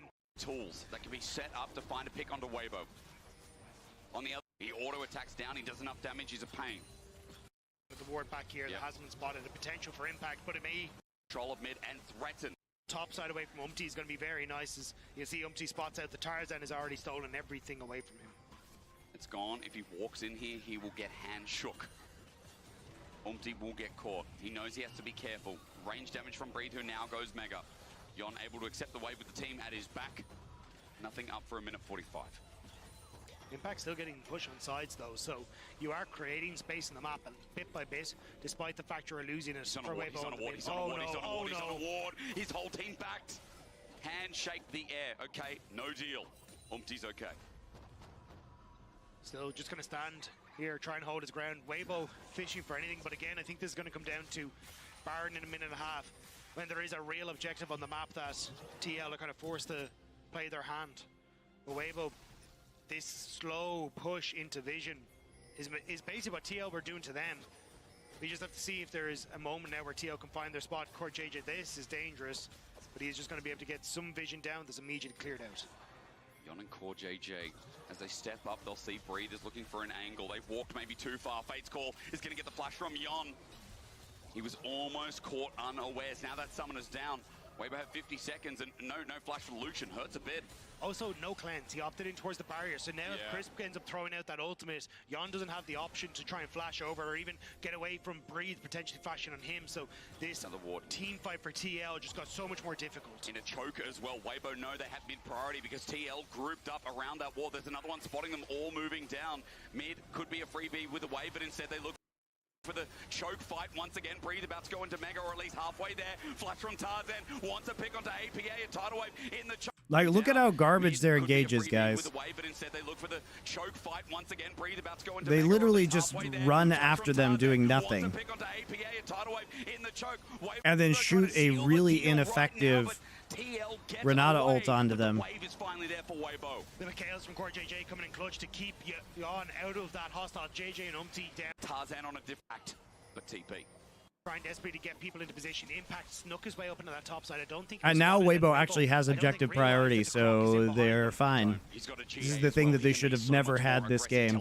You can still poke them, though. Putting it all on the line so they don't have to start. APA just bought Breather's zoning out, no Rabadons. onto the Baron, they look for the turn light, sets up with the Fate's Call. He flashes into die. Perfect. He's exploded. Breathe gets an ulti though. A stun, a shockwave. They got the pick. TL but onto the Baron, they look for the turn light. They kill Yun, though. He flashes into die. He's exploded. Breathe gets an ulti though. A stun, a shockwave. That the Croc is in behind them. They don't. Why is Yun positioned there, He can be though? So much more aggressive. Teleport going to be started off. TL are putting it all on the line, so they don't have to start 0-2 in the Swiss stage. Breather zoning out, no Mega nah, but onto Yun walking up the here Baron, is they a look for the huge turn mistake. light, sets up with the Fate's Call. He flashes into die. He's exploded. Breathe gets an ulti though. A stun. A shockwave. They got the pick. No Mega Nava. Why is he going further into river? Sets up the face call. He Like, dude, just let your front line do work. You know, Impact's coming in. Just go this way. Why are we going into river? Oh, why is he dashing into starter? They got the pick. TL opened up, but they're losing members. They're dropping heads, and Breathe is breaking. He doesn't have the his culling. heart It's on again. cooldown. We look towards this top laner with Hysterics Gauge, with range on Tarzan. He sends Umpty away. Impact close to dying. The GA will give him time, but the team has left him, and TL. But those Someone is available. he needs to TP into the fight, and Weibo, they get into river. As you said, he's got options where to TP. Nothing deep, but to the side, he'll join his team. And a 5v5 Light now has GA, but Impact lost his. Yon's TPs are Flash is so close to being up and available, but What's it's gonna be APA so doing, race. buddy? You need to be Weibo's turning poking it up. them. They want to America. punish. Can you believe? Can you set yourselves up for success here? It's up to TL. Yon gets poked out. He's frontlining for the time being. Tarzan at an angle. APA is trying to plan himself onto Breathe. A good scout of the week. They send the ulti, but Oh, they missed the Sedge ult. APA is trying to plan himself on Breathe. A good scout of the They don't chain the CC, so he has a chance to use Hop. Why is APA the one on the flank here, by the way? Why is APA that? Why is an Impact here and APA here shooting balls at them? An angle. APA is trying to plan himself onto Breathe. A good scout of the week. They send the ulti, but he hops over. He runs in. He ultis. You thought you could take him down. You lost your oxygen before you hit the damn ground. TL are in the pit. Impact tries to take the fight, but his GA was lost in the other. Weibo with a team fight. If you want to fight the LPL in a bloodbath, you're on their home ground. But TL, they're not quite finished yet. They're still trying to see if they can find something. Yon and reset, falling, and will. Man. Boys, you're gonna take this post game, okay? Yeah, you got this. You guys, Send it right back to you guys. Good job, TL. lot of the vast. We see with a lot of teams when they start being over proactive, they are at times their own. Winnable. Totally winnable, by the way. All right. Bathroom time, guys. Yone, all likely to be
be contested as we jump on in. The Lucian, the first ban away here by T1. I mean, that's got to put a smile on your face. I mean, if I'm Cheetah, I'm smiling ear to ear, man. This guy's been tearing up Champions Queue. Cheetah. Lucian Oriana taken away from Faker. No real surprises there.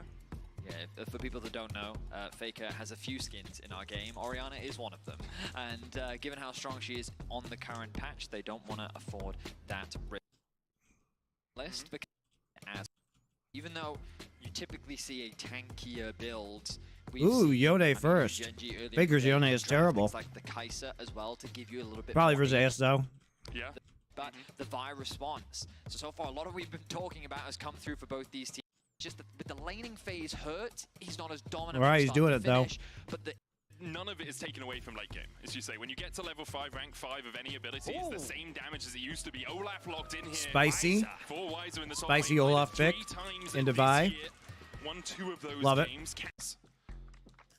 Okay, I mean, the beautiful thing about So, this draft the good thing about the Olaf pick is it denies the on Ashe a pick here. side lane, they can go and match against this Yone later on. So they in don't the have to game. deny. They don't have I've to not deny been a Ashe. massive fan Just of nice. the electric Don't have to ban it. Macauleys, only because in lane Ashe, Zaya now going to come through all the 80.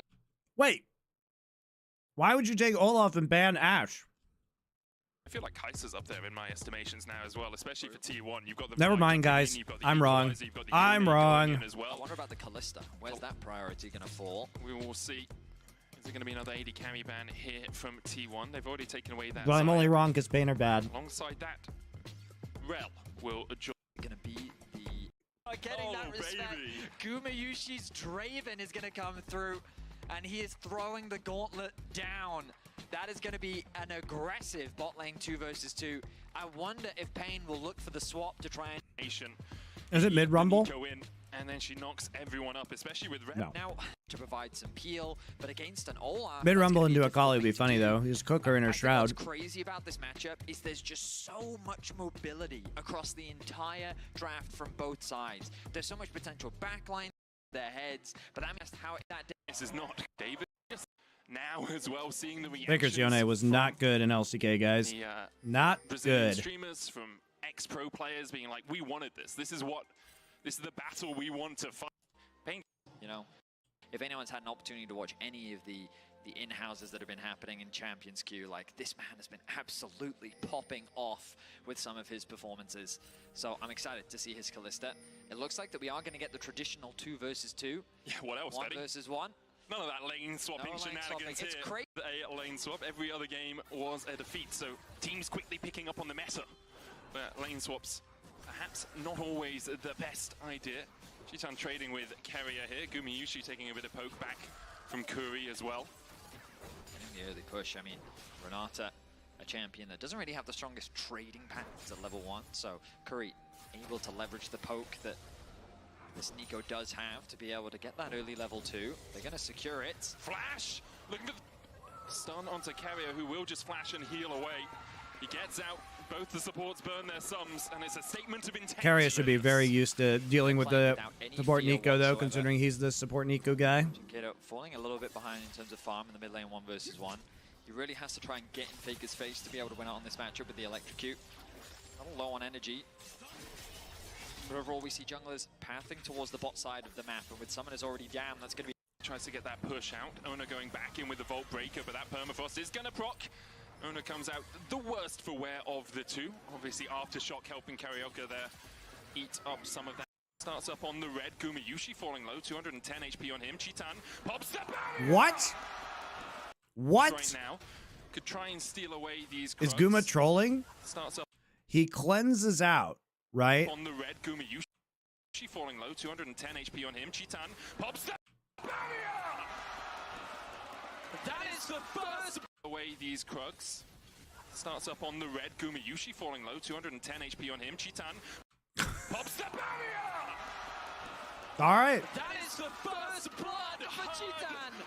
Around the world, Chitan takes it. Action's not over yet, Medic. Ona trying to get away. Permafrost's going to lock him up. Kuri's on the chase as well, but Ona still has the flash to escape.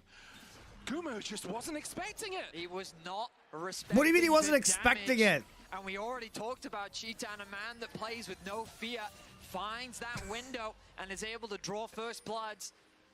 The only downside is Carioca, he wasn't able to get much off the back of it. First away these Krugs.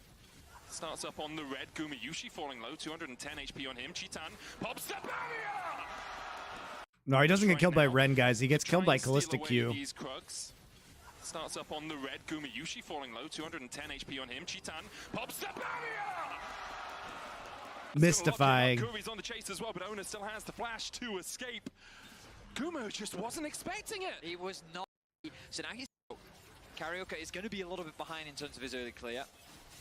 Now they're threatening a mid lane dive, but Kuri. Oh, it's the Callista. It's the Callista W Nico Auto. You're right. Is able to draw You're right. first bloods. The only downside is Carioca, he wasn't able to get much off the back of it. He tried to take away the red buff. It ended up just being a 1 versus 1, allowing Ona to actually steal that objective away. So now he's quite far ahead in camps. He's looking for vision on the top side of the map, looking for these respawns, this information, maybe even threatening some sort of gank. But he's not going to be able to find anything. So Carioca is going to be a little bit behind in terms of his early clear. Now they're threatening a mid lane dive, but Kuri is here to cover. Puts the shape splitter back behind him. Bolt breaker coming out. Ona looks for the flash, catches Jinkedo, and nothing the Pain Gaming mid laner could do about that. Nicely done there by Ona. Jinkedo just too many poor trades. His health bar was too low, and now he finds himself at a pretty Nothing. Now they're threatening a mid lane dive, but Kuri is here to cover. Puts the shape splitter back behind him. Bolt breaker coming out. Ona looks for the flash, catches Jinkedo. That's just it. And nothing. If you don't flash that. Wave is going to keep him behind in experience. Will of course have the TP to get back into lane quickly, but now the life's still going to come through. To lead, and there's one some Zeke's obviously here as Wiser aims a lot of flames to the face. Top lane matchup is pretty even across the board. Just a lot of back and that magic resist, and it's that feisted bot side. But Zeus using a TP, whereas Wiser has not. So if a fight does begin around the grubs as Faker falls low, Ignite ticking on him, Kuri still looking! Vision around this top side river. TP's now invested bot side. But Zeus using a TP, whereas Wiser has not. So if a fight does begin around the grubs as Faker falls low, Ignite ticking on him, Kuri still looking! And Kuri gets it, Faker falls. A crucial flash lands the Tangle Barbs onto Ona. Carioca forced out as T1 have been rattled a little bit in this early game. Still, things going relatively to plan. They have the grubs, they'll get 3 of them. They're only about 400 gold. Using their tempo. Faker, valuable kill, much needed for Jinkedo for sure, but it also then conceded pressure around the grubs as well, especially given that Kuri didn't have the HP after getting chunked out by Ona. So T1 still in a comfortable position. They're able to find these objectives where they can. Dragon is likely going to be the next objective that both these teams set their sights on. But it shouldn't take away from the fact that what do these kills actually mean? What does it kind of put the game state as? And it's this bot lane from PNG. Ooh. And you're seeing the value of just putting Faker, like getting that kill meant that he lost a lot of XP, gave Jinkedo the opportunity to go back to base, buy that Hextech Alternator, and it's helping him so much more in the 1v1 trades. Faker does still have the Vamp Scepter and a refillable potion, so will sustain himself back up in that lane. You can see he has about a 2-wave advantage as well in mid. There's a moment I thought Carioca was going to go for a bot lane play, but decides against it as Zen with a Q3. Jinkedo goes back forward and immediately Ona was hating it back through his jungle. Faker going in, has the fate sealed, if he wants it. Jumps in with a Q3. Oh. Jinkedo goes back forward and immediately Ona was waiting. A choreographed play there from Got T1. baited. Junglers, of course, Faker playing with the knowledge that he had the support from Ona. They equalize the kill score. Lose the first. He invested his flash for it, but it's a Drake on the board for PNG. And much needed, I think. He thought that, hey, I've just got the kill onto Jinkedo. There's a window here, maybe I can... As the bot lane from T1 remains on the top side, looking to try and bully out wide top. And Guma and Carrier might stay for one more plate here. You can see it's about to tick down. Carioca goes in, and immediately they dive on Carrier. Hostile takeover comes out, but Carrier will tick, and there's no way to bring him back from Zeus the ult? Zeus coming across. Carioca has nothing left to escape. Oh, he doesn't have and ult. Zeus will hit him in the back and secure a counter kill, but all the while, Cheetan and Curry have free time with the bot tower. And to being for a one-for-one, crucially the kill goes on to Wiser, and Draven doesn't quite cash in the stacks just yet. So I don't know if it's this is a good news TP. but Wiser now, oh, he's getting dived. I mean, Zeus, Guma usually taking a tower shot here as well. Ona's on his way. How well can you juggle the aggro? Doesn't How are have your the axe. aggro Wiser has no ult. Wiser doesn't have the axe, and Ona has a fist, but Wiser almost manages to get one back. Ona tanks it well. T1 able to I don't know why we TP there when we don't have ult. Now those stacks have been cashed. That's a lot of gold. But Gumayushi taking a tower shot here as well. Owner's on his way. How well? Draven doesn't quite cash in the stacks just yet. So you kind of look at the good news here for Pain, but why isn't that? Oh, he's getting dived. Zeus. Gumayushi taking a tower shot here as well. Owner's on his Gona tanks it. Oh, Cheetan was comfortably... Has no mana here, but he does have cleanse and flash, and Karaoke will realize by his Huge kill. Can't really do too Cash much in for about that Draven after his tragic early performance. Zeus that needs to be careful. The threat of the dive is very real. He knows that the equalizer being started, but Pop Blossom. There's the equalizer onto Cheetan. Curry pulled back with a face call. Zeus doesn't have to burn the flash. Meanwhile, in the bot lane, a TP coming in from Pain Gaming as they try to get Wiser out of this situation. Faker dashing back in with a soul unbound, and his bait is sealed. Faker going to jump all the way back. Jinkato trying to dodge him in the Twilight Shroud, but even with the perfect execution, I don't know if he'll be alive for much longer. Faker holding that Q3, lands it in the end. Jinkato falls. And very quickly, T1 are finding advantages across the map. While Pain Gaming set their sights on the top side objective, it's T1 to set up the dive on the bot lane, and Pain Gaming can't respond. If Pain had Karaoke with them on the top lane play, likely they would have been able to get that kill onto Zeus, but because they tried with just their bot lane, they can't really convert it into much. Gumayushi is left uncontested on the mid wave. TP invested from Jinkato. And very quickly, things are starting to fall apart for Pain. You can see how quickly it just explodes, right? It's a 2,000, almost 3,000 gold lead now for T1. Faker is 1.3k ahead in the mid lane, now extending to 1.5 as he gets that plate. Things begin to balloon out of proportion here for Pain Gaming. For Karaoke, though, he did manage to smite away the blue, so he'll be happy enough with. Ranking completed, he's scary. It's such a powerful spike on Yone. Yeah. Anyone that's played the champ knows how much stronger you feel with it. And yeah, you can just do this. Just take away half the HP of Karaoke and say, no, I'm actually fine, have the soul unbound. PNG have kind of overstacked their resources on the bot side of the map. They've got 4 members here, leaving mid lane exposed. Akali will not have the wave clear to protect it. It will allow them first tower. Out, still a couple of plates there for him to take. Gonna be 2 turrets though for T1. On the clock, it might be all the plates but one for T1, although Zeus obviously not the quickest tower taker. We'll get at least one more. So going to be 13 of a full complement of 15 so far. He's Not really a good stack on the bot side for PNG. That is a lot of gold. It's also just a lot of sound effects from that skin, man. Oh, for that first item is massive. Notice he's a full level behind Zeus right now. Zeus now joining up. There's the equalizer. Owner secures the smite. Hostile takeover. Only hits onto Wiser, but he pops the Ragnarok. Cheetan was clipped by it as well. Should be able to escape to the safety of this tower, but Karaoke does not have that same luxury. Curry misses the Spirit Blossom up. Wiser has to leave. This is a dive onto Cheetan. Cheetan is caught out by T1. It's 2 kills to T1. This game is worthless to review. It's pretty worthless. To anything. We'll skip ahead. It's just a stomp now, right? PNG's just trading down on cross maps. Glacial Prison still connects, and Zeus can put down the equalizer, carry a flash. Hostile takeover hits onto 2. Jesus Christ. Okay, they got Yone ulted.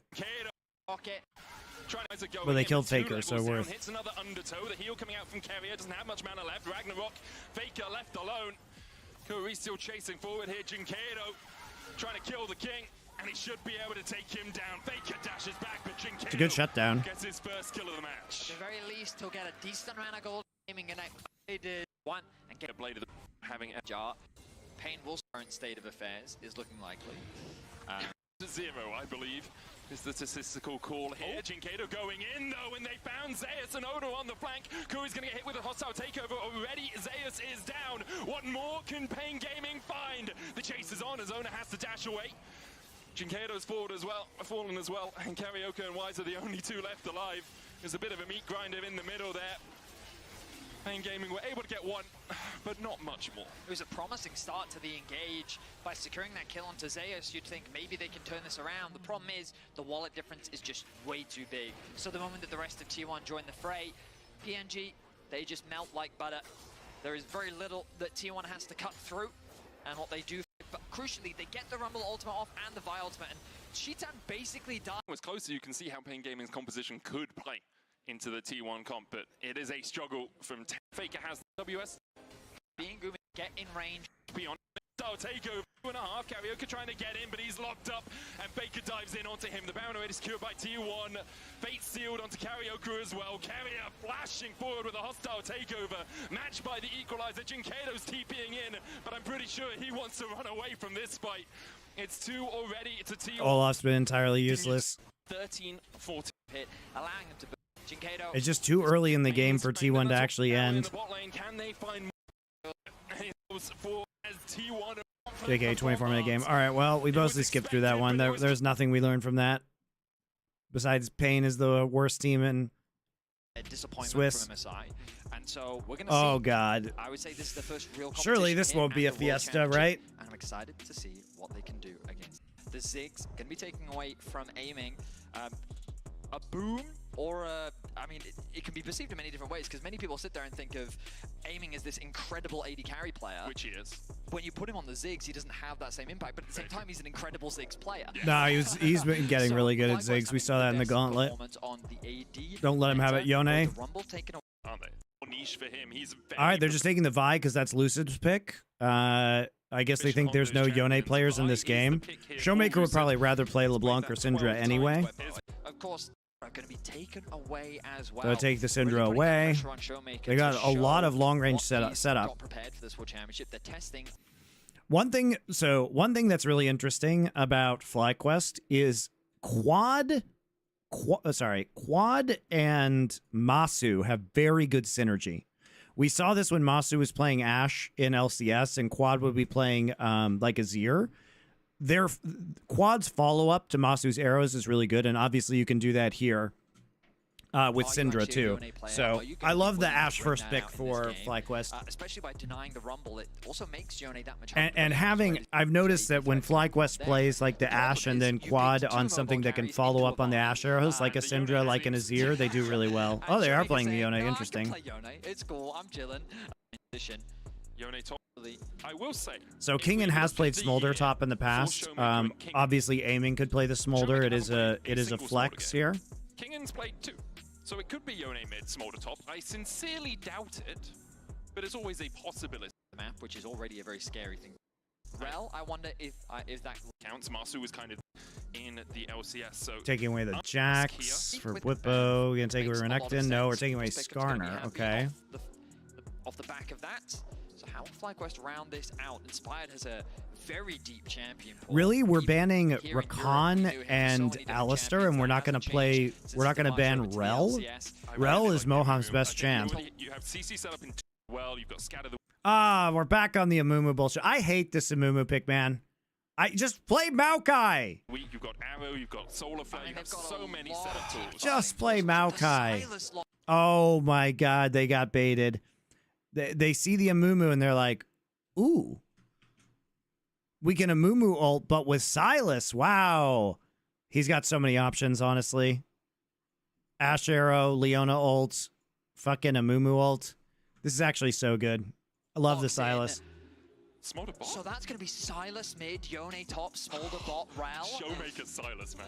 It's Showmaker Sylas. I was wondering if we were going to see Sylas at Worlds. The Amumu is dog shit, man. I hate how the LCS has been doing this. Instead of just taking Maokai. Ults to steal. Yeah. Ashe, Arrow, the Amumu ultimate, Leona ultimate. The Amumu ult is so good to steal. There's no way. That's more like, those are more like Whippo champions. It's a very Whippo champion. Is he going to be able to lock? No, he's not actually playing Darius, is he? Whippo playing Darius. Oh, in God. The top lane here. He's brought it out 3 times this year, I believe. Win that 2v. Yeah, I think they want standard lanes. The fact that you blind pick, well, I say you don't blind pick. What am I saying? You pick a Darius. I think it's a bit of 1. The Darius I just don't think works at the international level because you don't have TP. And how do you play late game with no TP? A smorgasbord of League of Legends on the cards. Both the supports going for sweepers on their first. Just play Maokai in a. Come on. The reason why I'm a fan of it is it's that statistical analysis, right? So it doesn't take into account all the subjectivity and all these other things like the human eye test, right? A game for the raccoons. Yes, Raccoon Feast commencing. 16 versus 7 ranking. And also, there's just a little bit more to play for. The elo you can gain by getting an upset win. Yeah, who cares about winning worlds? You're playing for elo, guys. So you think the Maokai nerfs were not strong enough? No, they're not strong enough. What did they do? The only thing the only thing that they did, right, was increase cooldown on sapling on this patch. Obviously that hurts, but saplings are still really fucking good at the pro level. Oh, they reduced Bramble Smash base damage by 20 at max rank, but it's still fine at early ranks. And they did a 2-second cooldown increase. No, he's fine. Dream, Of a League of Legends player. But And they nerfed the Basically timer back to too. old elo in It's still... Spoiler, guys. Free unclearable vision is still good at the professional level. It's like, I'll go from the 1,350 to 1,300. He also still has maybe the best ult in the game. And also, he has targeted CC. That makes sense. Yeah. They're going to try and force a So, yes, I think he's still good. Going to follow up on that ward being placed. Bone plating procced on Whippo. All the while Inspired is... I mean, he might as well. If you can get those hemorrhage stacks up, it's like 50 AD early doors. He's going in with the ghost. Going to get knocked up. Showmaker chasing him down. He's inting. Sticking. Whippo flashes. And he'll survive. Burns both his summoners for the luxury. Early doors. He's going in. Follow up on that ward being placed. Bone plating proc. All right, let's see this level 1. So they're going for a strong side invade because they are intending to lane swap here. Whippo is standing there doing nothing and then leaving. And so we have 0 people in bot side, and we just go into lane swap mode. Hey guys, did you know that lane swapping versus top laners that don't have TP is pretty good? Who could have predicted this?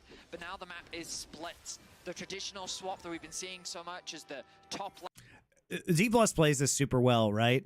So normally what you would see, you know, normally what you would see here. So Whippo loves to do these disruptions and harass junglers early on, but they see him right here, and then Moham just wards the brush, and he's still there, and they have 4 players here because Showmaker isn't actually in mid lane, so they're just respecting this. He's going in with the ghost, gonna get knocked up. Showmaker chasing him down. The ignite sticking. Whippo flashes, and he'll survive. And now he has no summons. For the luxury. And he can't do anything. I guess he slowed Vi's level 3 down, which is helpful. To go into a 1 versus 3, gets the ignite out from Moham. No other summoners were used, but now the map is split. The traditional swap that we've been seeing so much is the top laner groups up with the AD carry to get that experience. Support goes to mid to help get the level 2. Then the support roams to bot. The TP comes in, and they have to try and outplay the 2 versus 2. Fast push. I mean, the thing is, Vi isn't going to be level 3, so it's going to be hard for them to stop him, so they have to proxy this. Lucid's still level 1. He's level 2, but if he wants to clear, he has to take WE first. I don't think he is medic. Yep, nor do I. Oh, can he... can't steal it. Can't gain range. Doesn't have Q, so he can't... I mean, Yeah, he has no Q. That's the problem. This Vi delay actually is really good. Living large. I mean, of course, that's the big thing we didn't talk about, right? The lack of TP really changes. Okay, Kingen can TP here. The lane swap, right? Now Kingen... Moham's already dropping bot. Kingen can TP here 100%. They realize how much they're starving Whippo. Busio still level 1, not being able to tick over just yet. The other thing for Kingen was he didn't know where Busio was on the map. He didn't know where Inspired was on the map. So if he teleports to bot lane at that point, he could just be dived by the 3 of them, right? So Well, I mean, that's the usual play, right? The support comes bot, you try and then outplay the 2 versus 4. So it could have been waiting for Moham to get down towards that bottom lane and then TP. Oh, interesting. They're actually just opting into this. I guess they feel safe because no Darius is not a kill threat. What I think is super interesting is Master and Busio now have the wave pushing back into them. So they're actually just setting up like a slow push, and they're quite happy to, well, not threaten the tower, not play for plates. They were able to get 1. But now, Whippo has been able to go back to what is effectively a standard lane. And sure, you've been able to avoid some of the early levels, but I think FlyQuest, they're still in a very good position. You can see your AD carry in a very comfortable spot. Showmaker. Flash from Busio. Oh, he was looking for the flash shield of Daybreak there, but didn't quite get the auto off in time. Showmaker flash. They're still in a very good position. You can see your AD carry in a very comfortable Oh, he was just barely out of range of the auto. flash Shield of Daybreak there, but didn't quite get the auto off in time. Showmaker flashes away. Very close there, but still Summoner for Summoner, and Busio has the Hex Flash. Masu here catching the wave. FlyQuest played the lane swap really well yesterday as well. We're able to get a lot more gold out of the exchange than their rivals. Lucid here, he cleared out the Krugs, took a few camps away from the top side, but Inspired has a 2-camp lead right now, and there's no camps for Lucid to take in his bot side. Just keeping track of It's actually pretty good for FlyQuest. The jungle for Vi got really fucked up. The Raptors. Masu and Busio with some nice trading. Of course, Busio a little bit down on experience, but once these D+ also wasted a lot of time because they didn't TP to bot wave, and instead they recalled aiming and had him walk all the way to bot. Going in, Moam here will get the shield. I wonder if that was good or not. It changes the dynamic of the lane swap, right? Now Kingen choosing not to go to bot lane because they realize how much they're starving Bwipo. What's the size of this wave in the bot side? Like a slow push. It just looked like Moham was going down there to set this up, but then they like changed it and aiming got to go bot instead. Showmaker without flash, a lot more susceptible to Quad's damage in the mid lane. Quad, in addition to the roster that I think the League of Legends world for a while, but seems like it's been pretty fruitful as Aiming's going to get stunned up here. Yeah, huge tempo loss for Aiming. Frees the wave, but he completely interrupts the back. Now he's susceptible for a potential gank. You can see Showmaker moving into the bot river. Maybe he wants to look for a bit of vision, but Aiming now has to be scared. It's going to be a lot of farm lost. You'll see junglers want their lanes to be pushing in when they start a Drake like this, but because the lane is effectively frozen, Busio that delayed recall also allows them to get Drake for free. That's pretty good. He's in every cinematic as Syndra. Even when he steals the ult, it's effective. I mean, nicely done there from Unleash powers. But are they actually going to do that? No. But they can keep it frozen. The wave spot, but... Oh, flash in onto Quad, who still has a flash of his own. Does he have the time to get it off? Unleash power, stolen by Showmaker. And there's a reason he's in every cinematic as Syndra. Even when he steals the bot lane wave, threatened right off. Members of Deep King and Aiming should be able to at least get a play. Inspired and Busio on their way across. Bwipo able to walk away from this, then goes forward. He's looking for the apprehend, but he's met by 4 members of D+ Kia. A little bit earlier there from Bwipo and meets an early grave. They're delaying this Aiming's Smolder a lot, though. It's going to take Smolder forever to hit his stacks. DK was so quick, and crucially, Kingen gets that kill as He's well, dropped a lot of alleviating CS. Some of the pressure that Bwipo can have in this 1v1 matchup. Arrow connects. So I think it's the arrow in case Kingen immediately TPs, and then the arrow would interrupt his teleport, right? So it's a cool, cute idea. While we see Showmaker trading with Quad in the mid lane. Very nice trade from Showmaker. One of the problems I have with mistakes like that from Bwipo, where he just oversteps a little bit, is it relieves so much pressure from D+ Kia, right? If Bwipo walks away, doesn't immediately go in, and then Busio and Inspired come across to cover a possible top lane dive, all the game that Masu is I just wonder how this Darius is ever going to be useful this game. Because Bwipo dies, Masu got an advantage in bot lane. He's 11 CS up, he's 200 gold ahead, but you can see Kingen 650 ahead in the top lane. It doesn't give you... It's a law of equivalent exchange, it feels like. Bwipo has to die for Masu to get things in the bot lane. I understood why he did it, though, with 2.5 minutes the lead. Here, Busio's on his way away. Quad make us flash early. You'd think that this would be so advantageous for Quad. He should be able to really bully out this Sylas, but that's the scary thing about Sylas. Once you get a couple levels, that Electrocute gives you so much trading power. Now Masu forced to disengage, given the D+, hovering around the top side of the map. They have pressure in mid, pressure on top. Kingen, meanwhile, is happily farming on the bot side of the map. So everything going the way of D+ Kia right now. Aiming's going to be given even more gold in this top side, trying to even him out with Masu. And this is something D+ Kia did for the entirety of the split. Just funnel gold into Aiming. Busio's just never going to get a chance to proc Aftershock. Oh, he did get it. Okay, he did get it. Moham needs to get out because he falls to the turret. It's fine, that's worth it. Will get one in response. Showmaker taking his 2nd kill of the game. I mean, a 1-for-1 in that situation. Well played by Busio. Doesn't expend the flash either. Marcio has to be careful though with Showmaker. Low on mana. Oh, Lucid though with the wraparound, and there's no Inspired here to cover. Lucid has the Vault Breaker. Showmaker chases in the cleanse a moment too late. Aiming gets the kill. And D+ Kia continue to invest gold into him. Inspired is waiting for Lucid here. The bandage just short. Inspired on the Amumu, can't find any friends to fight. He flashes, he gets him. The tantrum will bring down Lucid. At the very least, it's a 1-for-1, but that tower is going to drop. all of the plates secured in this top lane. And crucially, that advantage that Masu had built up for himself, the coverage wasn't there. Smolder's giga far behind though, and stacking. Didn't quite go in and has handled the lane swap beautifully. They've punished the fact that Bwipo doesn't have that came through from deep. Inspired has been involved in one kill. That was a flash bandage shot in the top lane. When they start to get some of this AoE really going, when they start to get some of this aggroed fully, as it goes back, loses a bit of patience, but will be taken in the end by Lucid. I do have a fun fact for you, Betty. Last time we saw a Mumu jungle at Worlds, Season 2. It was Cloud Templar who won on it back then, so Inspired bringing back the old classics. That long? Yeah, we saw a lot of Amumu support for a while in that one Plains, and then it disappeared for the entirety of the That's actually shocking that it's been since Season 2 that we've seen a Mumu jungle at Worlds. You'd think you'd see at least one. Cool, that was a Priority of the year. Fnatic the damage, right?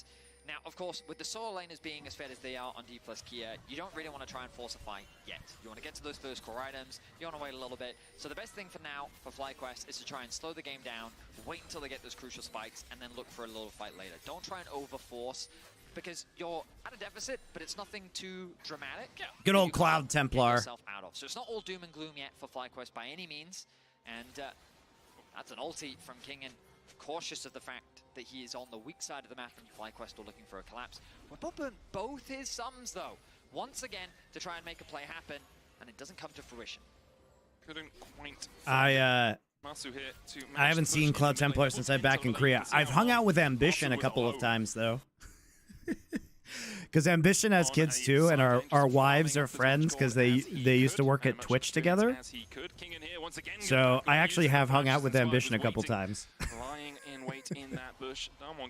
D plus Kia are going to try and do the same towards the top side. Quad very respectful of the fact he sees no one from DK, and then he steps up. The Bolt Breaker comes out. The arrow too hits the stun on the Showmaker, and Quad manages to escape. Less respectful than he was. Like, he was very respectful for a second, and then he walked up. Yeah, and he had to be bailed out by the Rookie of the Year, Masu, with that arrow saving his life. Yeah, lost his flash in the process as well. The top tier 2 goes down, and while FlyQuest want to try and slow the game down, D plus Kia, woohoo, yeah, Blade of the Ruin King, Yone. Yone's the pick of the tournament, isn't it? It's one of those things where, like, for people that haven't played this champ, like, the champ just changes when you get this item. Like, it's crazy how much stronger you get with a single item. Berserker's Greaves and this, it's just such a massive power spike. And yeah, Bwipo, now he's completed the... This Darius pick is so dumb. So I'm definitely feeling that, guys. When the Yone just can't fight back because he doesn't have levels or any items, or he really can't trade against you. But Bwipo didn't get that. Yep. There was so much swapping in the early laning phase. The lack of TP really hurt him. He's now 15, nearly 20 CS. Surely this Darius will be useful at some point in this game, right? It's now going to be much harder. And the lead that FlyQuest were able to, and he won't be brutally kited by this Smolder. Of those waves is now dissipated. That's the word I was looking for. Dissipated. Aiming only about a level behind. Still impactful, around 600 gold for a level worth of stats, but in terms of gold, he's actually 150 ahead. So he's in a very strong position. Hasn't scaled up as much as he'd want on this Smolder, only 104 stacks. You can see that just below his portrait, but still, his team is in prime position to allow him to keep stacking up. One thing that really scares me from the perspective of FlyQuest is I look at this map and I see, so we don't have anyone that can fight Kingen anymore. Showmaker is 2-0-1, and they're going to try and dive him. Seals the Amumu. He stole the Amumu ult. Ultimate. Curse of the Sad Mummy, a possibility. Showmaker stunned for so long. He lands the curse, the hemorrhage. Noxine gets the hemorrhage. Is again stacking up on Showmaker. He tries to get some life steal back. And he will I hate the Amumu so much, guys. I hate it so. What is it supposed to do? Quad locked up. No flash for him. The Magnet Storm. Like, I get that if he picks Silas and you pick Maokai, you're giving him Maokai ult as well, which, you know, has been a big deal at, like, Worlds 2022. But, come on, like, the Amumu is just bad. 2-0-1, and they're going to try and dive him. Seals the Amumu ultimate. Curse of the Sad Mummy, a possibility. Showmaker stunned for so long. He lands the curse there. Showmaker plays that so well with the flash and the proto belt. Stacking up on Showmaker. He tries to get some life steal back. and he will Oh my expire. god, he barely lives with the help of the potion. D plus Kira on the attack, Bolt Breaker in, quad locked up, no flash for him. The Magnet Storm will pull him back, and alongside him in the grave will fall Busio. 2 to DK. Showmaker. I like how Showmaker leaves and then TP's back in, because of course he has a spell called Teleport. And then he just fucking runs Bwippo down, who has no sums. Gets the slow. Stride Breaker. Doesn't matter. Showmaker 4-0 on Silas. And it comes back to what I was just about to say. The thing that I'm scared of from FlyQuest POV is the side lanes. What do you do? Yeah, you can't do anything. You can't win on one side. You literally pick Darius in with no TP into two overwhelmingly powerful side laners in Yone and Silas. It's actually so shit. But he throws the ultimate first to incapacitate them, gets the health back, and then he flashes away to safety. Meanwhile, on the bot side of the map, Kingen says, I can 2v1 you guys, because I've got Blade of the Ruin King. But also, I'm setting up for my team, ready for the collapse, and we're already back into the action. Busio blast cones to safety. I thought FlyQuest was going to win this game, guys. Their lane swap was so beautiful in their first game, and this is just so dog shit. Mom called as well as aiming tries to disengage the play. Busio looking for a little bit more. The arrow onto Moam. The apprehend will pull him back and on Showmaker's head, and Matsu will secure it. Mom called as well. Showmaker's still on the chase. He goes back in with an abscond duck flash away from Busio. They might be able to turn this one around. There's a big bounty on Showmaker's head. Showmaker is trolling though. Mom called as well as aiming tries to disengage the play. Busio looking for a King and not on the map, King and no TP, and you're playing into an Ashe. You're playing into Ashe Leona. So some crucial picks to alleviate some of the snowball. But you know what the craziest thing about all of this is? They've got these side lane threats that are obviously very difficult to deal with, but the biggest problem is the wave clear coming in from the Smolder in the mid lane as well. Now the Dragon started off. Going in, Lucid looking for the steal here as well. He has 130 stacks at 18 minutes, guys. This is the slowest stacking Smolder of the tournament. This is like a 28-minute fucking full stack. Going out onto the back line, but look at the damage that Matsu can already put out. Mom's in the middle of the pit. The dive in with a cease and desist, but Matsu is untouched. This is huge for FlyQuest. Showmaker and aiming trying to do everything they can to fight from a losing position. But D plus hit. The pit King and look at that blast cone as well. TP in as well. FlyQuest wanted. I like how Lucid is flashing out. Meanwhile, one of them's going in. They have no Vialt. Vialt's coming off cooldown right now. Going out onto the back line, but look at the damage that Matsu can already put out. Mom's in the middle of the pit. Masu's real good, man. But Matsu is untouched. This is huge for FlyQuest. Showmaker and aiming trying to do everything they can to fight from a losing position. But D plus Kia took the fight and FlyQuest. But honestly, really sloppy from D plus. Like they just need to walk away. Why do we need to take this? It's literally just the second Drake for FlyQuest. You died, so D plus died.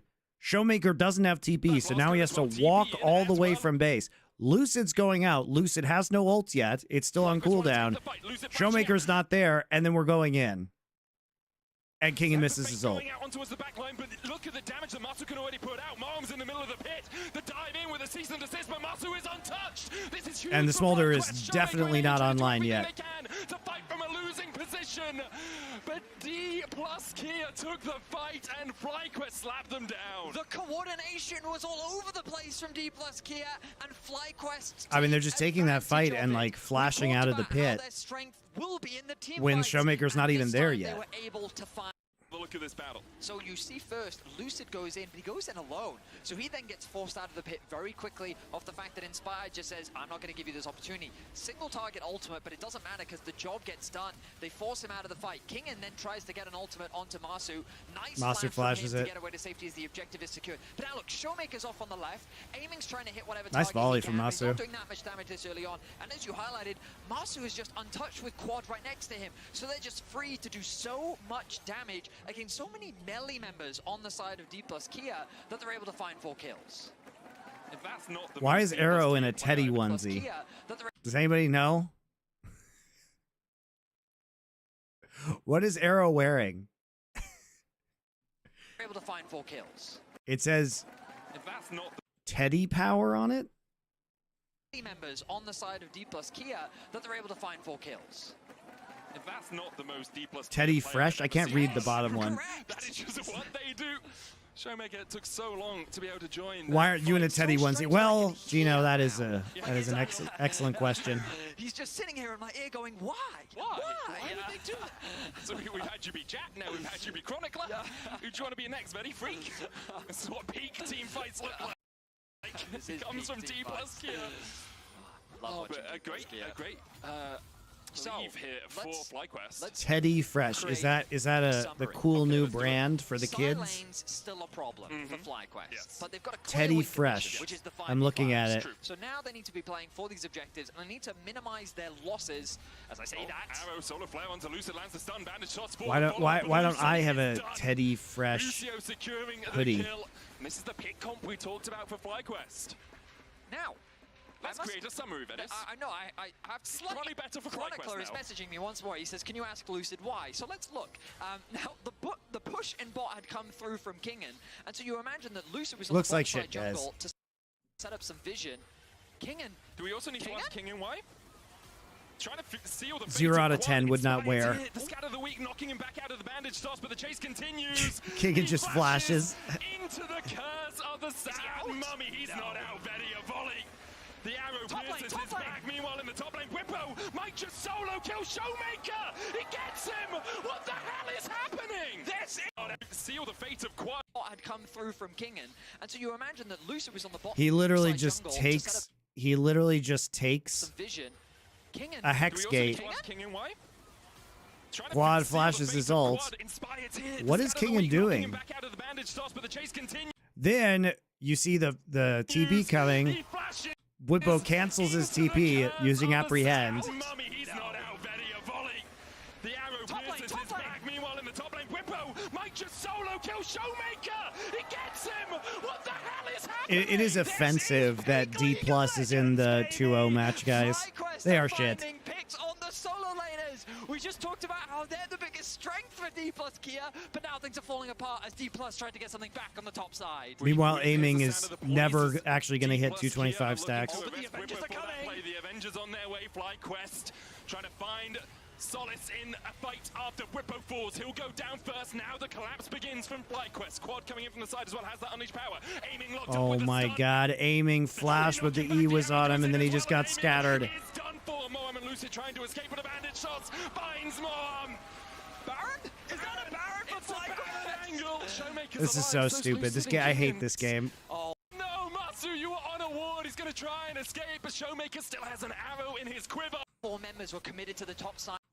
24 kills, 22 minutes. I like how Kingen just TPs to tier 2 in mid. Kingen, though, looking to get something back for DK. All 4 members were committed to the top side of the map.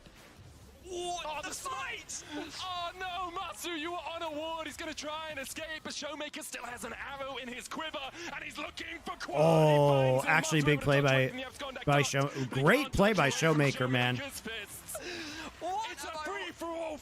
Why didn't they just do Baron? Is that a Baron for FlyQuest? Showmaker's alive, so's Lucid and Kingen. FlyQuest, will you go for the play instead? The tower, a more worthy Oh man, prize, it I feel like seems. you The just have to gold do will be Baron. even, Betty. 24 kills, 22 minutes. Oh, this is fantastic. Kingen, They still had Syndra ult looking too. to get something back for DK. All There's no 4 members Vild. were committed to You the still have top side of Syndra the ult. I map. think you can do the Baron. Oh, the smite!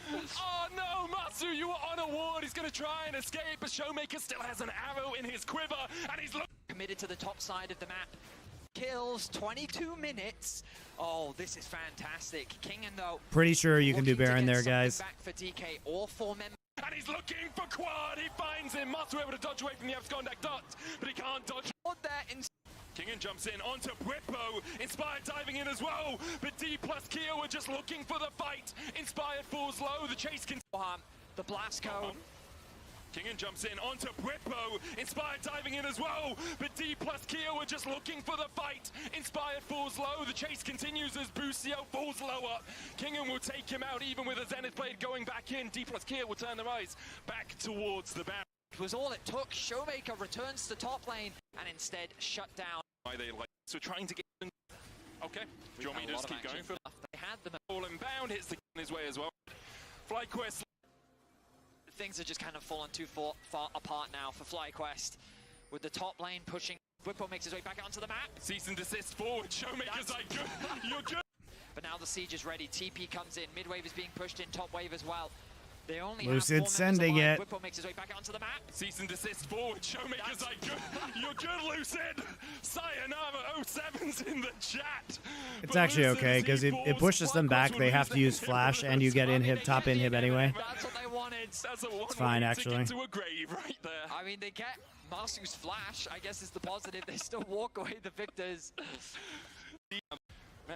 A one-man order, but onto Lucid and has the flank on him. He'll dash back, knock back with the scatter of the weak, unleash power! A storm surging up and now. Lines, Whippo's going in once again. Looks for the apprehend. King and has the flank on him. He'll dash back, knock back with the scatter of the weak, unleash power! Nice to play by Quad. A storm. It's 26 minutes, guys. Aiming still doesn't actually have his stacks. He's going to get them right here. Okay, he has them now. He has them now. Oh, he doesn't. I thought he got it off of that. Surging up and now the bandage shots in a one-man order, but onto Lucid, but Showmaker's diving the backline. Masu has no flash, no cleanse. He's close. He's so close. 3 stacks. Falling low, Inspired and Busio still pretty tanky here with the Magna Storm coming in. Aiming's on the chase. There we go. Make it 2. One goes over to Lucid, one for aiming. And for a moment I thought perhaps FlyQuest had a lifeline.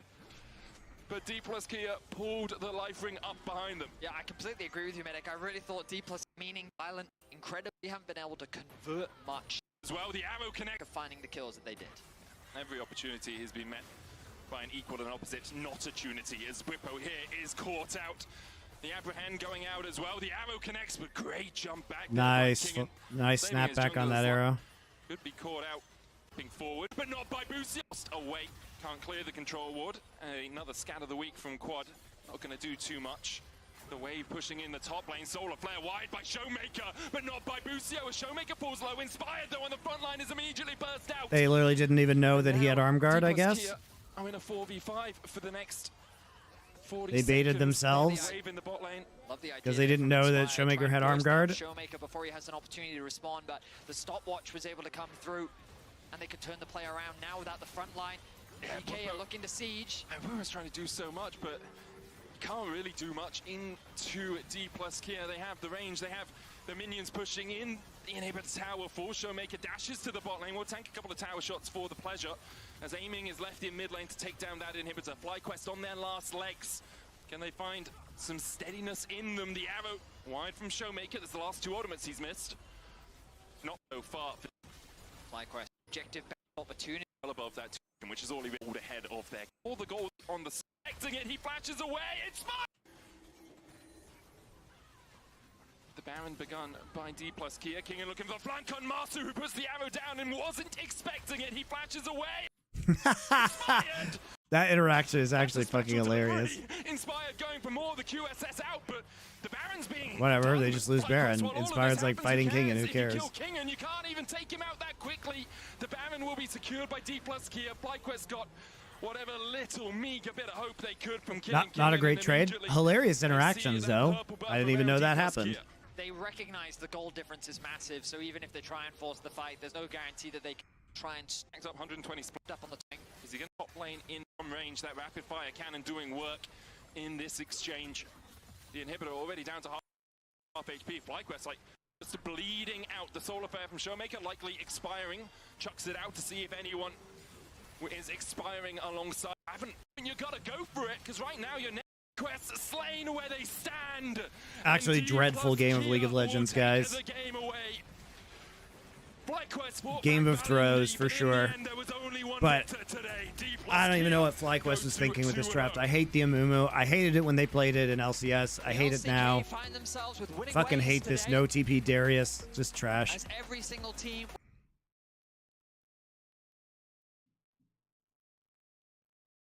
perspective, I'd just like to see Fnatic have a clean early game and be able to close out a game. Wow, we're really into the raccoon games now, guys. We're deep in the dumpster. Question is, can they retain? Have been a little. Okay, Shyvana Ban versus Levi. I haven't seen as much Jarvan as I thought. Ziggs somehow gets this deep into the draft. That's pretty crazy. How do you give up Yone Ziggs?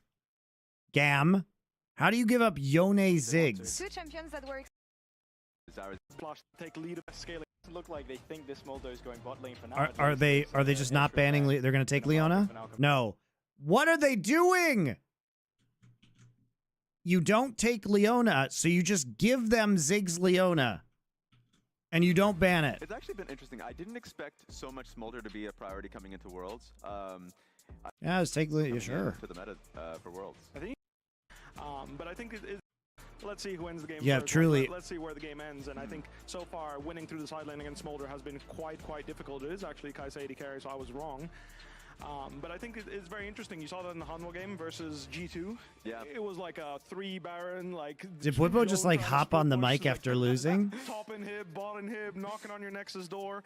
And it's very much mad. Game at walls. They won't get your lead, but they'll... Of course, but...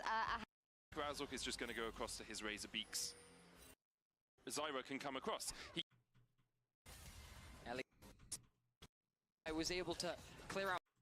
How did we get a kill already for Gam? Well, I can't really do much top lane right now, although the wave has already crashed into his turret, so it would have been a precarious. Okay, lane swap. He dives and I fails. think it's smart. He's making a beeline Are we towards diving bot with the level to 1 dive Gnar? Kiaya before the wave hits. You can see they're doing their best to wait for his arrival.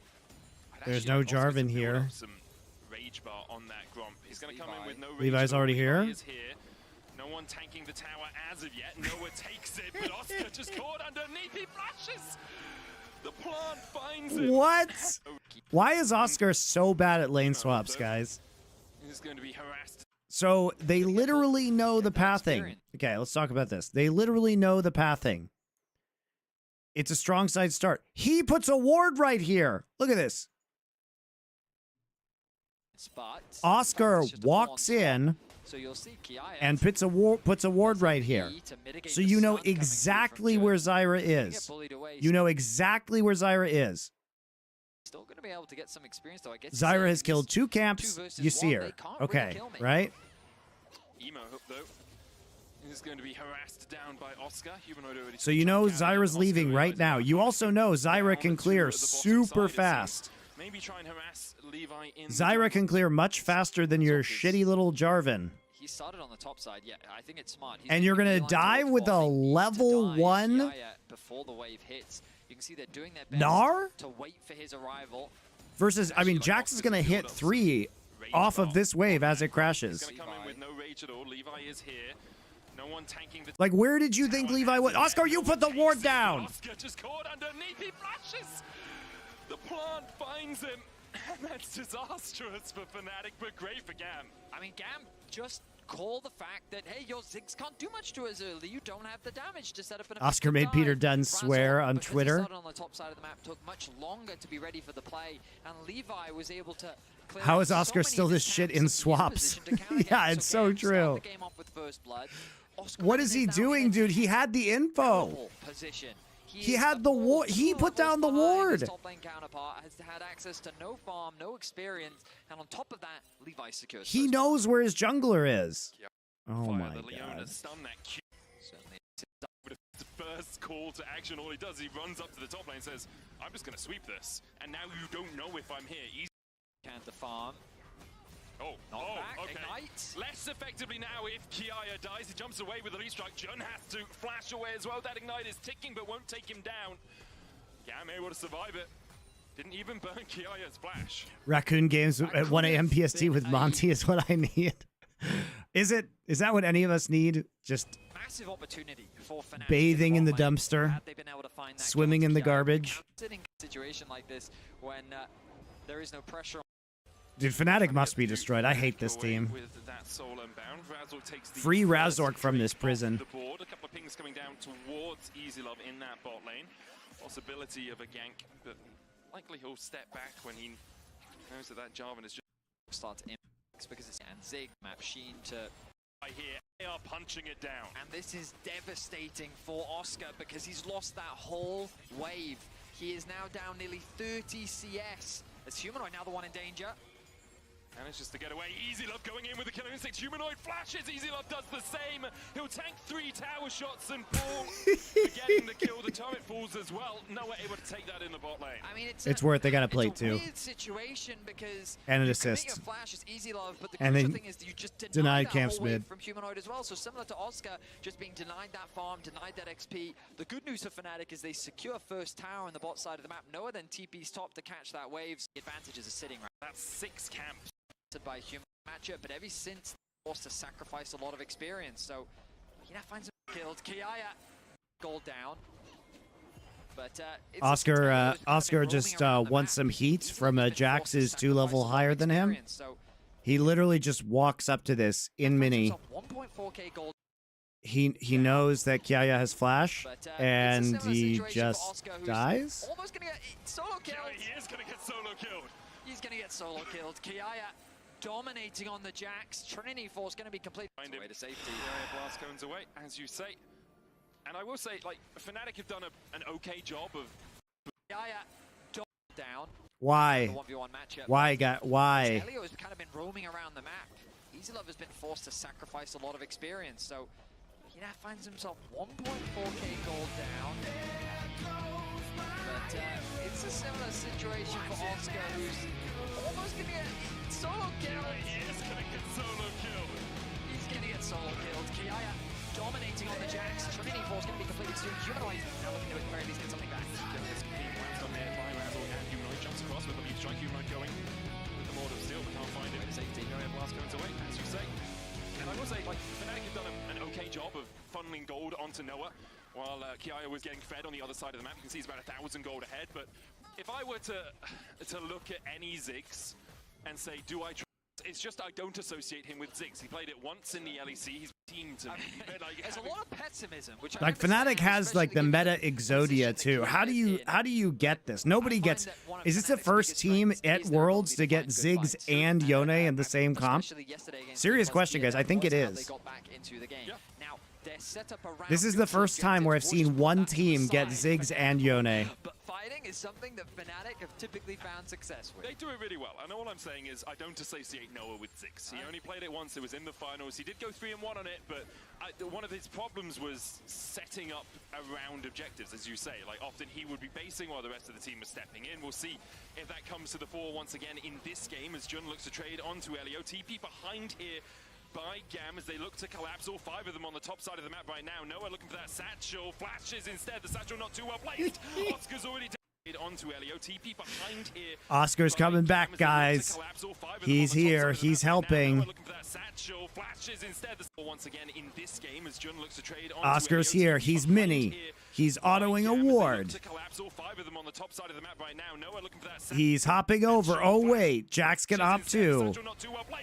Oscar's already down. Stranglethorn's coming out as well, and Jun is left alone underneath this tower. Mega Inferno Bomb will hit 5, but doesn't do too much. Gam find another.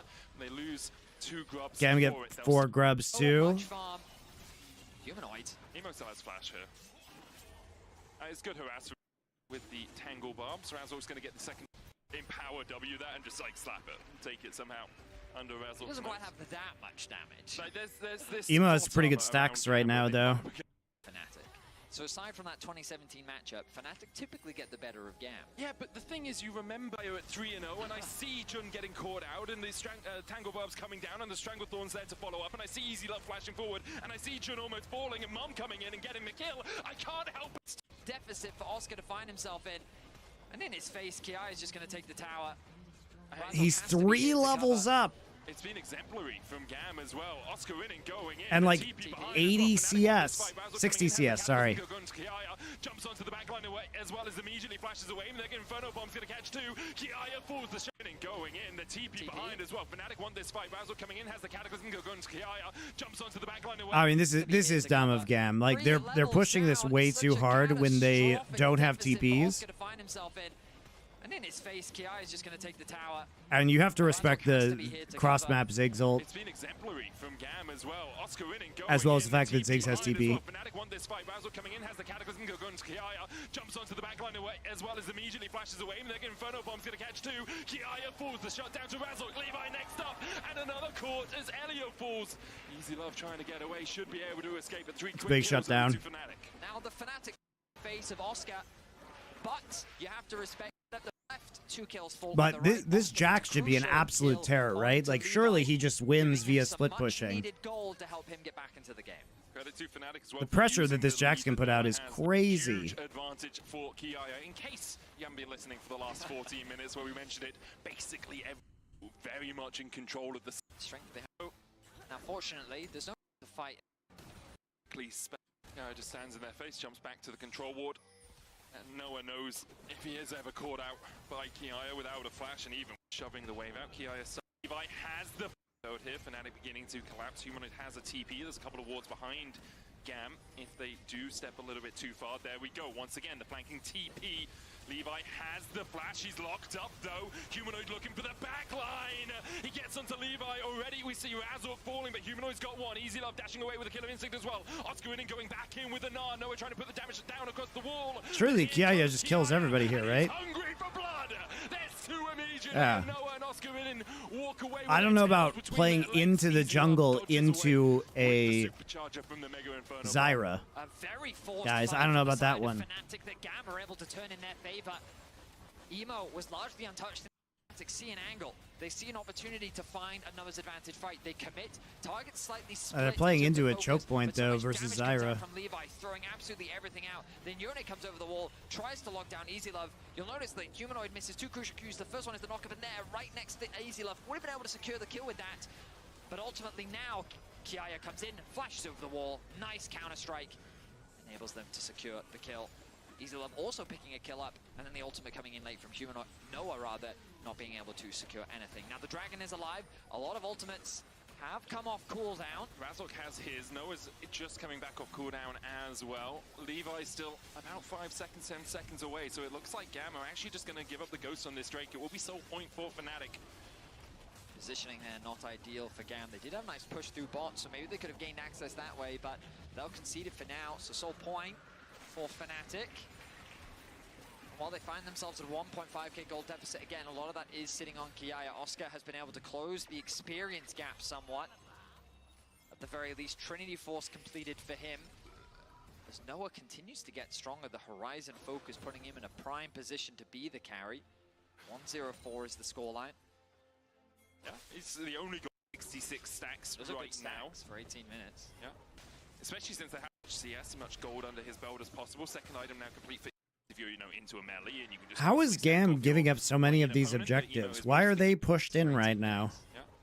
Especially since there hasn't been... How are they giving up Herald Get a lot of sacks if you're, with the advantages that they have? Insu's Rage Blade hits his inventory. Rift Herald secured from them bouncing bomb. I mean, the pick potential from Fnatic forcing him back gives them a window where they can start pressuring the top sides. Humanoid going to go and catch bot, knowing that he's probably the only member on the map that can go toe-to-toe with Kiaya. Fnatic don't want to overstay their welcome. And it makes sense, right? Like, they've managed to slow down the game a little bit, which allows Oscar Winning to get back into it. But surely we can kill Oscar here, right? Surely we can just collapse onto the side lane and kill the weak-ass Gnar. As much as you want, you just put down that explosive minefield. It's like, cool, wave's gone. These never have pressure. Which is about to spawn as we wave get to. They can just play for a 4th Drake, or even if Gam over-invest in that 4th Drake, they can look towards something like the Baron, which is about to spawn as we crest over the 20-minute mark. The win probability powered by AWS slightly in Fnatic's favor, even though they are at a 1k gold deficit. Those dragons helping them out a tad. It's one of the things where I feel like it should actually be a little higher, just given the amount of Drakes that they have, because now Gam is going to be forced to fight the next dragon. Yeah. And so far, Gam haven't really been able to find good setup around that objective. Unfortunately, it doesn't look like Smolder's going to be stacked for the next Drake. We already talked about how oh, wait, no, he will be. Just kidding. He should be. Offer a lot of values in these upcoming team fights, especially when paired up with the lock. For that satchel to work. I think he did throw it out, but then it didn't. I don't know if they'll have enough to siege this, but of course, 6W. Yep. Charge it in. 15% HP, I think, is what you need on the turret for that satchel to work. I think he did throw it out, but then it didn't quite have... Well, not quite enough damage, it seems. Kiaya jumping in here, looking for that counter-strike. We'll get it onto Humanoid. Grandmaster's Might coming out as well. And Humanoid's had enough of that fight. He'll dash away. Kiaya still chasing forward, though. Humanoid healing up a little bit. Razork flashing in. Kiaya jumping in here, looking for that counter-strike. Charge it in. 15% HP, I think, is what you need on the turret for that satchel to work. I think he did throw it out, but then it didn't quite have... Well, not quite enough damage, it seems. Kiaya jumping in here. It's nice positioning by Kiaya to get in between. And Humanoid's had enough of that fight. He'll dash away. Kiaya still chasing forward, though. Humanoid healing up a little His soul in his body there to make sure that he actually gets the counter strikes done. Oh my god, he's freaking out. Another counter strike onto Razork. Mom comes down. Razork dives in with a cataclysm. Kiaya ticking to the ignite. Might fall on the back line. Razork's already dead. Kiaya's fine. Hello, Odie. How are you? Congrats on the weight loss. You look good. Noah and Jun have to flash the wall. They'll escape. And it was Humanoid who took the fight, but Gamu put him in his place. Yeah, I mean, that is a strong Jax with the Sundered Sky completed as well. Humanoid took a trade that he just wasn't strong enough to take. That forces Fnatic into trying to help Humanoid, but we turn our attention back to Humanoid, gets completely outplayed in the fight. Bear in mind, Humanoid is 2 levels up, but it just goes to show the strength of Jax currently in the game. He tries to disengage, Razork comes in, doesn't connect the knockup. And the idea here is that with the Ziggs bomb coming through, you can throw the ultimate out, the Wombo combo will connect, but they just don't quite have enough damage. The Ignite, not enough to finish him off. And then all these additional flashes forced through. I will say hello, finds a Odie. really nice ulti. And the follow-up from Easy Love means that Fnatic have to disengage. The only Fnatic member who was involved in that play who actually kept his flash summoner spell. Oscar in here to join this battle. It's Soul Medic. Soul, as you say, 20 seconds for Fnatic to try and pick up that mountain. Kiaya, no flash of his own. Elio, the same. Fnatic gain control of the river. Humanoids down towards the bottom side. All ultimates available on either side. I think Easy Love's Killer Instinct 9 seconds away from coming up. Jun caught out. Solar Flare misses. Counter-Strike going out. They dive in and immediately they lock. Ultimates available on either side. I think Easy How do they get on emo here? Away from coming up. Jun caught out. Solar Flare misses. Counter-Strike. Wow, he actually just gets comboed, even though he has flash. Going out. Humanoids down towards the bottom side. That is All wild. ultimates available on either side. I think Easy Love's Killer Instinct 9 seconds away from coming up. Emo gets EQ comboed, even though he has flash. Going out, they dive in and immediately they lock down Emo. Kiaya next up. Back doesn't quite land the stun because the Kyle Okay. Levi trying to do everything he can in the middle of the Okay. fight, he just can't do enough. Well, The team fighting I guess that's what's happening. Fnatic still comes through. They're able to find a nice fight, and what should have been a crazy wombo combo between Razork and Oscar, while it does end up falling short, still works out. They're able to make it work out. So look, I misspoke. I thought the focus, it was Emo that they turned their attention on. Why does he get hit by all of this shit? Because they shut down the Smolder right from the start. Kiaya gets very low, and you'll see here, the Cataclysm goes down just as all. It was Emo that they turned their attention onto. Just flash, bro. From Fnatic as they shut down the Smolder right from the start. Kiaya gets very low, and you'll see here. That is hilarious that they fuck up the Cataclysm combo. It all was super good. Still, though, it works out. Razork gets the knock-up onto Levi. And then the Rel committing with a really nice ultimate, but there's no more follow-up. The important thing is Kiaya's low at that point, right? Because if he can follow up with a counter-strike in the middle of those 5 players, maybe... How long has it been since I casted? I missed the good old days.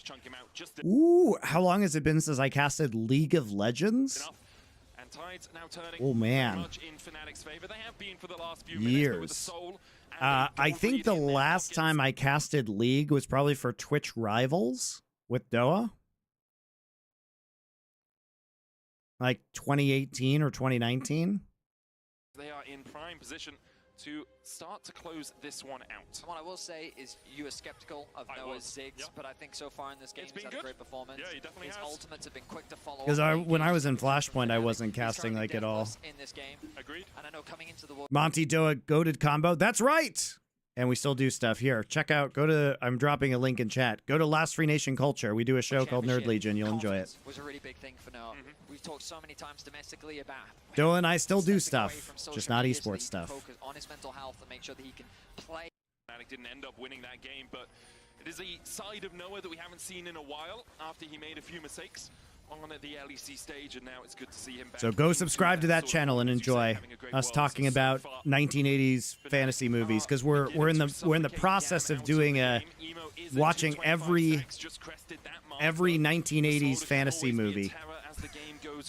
It's fun. 3-1-ish split here by Fnatic, kind of a 0-4 in the jungle, 0-1 in the jungle, 0 right now from them. But Noah and Jun teaming up in the mid lane, Humanoid getting the push in the bot lane. That's going to have to be answered by Kiaya. Oscar's going back up towards the top side. It's still 2,000 gold in the hole, but has slowly got himself back into this game, and his Nars and his team fighting has been in a good enough spot that Fnatic have been able to battle back into the matchup. Gam, on the other hand, struggling really to find purchase. They do have 2 items on the Smolder, 2 on Easy Love as well. Kiaya with the Sundered Sky and the Triforce is in a very strong spot. We are deep in the disco at the moment.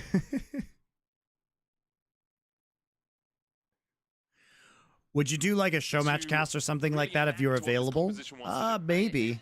Like Red Bull tournament, maybe. I would say one of the problems I have is that But I think Riot would probably block me. and then when you kind of follow that up with the Jack, sure that makes sense, but Zyra and Smolder do not. They did let for what it's worth. Riot did let me do Twitch Rivals. They had to approve that, and they did. I mean, honestly, there's no reason for Riot to ever stop me from casting, because I've cast thousands of League of Legends games, and I don't bring up the stuff with Riot on my casts, guys. I'm a professional. So if I was casting a game of League of Legends, I wouldn't shit on Riot. I've never done that. There's literally 0 instances of me ever doing that on cast. What I do on my content and my streams is my shit. But I understand not to do that. I'm not an idiot. It's not the place for it. Ultimate onto say Noah or to Humanoid, then you can follow that up. So it feels like that the fight is trying to be fought on 2 different fronts, which just makes it harder to execute. And on top of that, like, they've struggled to approach these objectives. We haven't really seen GAM get a fight on their terms. It's always been Fnatic deciding when the big 5v5s have happened. Where all the advantages Have I seen Raging Bull? Yes. Why? Prowess, the fact that Kiaya has been outplaying Oscar. Random the fact question. That the early lane swap did go their favor. The fact that they've been punishing Fnatic for their oversteps. It's Humanoid now looking to execute Emo. Flash. And that's what Humanoid's looking to do now, right? Like, Stride Breaker, Blade of the Rune can complete. Has the BF Sword and the Vamp Scepter alongside it. He can just jump in on repeat. Burn the ultimate. It's much shorter cooldown than the Flash. Kiaya trying to take a fight on Gam's terms, but can't quite find the angle. Maybe now. Elio's going to go in. Double Magnet Storm. Noah flashes away. Easy for the fight, but it's too little, too late. Immediately reacts to it. Easy Love flashes into the bush. Oscar with a good narv onto the wall. The Mega Inferno Bomb there to follow up. And Gam looked for the fight, but with a killer instinct, but Jun immediately reacts to it. Easy Love flashes into the bush. Oscar with a good narv onto the wall. The Mega Inferno Bomb there to follow up. And Gam looked for the fight, but it's too little, too late. Kiaya counter-striking his way forward, but Razzle's going to lock him. You think Faker is retiring after this year? No, he has a contract for 2 more years, and I think he likes money. Or maybe 1 more year. But his contract isn't it. Like, why would he retire when he could make millions of dollars to play another year or 2? They've been punishing Fnatic for their oversteps. It's Humanoid now looking to execute Emo. That's huge that he loses the flash right there. Like, Stride Breaker, Blade of the Rune can complete Gam's terms, but can't quite find the angle. Maybe now. Elio's going to go in. Double Magnet Storm. Noah flashes away. Easy Love diving in with a killer instinct, but Jun immediately reacts to it. Easy Love flashes in to... Why do you need more millions when you're already that rich? Well, he probably also doesn't want to retire because he's a competitor. Why don't you just ask that question to, like, every athlete who are much richer? The killer instinct, but Jun immediately reacts to it. Easy Love flashes into the bush. Oscar with a good narv onto the wall. The Mega Inferno Bomb there to follow up. And Gam looked for the fight, but it's too little, too late. Kiaya counter-striking his way forward, but Razzle's going to lock him up. The Zenith Blade comes back, and Kiaya will fall. Fnatic counter-punch the fight from Gam, and now the Baron's in there. It's too bad that Gam's team fighting is so bad. This was a prime time for them to win, honestly. The W from Easy Love. Void Staff. The TPs are very quick responding, but look at the peel that comes in from Fnatic. The W from... Like, what is Easy Love doing, dude? These are very quick responding, but look at the peel that comes in from What is he doing? And Oscar, by himself, keeps 4 members busy. Then the re-engage comes through. He does end up dying to Emo, but look at Humanoid versus Levi, and Emo basically single-handedly isolates them. Kiaya does what he can to kill out the backline, but you're hitting onto the tankiest member in Jun, and they can't, unfortunately, convert it into anything. A frustrated face, understandably so, was Gam. Had a very strong advantage against Fnatic in this matchup. Their inhibitor. The TP coming in as well. There's the sort of that mega bomb. Holy hell, look at that damage on Levi. Immediately they dive in. Oscar jumping across the wall. Levi is dead. Humanoid surviving for a second, but not for much longer. Razor's caught out as well. It's a good fight so far for Gam. 2 for 2. The exchange. Oscar trying to chase Elio down towards the bottom side. And I don't think this rel is long for the Rift. In the end, it will be a 3 for 2 in as Voice. Well, so Elder goes down, auto attack passive. And the crash down. At the flash satchel in by Noah. Gam disengaging. Levi dead! I mean, the wallop stuns up Kiaya, but now he's on the wrong side of the wall. Noah's had a good game though. In by Noah. Gam disengaging. Levi dead! I mean, I loved the play, but Noah knew what he was doing. All right, well, that's it for this one. The affair will find the win. Gam tried as they might. Oof. Bad game though. We're in the stinkers, guys. Oh man. Yeah, you know what I mean? Kind of, Do I really have to watch MDK PSG? The Nidalee ban, I think, is something that PSG definitely respect a lot from MDK, and it makes a lot of sense. BLG showed that same level of respect. The Aurora going to come through from MDK, so pretty standard. The Cassante now, and again, this was something that just showcased in the playing stage, which was we are going through our Jinx Cassante lane swap. Where there's a win, we don't want to go to war today, but the Lord of the Lash says, nay, nay, nay, we're gonna march all day, all day, all day. Where there's a win, there's a win. Sauron forcing Matsu to watch this match. Something different in this matchup. Oh my god. From the side of PSG with Sejuani, so a lot of jungle bans.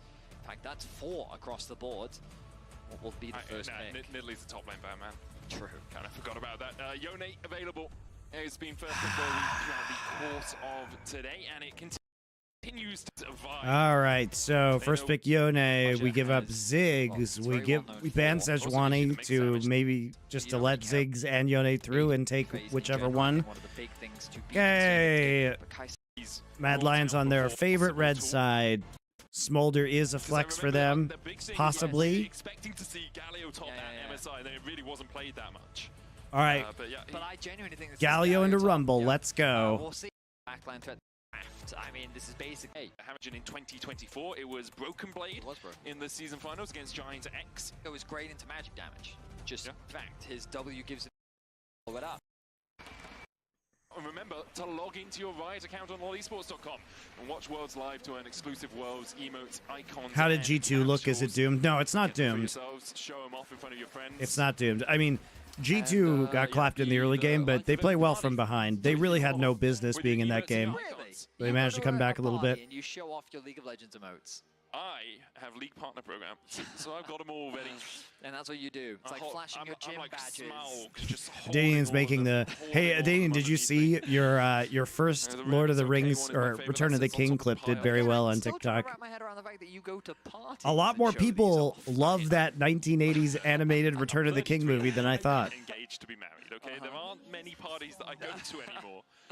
The ones I do are on the Rift. Boom, boom, boom, boom, boom. Okay, wow, I've never actually physically cringed in my life, but that definitely does the trick. That's funny. That I go to anymore. And the ones I do are... And show these off. I mean, I look very...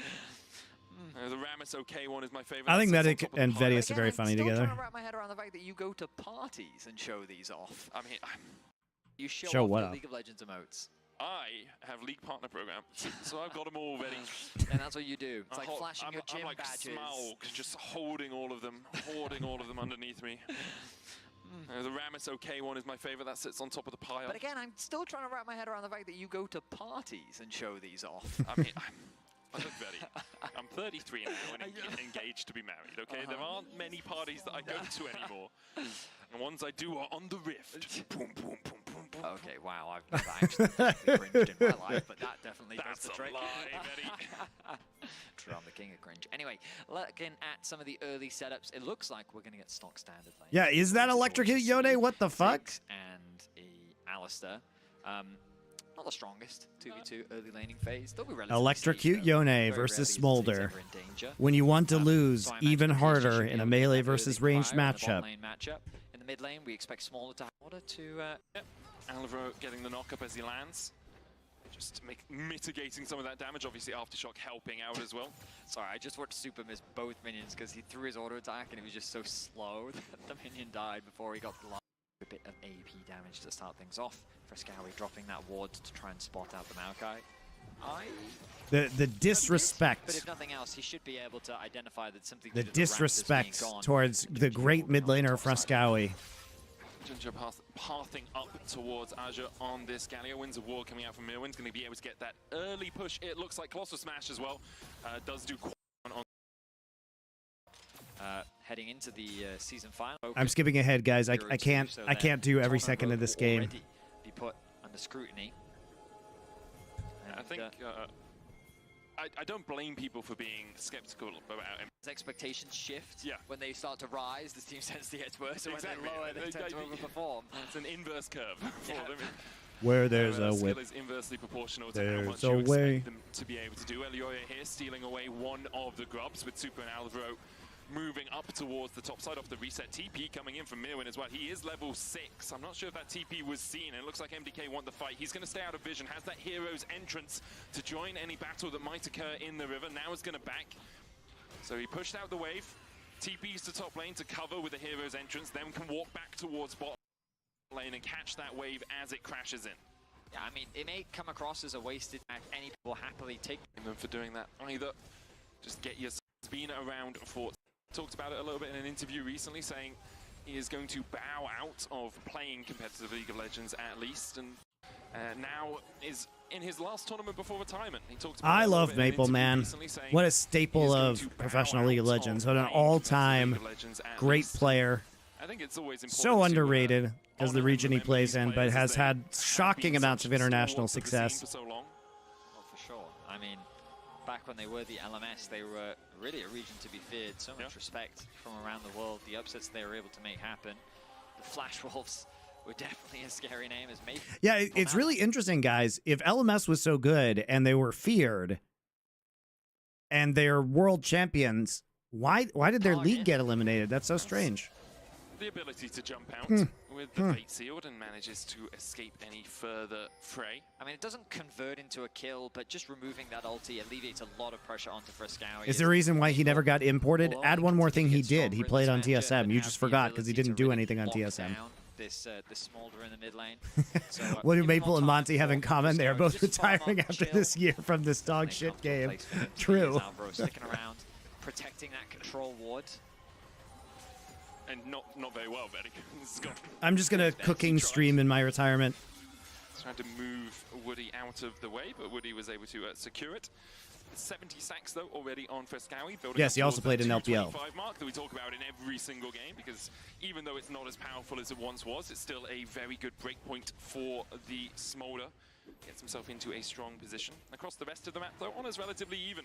The reaction's going to come out from PSG. Both teams willing just to farm up. Exemplified mostly just the slow farm game. No action. All right, surely we'll see some action around second grub spawn. I'm not entirely sure yet on what the goal of the Galio is in terms of this matchup. I guess the idea is the Galio can survive it effectively. Yeah. He does provide you quite a lot when it comes to that snap engage. Right, Elioya goes in with the cease and desist. Galio hero's entrance on top of it, and Mega Inferno Bomb on top of that. Right, it's almost like a pseudo Jarvan, where it's like, oh, we're just going to lock you all into this spot. But yeah, in terms of the matchup, he kind of just negates it as much as possible. This is the same matchup that BB played when he brought out the Galio top as well. I will also say, and in my experience, Galios just do very well into short-range comps. True. Because, you know, when you're in that melee, when you're in that brawl, that multi-person taunt can be very effective. Of course, he is a little bit behind in terms Out. Gonna pop the unbreakable will though. Azure knocked into the back line. He's currently overheated. The Magnet Storm coming out from Woody as well. And there's the equalizer. The hero's entrance from Dude, the combo there, huge. Caught out. Gonna pop the unbreakable will though. Azure knocked into the back line. I love the Yone Rumble combo. He's currently overheated. The Magnet Storm coming out from Woody as well. And there's the equalizer. The hero's entrance from Merwin was immediately cancelled. He was pulled back. Caught out. Gonna pop the unbreakable will though. Azure knocked into the back line. He's currently overheated. The Magnet Storm. PSG are going to start this one off once again, but MDK is prepared to fight for it. Oh, Alvaro caught out. Gonna pop the unbreakable will though. Azure knocked into the back line. He's currently overheated. The Magnet Storm coming out from Woody as well. And there's that combo is so nasty. The hero's entrance from Merwin was immediately cancelled. He was pulled back, and PSG get their first on the board. They're looking for more. It's Frescowi's. He's currently overheated. The Magnet Storm coming out from Woody as well. That Smolder ult though. But MDK that Smolder ult though. Oh, Alvaro caught out. Gonna pop the unbreakable will though. Azure knocked into the back line. He's currently overheated. The Magnet Storm coming out from Where does he think these players are going?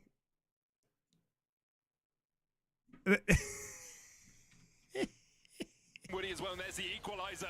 The hero's entrance from Merwin was immediately cancelled. Like, there's just no what world. Look at when he ults. They're all in the choke point. The Magnet Storm coming out from Woody as well, and there's the equalizer. The hero's entrance from Merwin was immediately cancelled. He was pulled There's just no universe where they could even ever be there. Generational talent, Frescowi. But you see, they played together in ERLs, therefore that makes him good. It starts with Alvaro getting caught out in the river. MDK comes across as disconnected as their jungler on the top side of the river actually gets pushed away by Junjia. And we all know that Frescowi, at the age of 24, as we learned earlier in this stream from my very smart chat, this is how the graph works, right? This is how the graph works.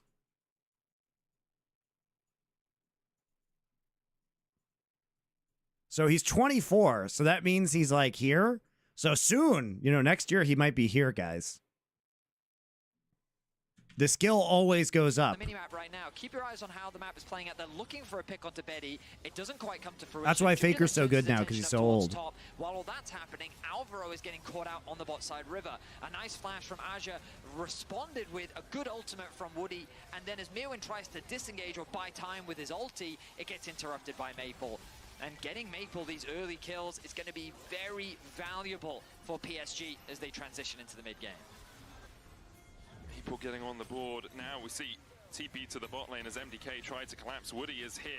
And you're looking for that. You know, Jackie's is only 19. He hasn't aged up enough yet to have Frescowi's skill. Can continue to rattle down on this turret. 3 plates off it already.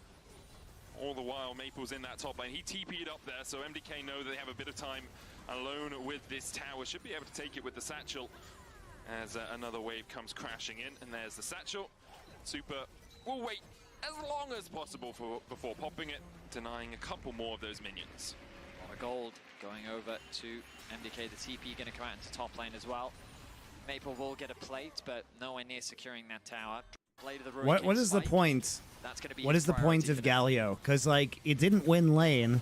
1,000 gold lead for PSG. It didn't win lane, so what is it supposed to do? Is the majority of that. He's about, well, he's exactly 1,000, 1.4k ahead now. Just jumped. Thank you, Hibari Kiyu, for your Twitch Prime sub.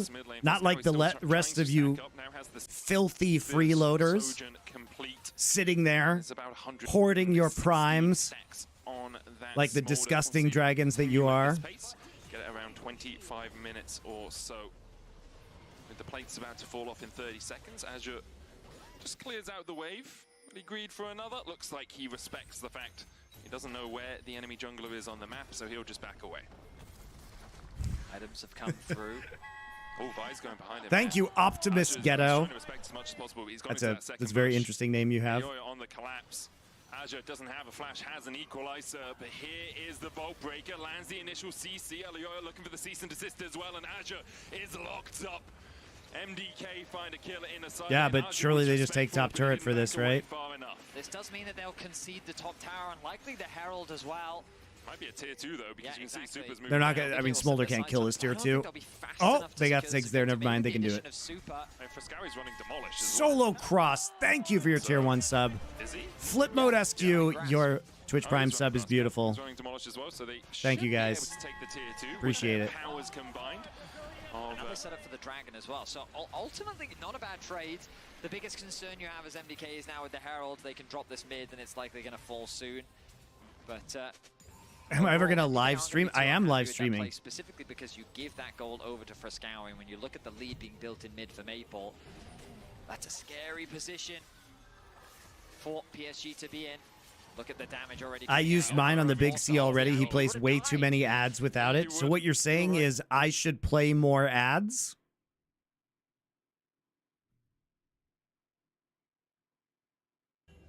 Now he doesn't have it available for the Dragon fight. It looks like MDK is going to concede it. And honestly, I think you should. You don't have to fight for this objective. Looks like Raging Pianist, thank you. Okay. Here you go. Enjoy your ads. MDK's going to concede it, Betty. Look at where Mirwin is. He's ready for a hero's entrance. Watch him as he comes. Oh, Woody takes a chunk, though, from a bouncing bomb. Frescowi doesn't have TP for a little while, but MDK, I mean, maybe they'll concede it and just watch, eat a little bit of popcorn. It's Cinema League of Legends for them.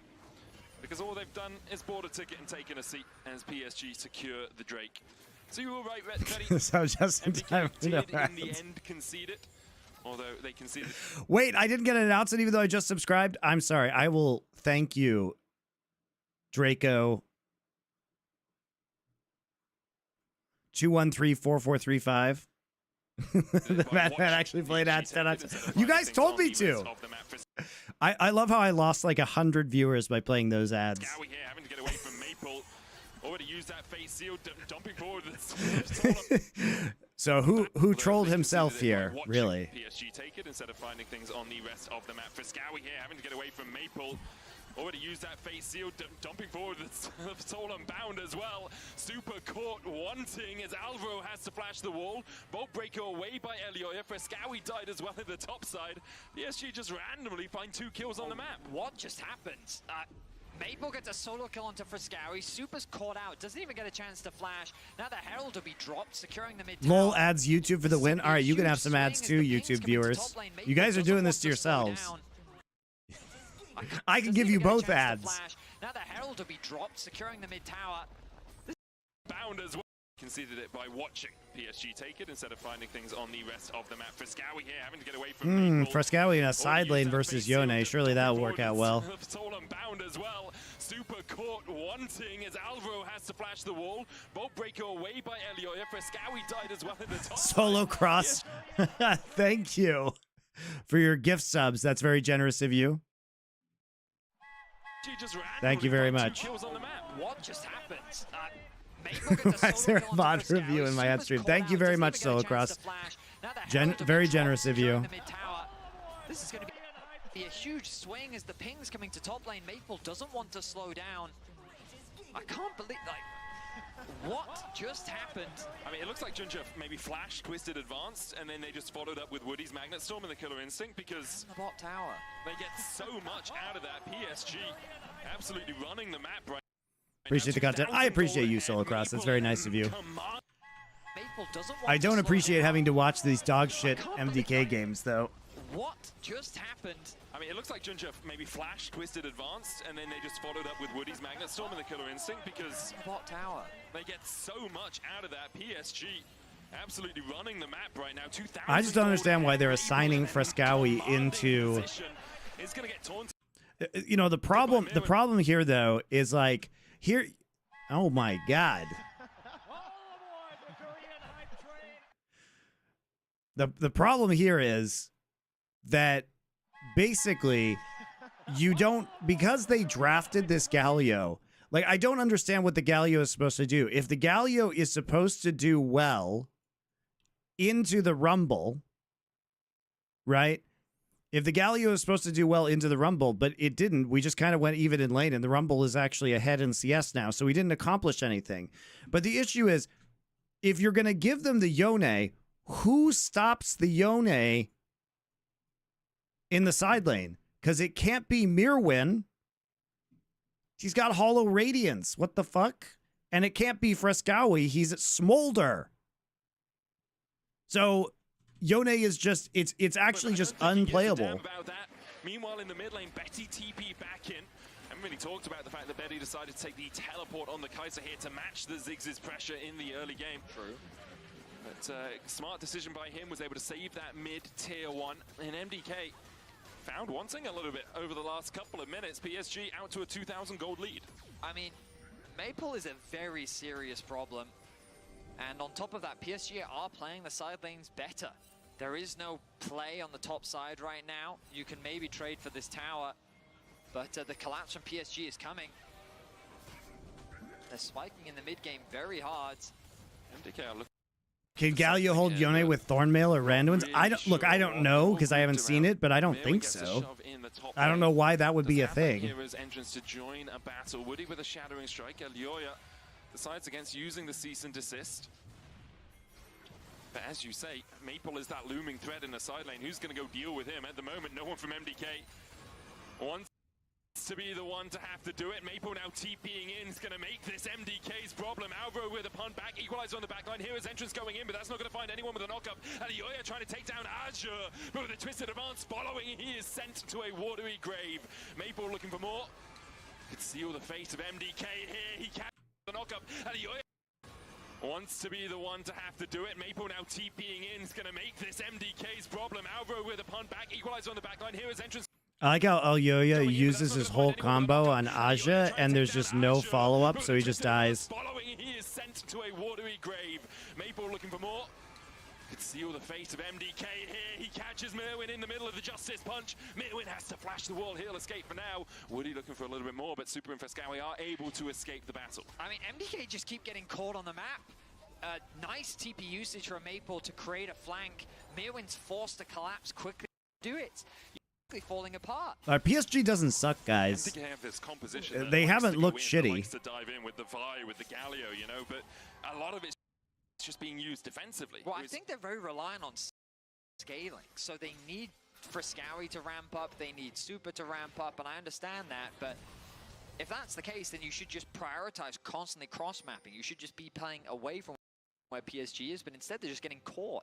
They're making it easy for PSG. Sprayed by Frescowi the first time ever Smolder in a Worlds game. Their key carries, and I mean, yeah, MDK, they're giving too many opportunities. Thank you, Lively Gamer, for your Twitch Prime sub.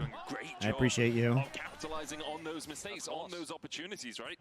Maple sitting in a very strong spot, Stridebreaker and the Blade of the Ruin King complete, and this is kind of the PSG that we you guys are very generous. I appreciate your subscriptions. You know, they're always really dominant, obviously. In I will use this money on food for my children. Banger against BLG. It was a slow start to Worlds for them, but they've really come alive over the last couple of days. Against Hanwha Life weren't down enough that they can scale up or not step out of position like that. Frescowi's rooted up, locked up. Killer Instinct is exactly that as Frescowi pulls. Not sure why he put the game down enough that they can scale up. Where's he going? Where's that little Frescowi going? Where's he going? Not step out of position like that. Frescowi's rooted up. Where's he going? Is exactly that as Frescowi He's just walking into the completely dark forest. On his own, but PSG step out of position. Here they're battling for that one-on-one spot as MDK either slow the game down enough that they can scale. Oh, that you only meant well, because you did what you say. That it's all for the best, because it is what you say. That it's just what we need. You decided this, what you say. By talking about how Frescowi has been underperforming at this World Championship and he's not having an easy game now. 1 and 3 on the Smolder. He's already been solo killed by Maple once before, but smoothly and cleanly, PSG are just consistently punishing the mistakes, and MDK continue to lose more ground. With the Stridebreaker done, level 14 on the Yone. He's the highest level by far. He has 2 levels over every single player. The problem with Frescowi is he literally has nowhere to go on the map. Yep. And that's all he needs to do, right? Just go in, chunk someone out, back away. Where is he supposed to go? It's like seriously, where is he supposed to go? Because Kaisa will ult him. He literally cannot be in a side lane versus Yone. This comp is just shit from MDK. I kind of like their creative and explosive. They literally just gave Yone first pick over, and they had 5 picks, and they picked nothing that could deal with Yone whatsoever. We haven't seen them try and force any plays outside of what we saw one gank onto Maple in the mid game. We saw a bit of a skirmish around the grubs. It's just been kind of dominant. No, it's Smolder isn't a fraud pick. The problem here, like, you can get a free lane into Yone with it, right, and stack up very quickly.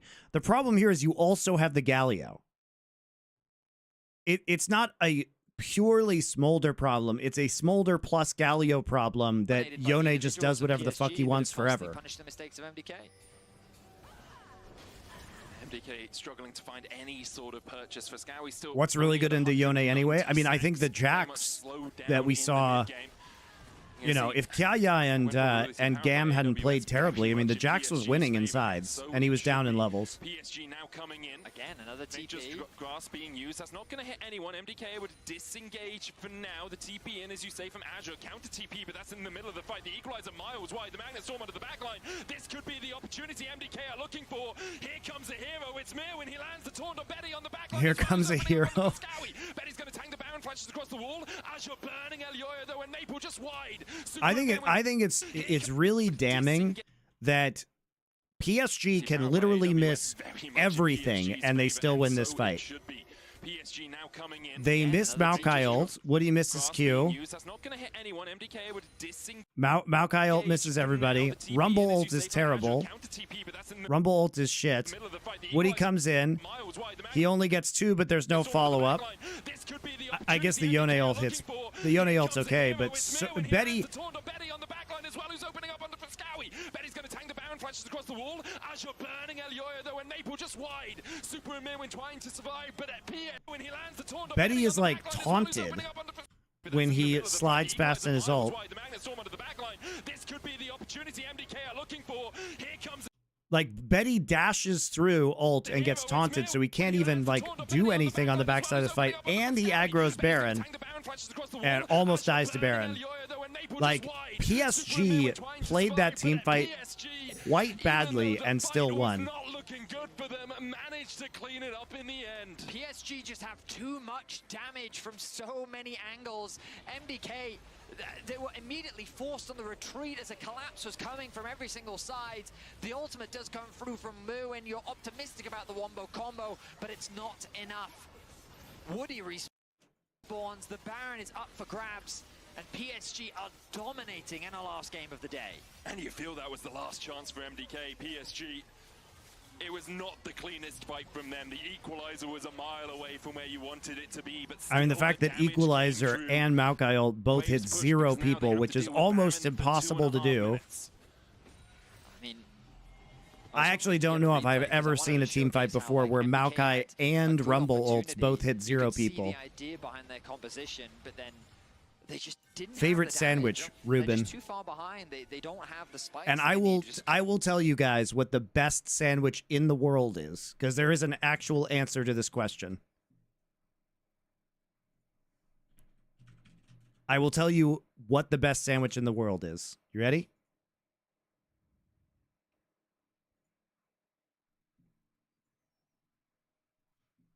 It's not debatable. If you know, you know. It is this sandwich. This is the best sandwich in the universe. Okay? It's from Langer's Deli in Los Angeles. It is the best sandwich on earth. It is not debatable. It is not debatable. I told this, it's funny, I ate this sandwich and I had like a transcendent experience, and then I told Papa Smithy about it and he got like addicted to them.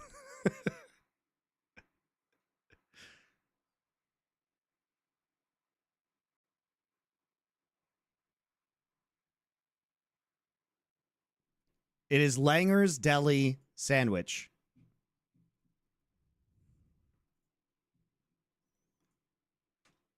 It's Langer's number 19 pastrami on rye sandwich. It is the best sandwich in the world. Why we talked earlier If about you are how in Los Angeles, they've drafted in a way that you they're will relying eat this on lane game. sandwich They're and relying you will on this understand. insurance, and it kind of relies on PSG to not try and force the leads that they can build, which this team has definitely done. They are expensive. Those sandwiches cost like $20, but it is completely worth. They're also enormous. I think Frankel's would give them a run for their money. Raging Pianist, let me tell you something. New Yorker magazine said Langer's, not a sandwich in New York City. They said Langer's has the best pastrami sandwich. A New York magazine said that a Los Angeles deli had the best sandwich. Stick that in your pipe and smoke it. Found picks. They've done a good job of playing around the map. But now with Baron, they're playing through 2 lanes. Who's going to stop Yone? He's about to hit level 16, Medic. He's a full 3 levels over for Scowie. I mean, what a Maple's way. He's too strong, man. He could probably 1v3 right now. Yeah, I think he could. Pascawi still trying to stack.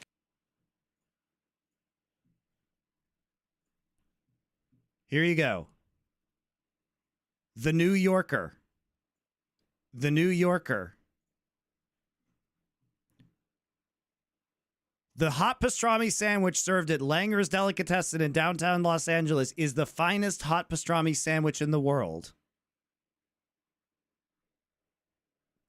This is not just my opinion, although most people who know about Langer's will simply say it's the finest hot pastrami sandwich in Los Angeles because they don't dare claim that something like a hot pastrami sandwich could possibly be the best version of itself in a city where until recently you couldn't get anything resembling a New York bagel. You are wrong. I lived in New York, dude. I have had tons of pastrami sandwiches in New York City. Langer's destroys them. Nash's on its way for Betty. Nature's Grass coming out. Mirren will tank it. Alioyo and Super leave him for Dust. The equalizer on the back line as well. Mom comes out, and in the mid lane, Frescowi is able to get one, but down towards the bottom side. Mirwin will fall as well. PSG still have the Baron buff. Super trying to keep them at bay, but he can't clear the minions out in time. PSG will crack the base of MDK. The Grub's doing well, but the reason to criticize on the side of PSG.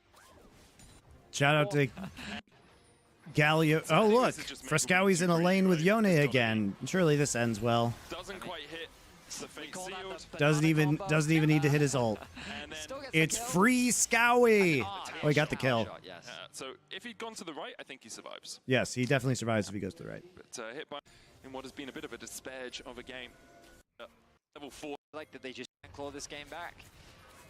They're overstacking in mid right now because it's an easy objective to take. You throw out the Maokai ultimates, Alvaro doing what he can to defend. In the end, MDK able to keep their tower standing with only a sliver of HP. And Elioya dodges away. Alvaro eats the Void Seeker. I'm surprised that PSG, that MDK were actually able to keep that tower alive before PSG can just turn their attention now towards the Dragon. I'm going to be honest, Veddy, don't think it matters. Because I think Maple just unbinds his soul, walks up, autos it twice, it dies, and who really cares that you kept the tower alive? Sure. I mean, it's a brief moment of solace. Yeah. You're trying to find the... It was the number 19, right? Yes, number 19. Small hope at the number 19 from Langer's is the best sandwich in the world. Right now. I mean, I just know what the comms are like, right? So if you defend that tower, you're like, good job, nice. We're able to hold, we're able to hold, you know? Like, however, we're not in comms with the players, so we can be honest. Yeah. It's done, Venius. If MDK come back from this, I would do an Atlas and say I'll shave my head, but I got a new haircut today and I'm not going to do that. Also, Atlas will shave his head. Atlas will shave, his head if MDK come back from this. That's how... It's pastrami, Swiss cheese, and coleslaw Russian-style dressing. It is the best sandwich in the world. Confident we are. Yeah. He's probably flying somewhere right now. It has like a pound of pastrami on it. It is huge. So it's expensive, but it's also like 2 meals worth of food. 3.5 items complete for him. Super does have a Rabadon, so there is a little bit more damage coming out from MDK. They have been able to delay. Frescowi's hit that break point of...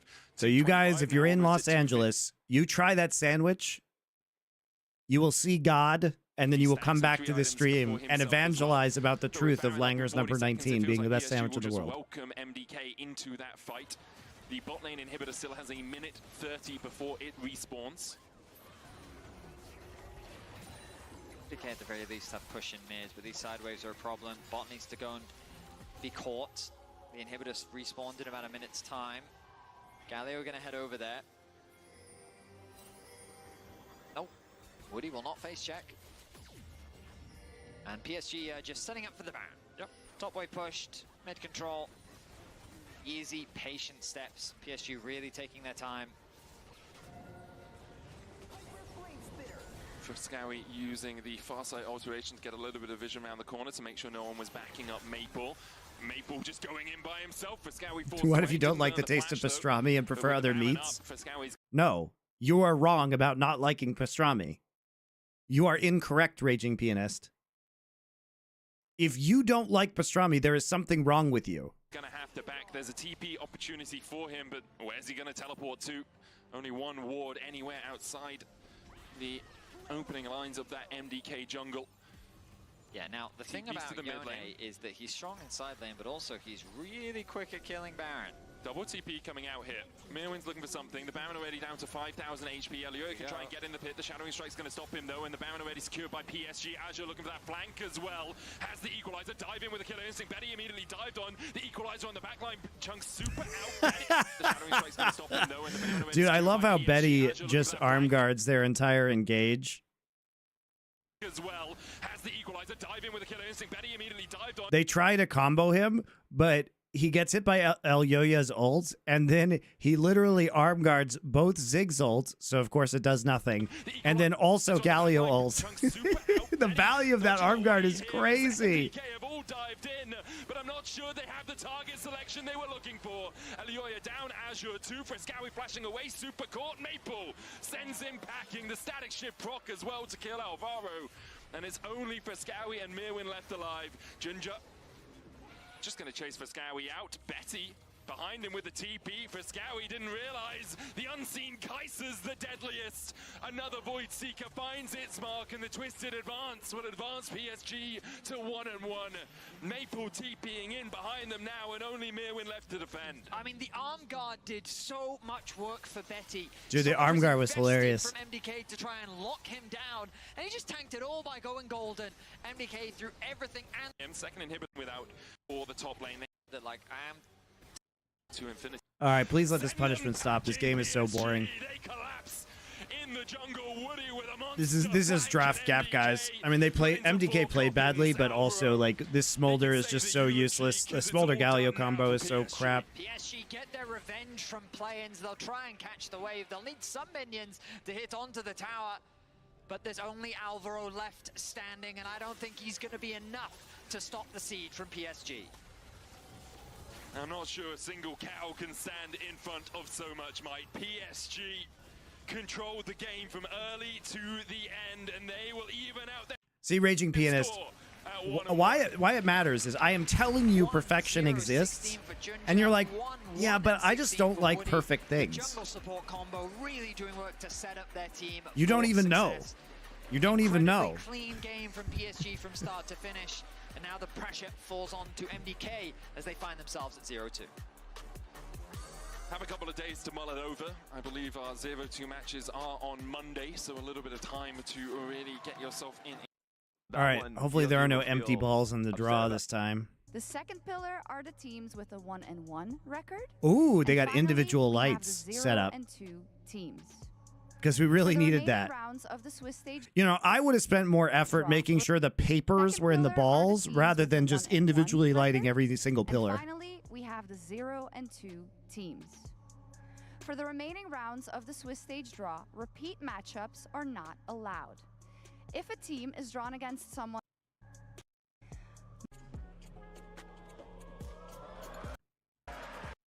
for It is such bullshit that Hanwha has to play Gen G, by the way. Like, I hate this, guys. Look at this. How does this, somebody tell me how this makes sense. So D+, objectively a fucking bad team, plays Fnatic and FlyQuest, and then they draw LNG, and then maybe they just go out 3-0 as a 1 seed. Whereas Gen G has to play Weibo, right? Top esports, and then Hanwha. How is this reasonable? This system sucks.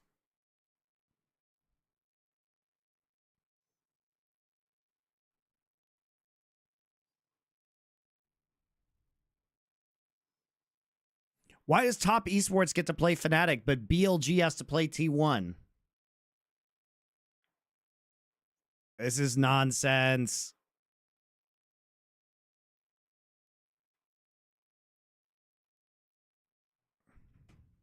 Anyway, LNG beats D+, Gen G beats Hanwha, Top beats Fnatic, BLG beats T1. I'd say Fly beats PSG.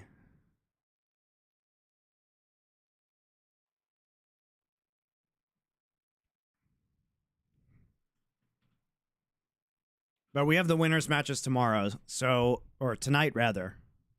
So guys, I will be back.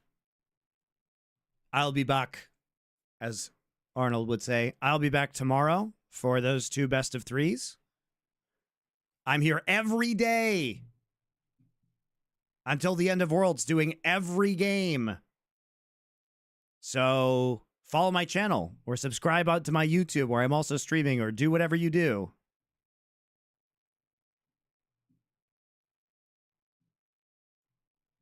And I'll see you tomorrow.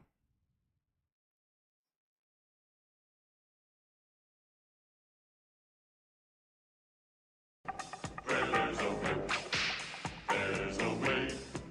Where there's a whip, there's a way. Left, right, left, right, left. Where there's a whip, there's a way. Left, right. A crack on the back says we're gonna fight. We're gonna march all day and night and more. For we are the slaves of the dark horse. Left, right, left, right. Where there's a whip, there's a way. Where there's a whip, there's a way. Where there's a whip, we don't wanna go